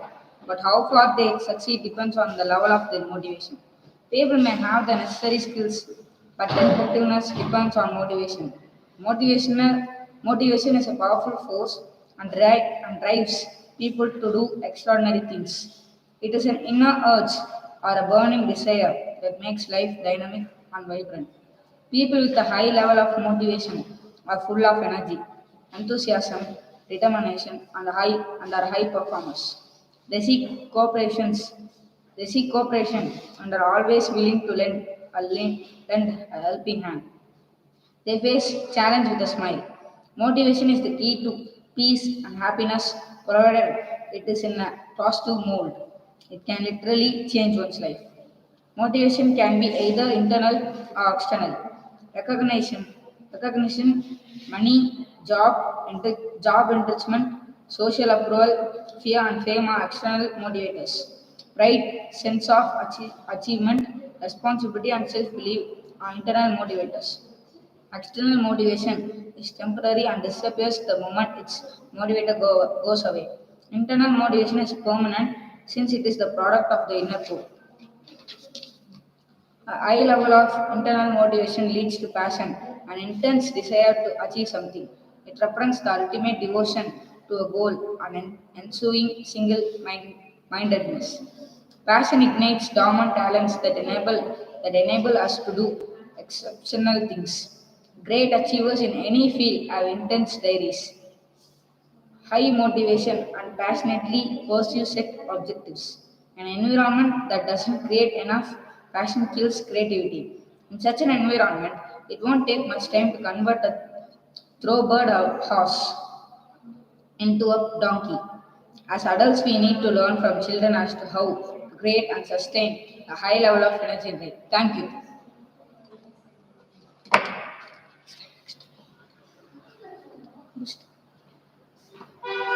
That's all.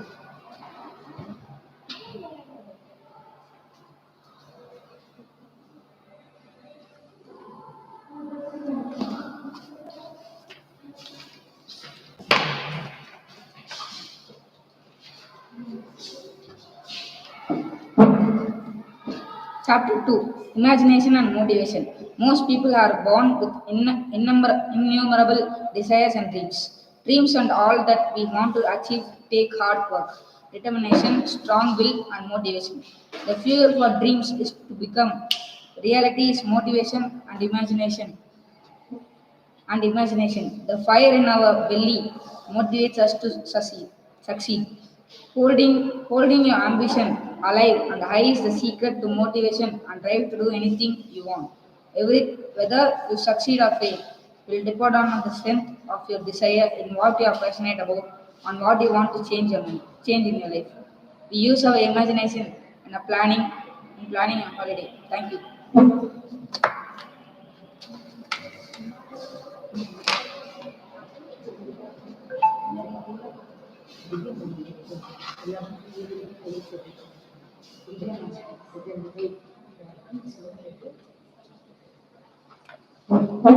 Thank you, Nikhilesh. Now I call upon Rakshita of grade 8.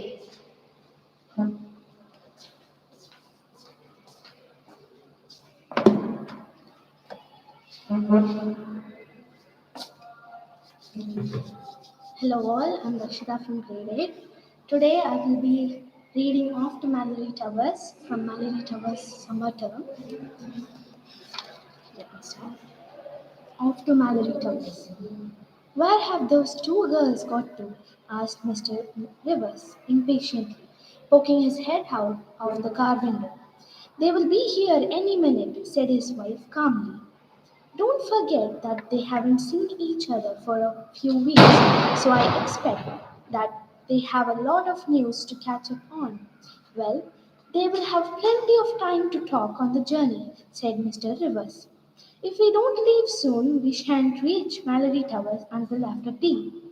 Mr. and Mrs. Rivers were taking their daughter Felicity back to her boarding school, Mallory Towers. after the holidays and they had stopped to pick up her friend Susan on the way. Felicity had gone into the house to fetch her friend and she seemed to have been in there for simply ages. At last the front door opened and two laughing, chattering girls emerged. The one with dark, bobbed hair and laughing brown eyes was Felicity, and the other, grey eyed and snub nosed, was Susan. Both of them wore the Mallory Towers summer uniform, which was an orange and white check dress with short sleeves and a crisp white collar, and they looked very smart indeed as they walked arm in arm down the path. Behind them came Susan's parent, her mother carrying a night case and her father huffing and puffing as he carried his doctor's trunk to the car. My goodness, anyone would think you were going back to school for a whole year, not just a term, he joked. I'm sure that you must have packed the kitchen sink in here. The two sets of parents greeted one another, and Mr. Rivers got out of the car to help Mr. Blade stow the trunk in the boot. Then Susan hugged her parents. The two girls settled themselves in the back seat of the car and they were off back to Mallory Towers. The school was in Cornwall and it was a very long drive, but Felicity and Susan had so much to talk about that the first couple of hours simply sped up. Won't it be marvelous to see all the others again? Said Susan. Good old Palm and Nora and Julie, not forgetting Jack, of course. Jack was their friend, Julie's horse, who lived in the stables at Mallory Towers during term time, and all the girls were very fond of him indeed. I think the summer term is my favorite term of all, said Felicity excitedly. There's so much to do picnics, swimming, and horse riding, and I mean to work really hard at my tennis. I'm determined to be picked for one of the teams this term. Me too, said Susan. My word, wouldn't it be super if we were both picked? Super, agreed Felicity. I wonder if there will be any new girls this term. There are sure to be, Susan said. I say, Felicity, I wonder what tricks June and Freddie will have brought back with them this term. Oh, I just can't wait to get back to Mallory Towers. But after we stopped for lunch, the girls' conversation tailed off, as both of them began to feel a little drowsy from the long car journey. Susan had difficulty in keeping their eyes open, while Felicity actually dropped off to sleep for a little while. But both of them woke up completely when the car rounded a bend in the road and their beloved Mallory Towers came into view. There it is, cried Felicity, sitting bolt upright. Doesn't it look magnificent with the sun right behind it? Susan was so excited that she couldn't speak, but she nodded her head vigorously. As Mr. Rivers turned the car into the long driveway, in front of them was a very long, sleek, expensive looking car, and Felicity said, My goodness, just look at that. I wonder who it belongs to. I wouldn't be surprised if it is Annie's, said Susan. It would be just like her to turn up to school in a showy car like that. That's an American car, girls, Mr. Rivers informed them. So I doubt very much that it belongs to your friend, Annie's family. Thank you. So the story is a very interesting story. So we'll continue with that. Thank you.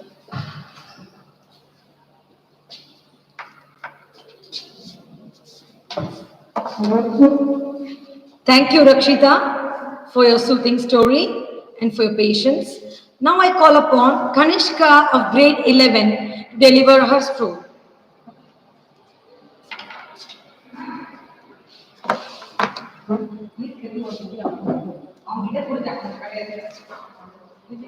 Hello everyone. We saw everyone reading English books. Now let us hear a beautiful Tamil story. காக்கை சிறுவன் டரோ யஷிமா. ஜப்பானில் உள்ள கிராமத்து பள்ளிக்கூடத்தில் முதல் நாள் ஒரு சிறுவன் காணாமல் போனான். அவன் பள்ளியின் அடித்தளத்தில் மரத்தால் கட்டப்பட்டு இருட்டு பகுதியில் ஒளிந்திருந்தான். கண்டுபிடித்து விட்டோம், ஆனால் யாருக்கும் அவனை பற்றி தெரியவில்லை. அன்று முதல் அவனை சிபி என்று செல்லமாக அழைத்தோம். ஏனெனில் அவன் குட்டிப் பையன். சிபி என்றால் சின்ன என்று அர்த்தம்.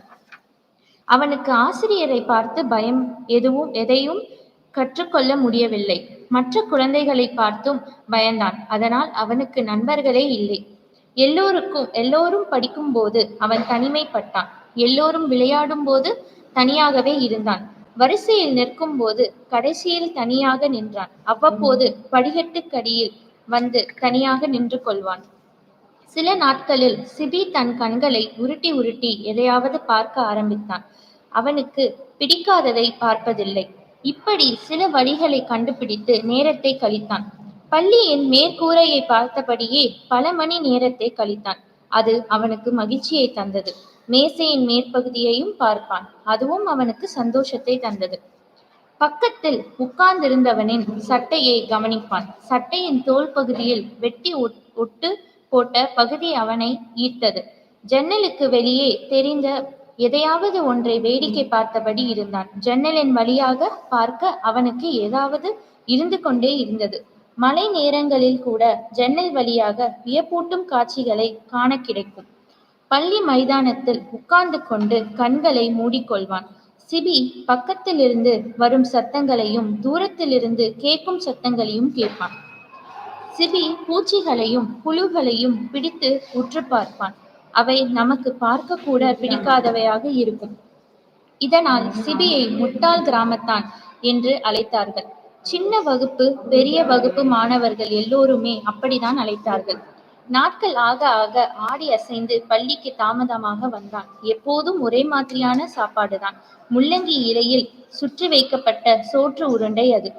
மழை பெய்தாலும் இடி இடித்தாலும் வெயில் அடித்தாலும் ஒரே சட்டையை போட்டு கொண்டு வருவான். அதுவும் மெதுவாக நடந்து வருவான். காய்ந்த புற்களால் செய்யப்பட்ட மலைச்சட்டை அது. நாட்கள் உருண்டு ஓடின. 5 ஆண்டுகள் கழிந்தது. நாங்கள் எல்லோரும் 5ஆம் வகுப்பு முடித்து 6ஆம் வகுப்பிற்கு வந்துவிட்டோம்.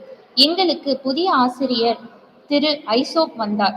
எங்களுடன் நட்பாக பழகினார். அன்பாக சிரித்து பேசினார். திரு ஐசோப் பாடம் எடுக்க அருகிலுள்ள மலைக்கு எங்களை அழைத்துச் சென்றார். காட்டை பற்றி சிபிக்கு தெரிந்திருந்தது. திராட்சை உருளை விளையும் இடங்களை காட்டினார். ஆசிரியர் ஆச்சரியப்பட்டார். பள்ளி தோட்டத்தில் பூக்கும் அத்தனை பூக்கள் பற்றியும் சிபிக்கு தெரிந்திருந்தது. ஆசிரியர் சிபியை பாராட்டினார். சிபி வரைந்து வைத்திருந்த கோட்டோவியங்களை அவருக்கு பிடித்திருந்தது. அவற்றை சுவற்றில் மாட்டினார். எல்லோரும் அதை பார்க்க வைத்தார்.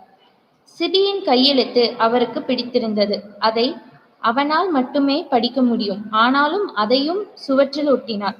இந்த வருடம் நடந்த திறன் போட்டிகளில் சிபி கலந்து கொண்டான். அவன் மேடை ஏறியது மற்றவர்களால் நம்ப முடியவில்லை. அவன் யார்? முட்டாள், மேடையில் என்ன செய்ய முடியும் என்று கத்தினார்கள். சிபி காக்கையைப் போல் கரைந்து நம்மை மகிழ்விப்பான் என்றார் திரு ஐசோ. காக்கை கரைவது போன்றா என மற்ற மாணவர்கள் ஆச்சரியத்துடன் கேட்டனர். மற்ற மாணவர்கள் யாரும் வகுப்பில் இல்லாத போது ஐசக் சார் சிபியுடன் தனியாக நேரத்தை செலவழித்தார். காக்கை சத்தம். முதலில் முட்டையிலிருந்து வெளிவந்த குஞ்சு காக்காவை போல் சத்தம் எழுப்பினான். அடுத்து தாய் காகத்தை போன்று கரைந்து காட்டினான். அதற்கடுத்து அப்பா காகம் அதற்கு எப்படி பதிலளிக்கும் என்று கத்தி காட்டினான். அதோடு முடிக்கவில்லை. அதிகாலை காகங்கள் கூட்டமாய் கரைவதை செய்து காட்டினான். மக்கள் தூக்கத்தில் இருக்கும் சமயங்களில் அங்கு கூடும் காகங்களின் ஒலியை செய்து காட்டினான். கிராமத்தில் மக்கள் உற்சாகமாக கொண்டாடுவார்கள். அச்சமயங்களில் காகங்களின் சேர்ந்தொலியை செய்து காட்டினான். கடைசியாக 1 மாதத்தில் வசித்து வரும் வயதான காகத்தின் குரலை செய்து காட்ட முயற்சித்தான். அப்பொழுது தொண்டையை சரி செய்து குரலை அடிப்பகுதியிலிருந்து எடுத்து கா கா கா என்று சத்தம் எழுப்பினான். இப்பொழுது சிபியின் குடும்பம் தொலைவில் உள்ள காட்டில் தன்னந்தனியாக வசிப்பதை கற்பனை செய்ய முடிந்தது.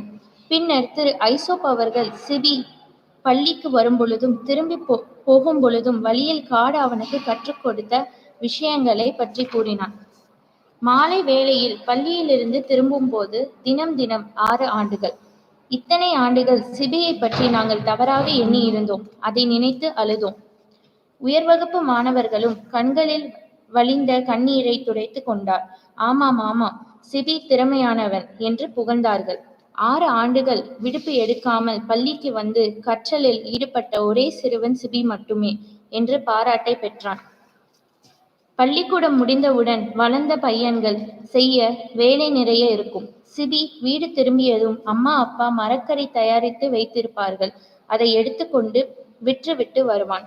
இப்போதெல்லாம் நாங்கள் அவனை பார்த்தும் பொழுது சிபி என்று கூப்பிடுவதில்லை, காக்கை சிறுவன் என்றே அழைக்கிறோம். வணக்கம் காக்கை சிறுவன். அது அவனுக்கு பிடித்திருந்ததால் தலையை ஆட்டுவான். தன் வேலை முடிந்ததும் வீட்டிற்கு தேவையான சாமான்களை வாங்குவான். பிறகு அவனது தொலைதூர வீட்டிற்கு மலைப்பகுதியில் நடப்பான். பெரியவர்களைப் போல தன் தோள்களை உயர்த்தியவாறு நடந்தான். மலைப்பகுதியில் அவன் நடக்கும் பொழுது அவனைச் சுற்றி காகங்களின் குரல் ஒலிந்து கொண்டிருந்தன. நன்றி.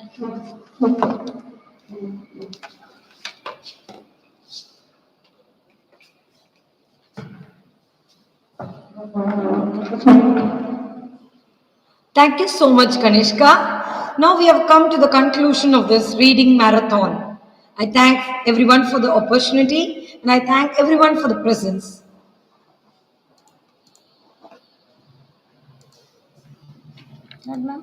Thank you, ma'am. Thank you.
Correct.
So,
Facebook ஆமா நீ ஏதோ பண்றீங்க ஃபேஸ்புக் பாருங்க.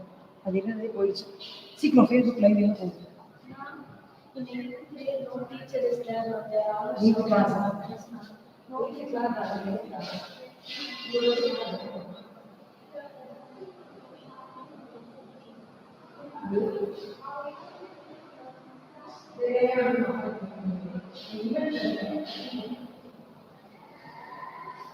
போதும்மா. எங்க போகுது? போதும்மா. இங்க வை போன் வை. இப்படி வைங்க. என்ன போகணும்? ஸ்கிரீன் தெரியணும் இப்போ. இதையா? இது கவர்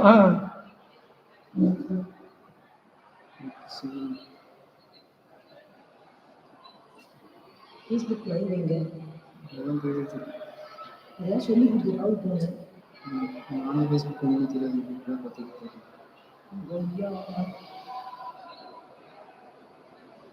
தம்பி சத்தியம் சரி தெரியும். நான் கால் அவங்க படிக்கும்போது அவங்களோட இது வைக்கணும்ல.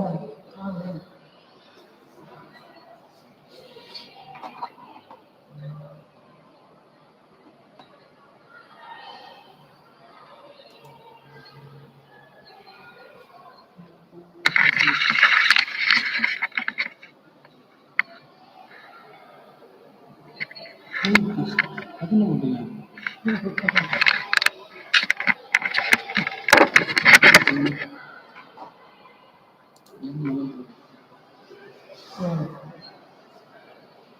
எவ்வளோ நேரமா பண்ணுங்க?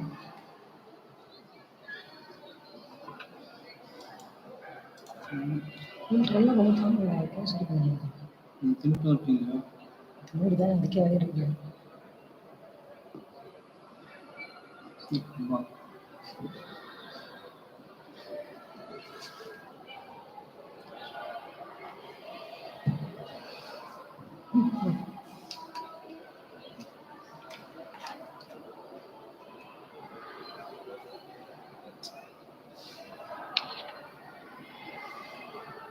சரி, நான் ஃபேஸ்புக் இப்படி வச்சுட்டா இருங்க. இப்படி வச்சுட்டா கூட எனக்கு ஆடி எப்படின்னு கேட்குறீங்களா? Thank you everyone for making this event a grand success. Thank you. Close கூட பண்ணக்கூடாது.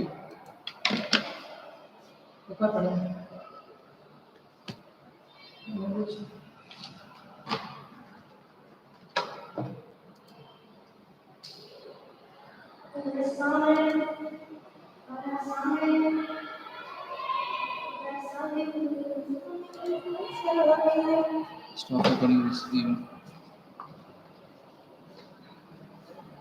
I'm going for 5B with you. ஒரே நிமிஷம் என்ன போட்டோ இதை உட்கார வச்சு போயா இருங்க, இவ்வளோ நேரம் பண்ணதெல்லாம் ரொம்ப தேங்க்ஸ் சார். நன்றி சார். உங்களை மதிக்கிற ஒரே அப்போ நான் என்னுடைய கான்ட்ரிபியூஷன் இதில் எதுவுமே இல்லைன்னு சொல்றேன் சார். நான் நல்ல வேலை வெல்கம் ஸ்பீச் மார்னிங்கே கொடுத்துட்டேன். Sorry, thank you vote of thanks. நான் கொடுக்குறேன், ஒன்றும் தேங்க்ஸ்.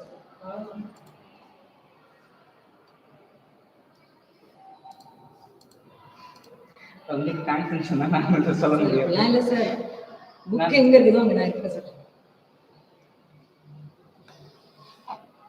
நான் ஒரு புக்கு பைத்தியம்.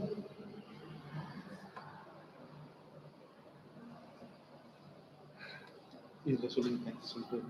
Okay sir.